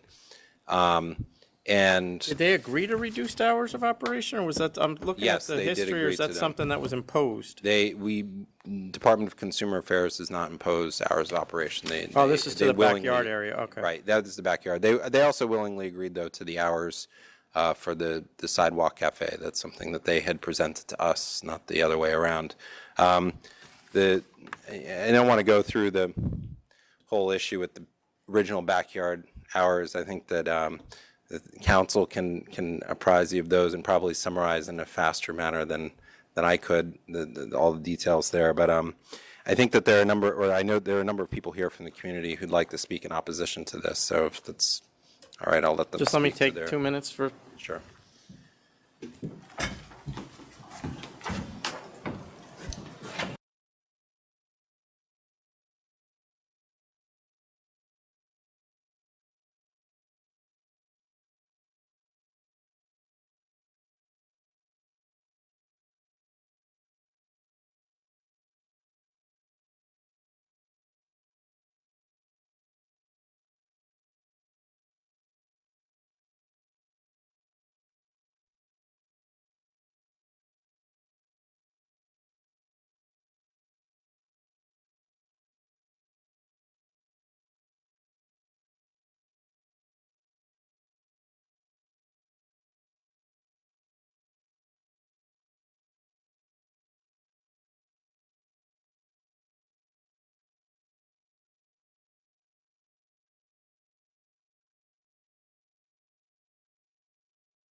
Okay. All right, we're back on the record. All right. Good to have all this back. Thank you. No, why don't we hold off on, Mr. Booth, Mr. Levy, why don't you come up? I don't know that we need to hear from the community. So, my view is that there is a history. Yes. I Um, acknowledge there was a. No, I know, you said that, but I don't know that I understood it completely. I understood exactly what it was till I just went and read it. Whether it was mistake or whatever, there was a use of the back door that clearly was not authorized. And that's not the only reason that my decision is going this way. I tend to agree with Mr. Booth in the use of the backyards. The backyards are a huge problem that we face a lot, less so in this neighborhood, more so in, say, Hell's Kitchen, where there seems to be more of them. But I think keeping them open past a certain time causes direct disruption for the people above them. I don't know that you can minimize that. I don't know that there's even people talking. It just is like an echo chamber. So I'm not inclined at this point to extend those hours, and I'm not really inclined to extend the hours outside on the patio either,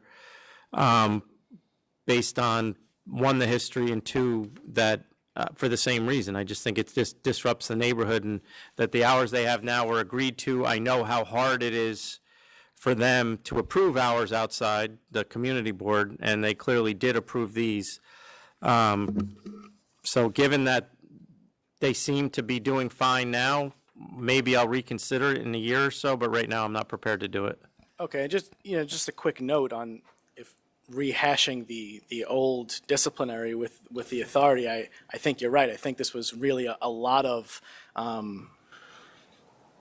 mistake and misunderstanding, and I think you could interpret things a few different ways. I mean, the totality of the circumstances with these gentlemen is there was scaffolding put up literally the day they signed their lease. Right. Blocking their front door, making it almost impossible to do what they wanted to do. That may be true, but they also did and the benefit I had is I have the attorney that prosecuted the case sitting next to me, but from what I understand, they did advertise themselves as a speakeasy, or not advertised per se, but certainly they liked the idea of walking in the back door. And she actually visited the location herself, so I did get a pretty good idea of what is happening. But once again, it's still the echo chamber effect itself. And, to your point, in the backyard, I would understand that. The sidewalk cafe, I would say, is something different and should be treated differently. It's on the avenue. Well, that may be something I do treat differently. I'm just not prepared to do it now. That's what I'm saying. I don't know that the back door will ever be treated differently. Backyard, I mean. But the front I may treat differently. I'm just not prepared to do it now. And I'm in complete concurrence with the chairman.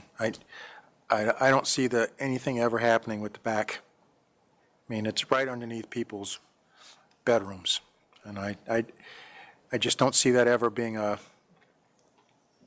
any later than what it is. So. Okay, and as far as the sidewalk cafe, with the New York City Department of Consumer Affairs, they have their hours, and community boards can make recommendations, and either we can take them or not. And it's a bit of a different process in that they freely give their maximum hours, and we thought this was a move in good faith to ask for lesser hours and show people that we could operate it responsibly, in the hopes that we could come back to get extended hours later, because these were not. And I said I would consider it in the future. I'm just not prepared to do it now.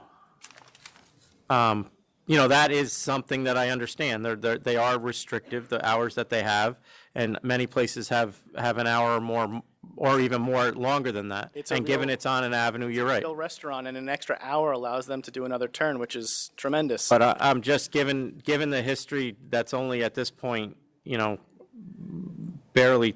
I guess it's going to be 3 years old. I'm not prepared to do that now. So thanks. Can my client say something? Sure. Good afternoon. What are you guys, twins? Yeah, we are. I have twins at home. I'm sorry for you. They're a lot younger than you, though. It's a blessing, for sure. Thank you all for hearing the case today. Commissioner Ford, if I can just address a point that you made about the people that live directly above us. I think that's a very legitimate concern. There's been several different people that have lived above us in the 6 years that we've operated, and we've received affidavits and letters of support from all of them. They all support keeping the garden open until 12 midnight. I think something else that is an important point to consider when talking about a rear garden, it's often considered by the community board in the same way that gardens in all residential areas are considered. The area that we occupy is a mixed-use area. There's heavy manufacturing directly adjacent to that garden. There's a loading docks across the street. The residential units that surround that area are also in mixed-use areas. It's not like being deeper in the village where it's purely zoned residential. So I think that distinction hopefully is considered when one is looking at the hours of operation. But manufacturing, that's not at night. That's not at 10 or 11 or 12 at night, those loading docks in operation, is it? I believe that, well, it is, and there's also construction happening out there currently that's been going on for over 2 years now, where they're actually running a compactor. I have photos of it, a compactor on Morton Street, where they were compacting all of the demo from the commercial, the manufacturing space across the street, which obviously is much noisier than people dining. But even the city ordinances allow for noise until, what is it, John, 11 p.m.? Well, the base is 10, but you can do the after-hours work permit, which is what they've done with the construction sites next door. For example, the school that's under construction next door has after-hours work variances, so we've had jackhammers going until midnight. Yeah, at least. I mean, there's been a lot of community opposition. Well, I'm sure they're complaining about that too, by the way. Stop, and they just continually renew these permits, and, Right. and it's affecting our business because all day long the construction is happening, the debris and dust is falling into the garden. We've lost. I mean, Chairman, you spoke briefly about us being able to make it this far into the current operation. Well, there's been a major loss of business that's resulted from all this construction, and it's not going to be over anytime soon. These are, 3-year projects. No, and I understand that. I just can't, given the, you're in a very difficult neighborhood to just extend hours in, and the history is not completely clean, and these outdoor gardens are tough. I mean, just because you have support now doesn't mean 2 years from now you're going to have support, but I can't just take it away. Right. And they really are very noisy, just have people talking or clanging glasses or whatever. Would the board consider an extension to 11 p.m. just on Friday and Saturday in the garden? Not right now. I'm not, like I said, a year from now I may consider the front, but I'm not, and I may not even be here a year from now, so everybody might be lucky. But right now, no, I'm not prepared to extend anything. One point I'd like to emphasize is that, we've been operating for 6 years. We've had the lease. It'll be 7 years in January. We've had this support continuously. And as I mentioned earlier, all of the residents that have lived upstairs have supported it. The tenants of some of the people that are here in opposition have supported it. And not just like, a casual conversation. We're talking affidavits of support, testimony in court. I mean, if you're going to do it again or apply again, the thing you probably need to do is do something to try to limit sound. And I'm not saying that there's complaints, because I don't think we have any regarding that, but at least there'd be an effort that maybe you could show the community board, and I don't anticipate they'd ever agree to it, but at least you made some effort to mitigate sound, because they are extremely loud.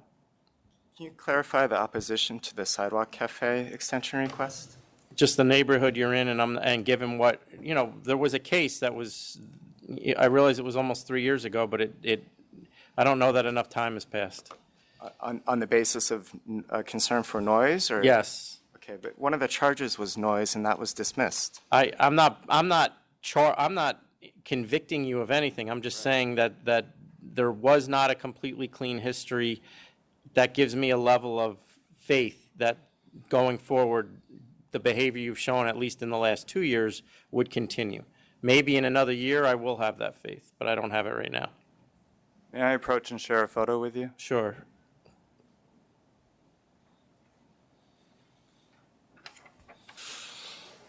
That's your sidewalk?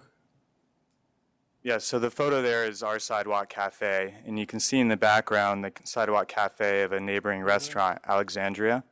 So the lower photo is a perspective from Alexandria looking back at Hudson Clearwater. There's only 2 buildings between us.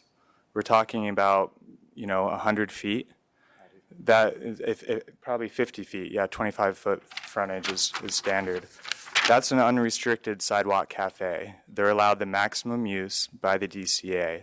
So I don't understand. I mean, if anything, we're closer to the manufacturing than they are. There's another restaurant half a block down the street called The Clam. They also have an unrestricted sidewalk cafe. So it seems. Well, that's the DCA you're talking about, right? It doesn't.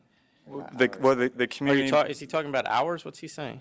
Yeah. Hours of operation. But because of what happened 3 years ago, I'm not prepared to extend your hours. I mean, that's just the way it is. It may change in a year. I'm telling you, show me that you can do it for another year. I'm not saying that what you're asking for is unreasonable in that respect. It's just unreasonable now.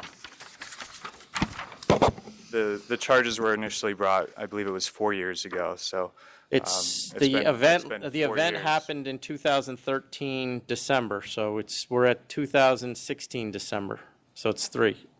Okay. Do you want to say anything else, John? I mean, I would encourage the board to review the decision by the ALJ that specifically addresses the noise concerns, the charges of noise. It's not just the noise, it's the whole, you have to take them all in conjunction with each other. There's a level of responsibility that you have to follow the law. Now, whether that was a mistake on your part or intentional is not really my concern. The fact is that it happened. And in order to give you more, I need to get more. And we haven't gotten it yet from you. I'm not saying that your behavior since then hasn't been good. It has. But we just need a longer period of time. So even though there's not one single noise complaint or anything else that we're aware of, we understand. And I understand your frustration, but believe me, I have those days myself. But just keep plugging away. Is it just a question of time at this point? Yes. Okay. And then what the hours would be. Okay. All right? We'll be at the end of our lease soon, so it's hard because we've been at it for 7 years, and now the request is for more time. So, but if that's your position, we'll respect it. Thank you. Thank you. Good luck. All right, we don't have any other items signed in, so we can move on to the rest of the calendar. 2459 through 2462. Cancel and bond accept. Cancel and bond accept. 2463. Accept. All on the same day, yep, accept. 2464. Council's office requests charge 4 be dismissed, so dismiss it, and I'll accept. Dismiss charge 4 and accept. 2465. Accept. Accept. 2466. Accept. Accept. 2467. Counter 10,500. Counter 10-5. 2468.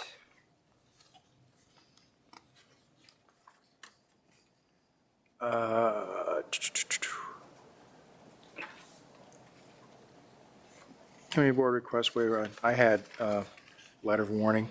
So sustain the charge.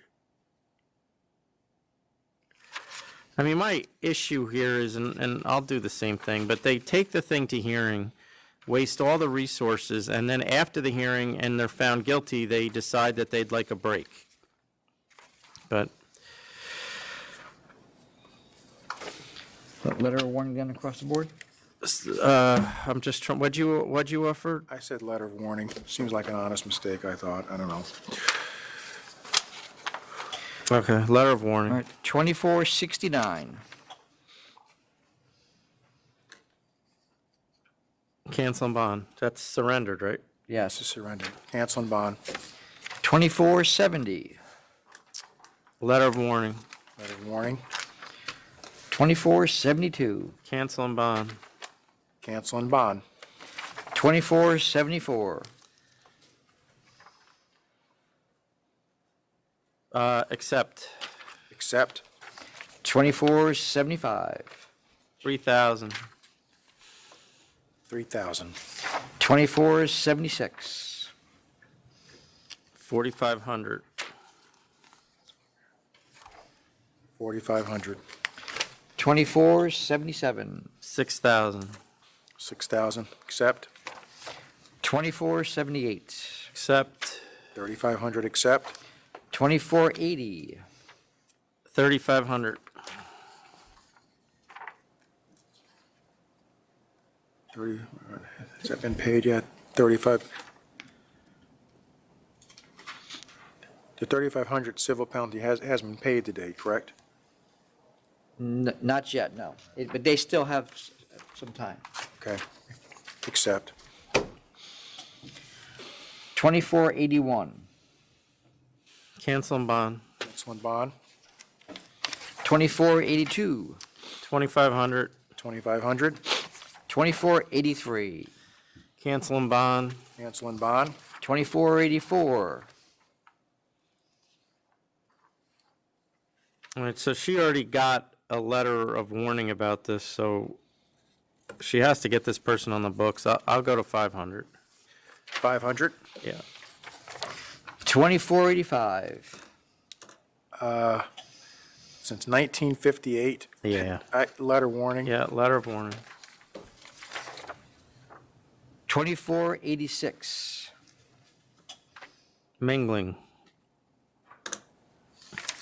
What is mingling? Mingling, oh. It's, They admitted their job is to solicit drinks from men. yes. Not women, from men. It's like Old West. It's actually, it was not too long ago, a rather common violation in the Rockland County area.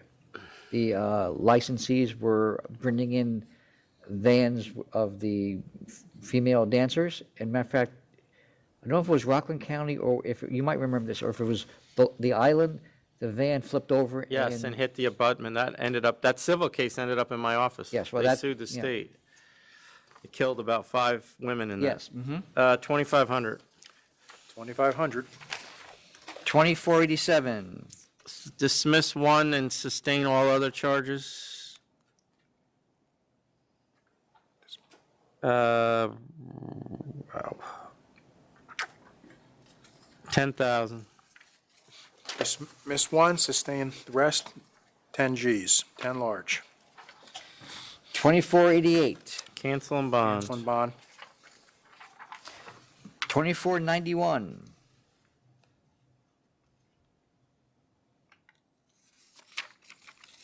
I'll accept. Accept, 4,500. 2492. 2,000 accept. 2,000, accept. 2493. Accept. Accept. 2494. Accept. Accept. 2498 was over until December 6th by the attorney. 2499.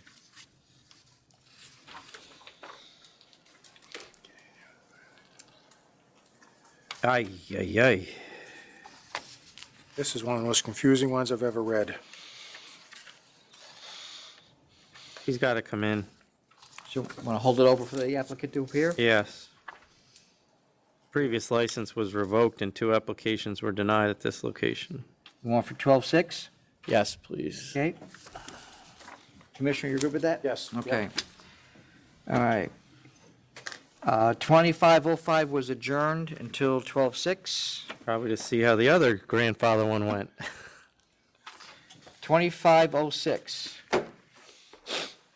is the other. No, 2509. 2505, you don't have it, it was adjourned. I was just noting it for the, Oh. 2505 was adjourned. Oh, okay. 2506 is the other grandfather one. Oh, and that's not adjourned. Right. Does exemption still apply? And I'm going to be honest, there may have been a miscommunication here about whether counsel's office was letting the attorney know to appear or if secretary's office. I know secretary's office did not. Oh, then adjourn it Okay. for them to appear. 1206 is adjourning? Yes. Okay. 2509. Accept. 35, accept. 2510. 5,000. 5,000? Okay. 2511. 2,500. 2,500. 2512. All's been addressed. They got a grade A letter from the Department of Health. Did that other one get paid yet, Tom, that was imposed on 7/26? No, and I know that we are a little behind in imposing the alternate penalties, but let me just double check. It wasn't the last time I looked at this a week ago, so, but let me just double check.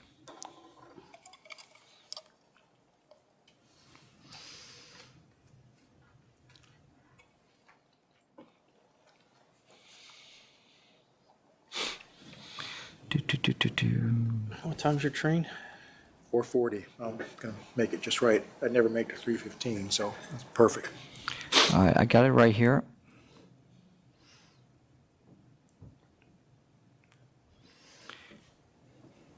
Remind me to talk to you about the December 6th meeting. Talk to Commissioner Kim about us coming down the night before. and saying- It's a little slow today. Okay. Come on. What'd you say, Tom? The system's just a little slow today, I'm just.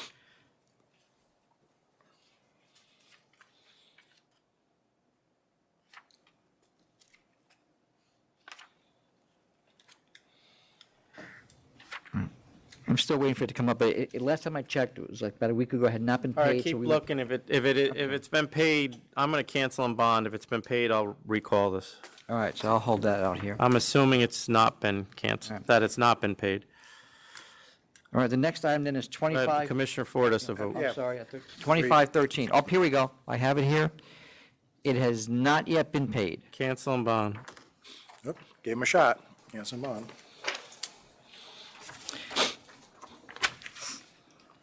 Okay, 2513. Accept. 5,000 accept. And any method of operation change should come to the board. Okay. 2514. Cancel and bond. Cancel and bond. 2516.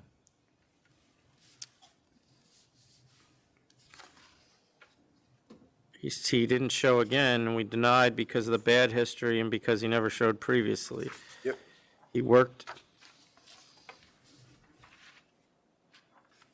I'm going to deny. Deny. 2519.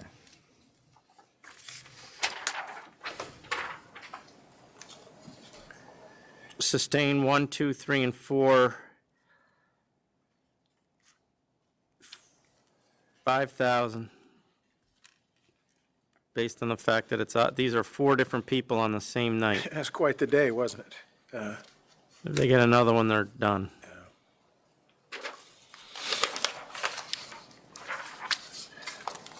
You're on board with that, Commissioner? Yes.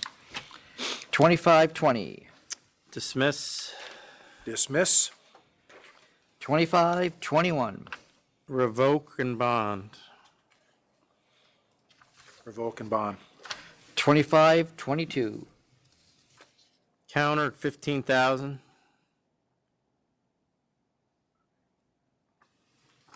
Counter 15,000. 2523. Sustain charge 1, 3,500. 3,500. 2524. Cancel and bond. Cancel and bond. 2525. Accept. Accept 4,000. 2526. Accept. Accept. 2527 and 2528. Cancel and bond. Cancel and bond. Cancel and bond, cancel, they're offering a civil penalty. I'll take the civil. Cancel and penalty. Okay. Commissioner, you good to go with that? Yes. All right. Yes, sir. Sorry. 2529. Letter of warning, accept. Letter of warning, accept. 2530. Accept 6,000. 6,000 accept. 2531. Accept. Accept 2,000. 2532. Accept. Accept. 2533. Accept. Accept. 2536.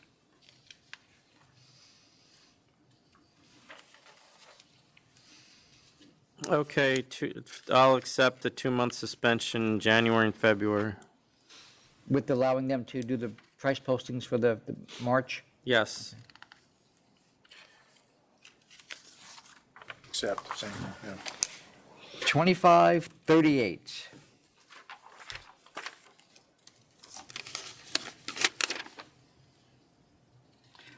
This is one, just so you know, Mr. Springer says he's the representative. He asked that he asked that you return to council's office or hold it over. And I said, well, which one do you want? And he said he's requesting that you return to council's office. To reopen I the- will, because it sounds like Mike gave him the heads up about the default, and then they went to a hearing anyway, without giving him a chance to cure it. So I'll send back to council's office. So that's not necessarily being held over to 12-6 or not? Well, I told him he had a choice. He can't do both. It's either, he wanted to appear, but he wasn't here Back to today. council's office means we're reopening it for him. I don't need to save this. No. 2539. Accept. Accept. 2540. Withdraw charge 2 at the request of council's office, and I'll accept the CNC. Accept, CNC. 2541. Since 1949. Yeah. Letter of warning. Yeah, because of their 67 years of good history, letter of warning. 2542. Cancel and bond. Cancel and bond. They're only offering cancellation because there is no bond. Oh, why is there no bond? We already canceled them and posed that bond claim. This is a double cancellation. It's like- Okay, it's like just double secret cancel for the probation. record. 2545. Accept. Accept. 2546. Sustain 1, dismiss 2, 3,500. Sustain 1, dismiss 2, 3,500. 2547. 3,000, which will come back. 3,000. 2550. Sustain 1 and 2. Did they, The license is expired. yeah, have they done anything? Amy, have they applied for renewal? I'm sorry, I No, wasn't paying no, attention. I looked, there was no, Doing something else. I don't That's all think, right. I'm not sure if he understood it, license expired, but there's no renewal on file, because they applied for the last corporate change, and it was disapproved after the license expired. Oh, then cancel and bond. Cancel and bond, yeah. 2553. 1,500 because of their good history. It's 1971. You said 1,500? Yes. Yes, 1,500. Okay. 2554. Now, this guy gave a letter of mitigation. Oh, no, he didn't. Okay, just controversion.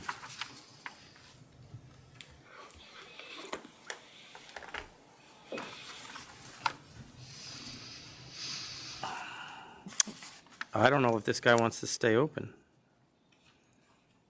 All right, 5,000. 5,000.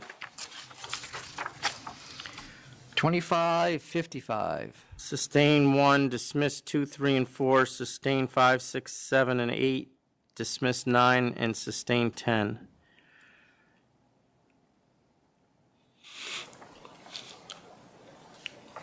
Same, and then you cancel and bond? No, I wasn't going to go that high. I'll go 8,000. 8,000. 2556. Sustain 1, 2, 3, 4, and 5. All sustained.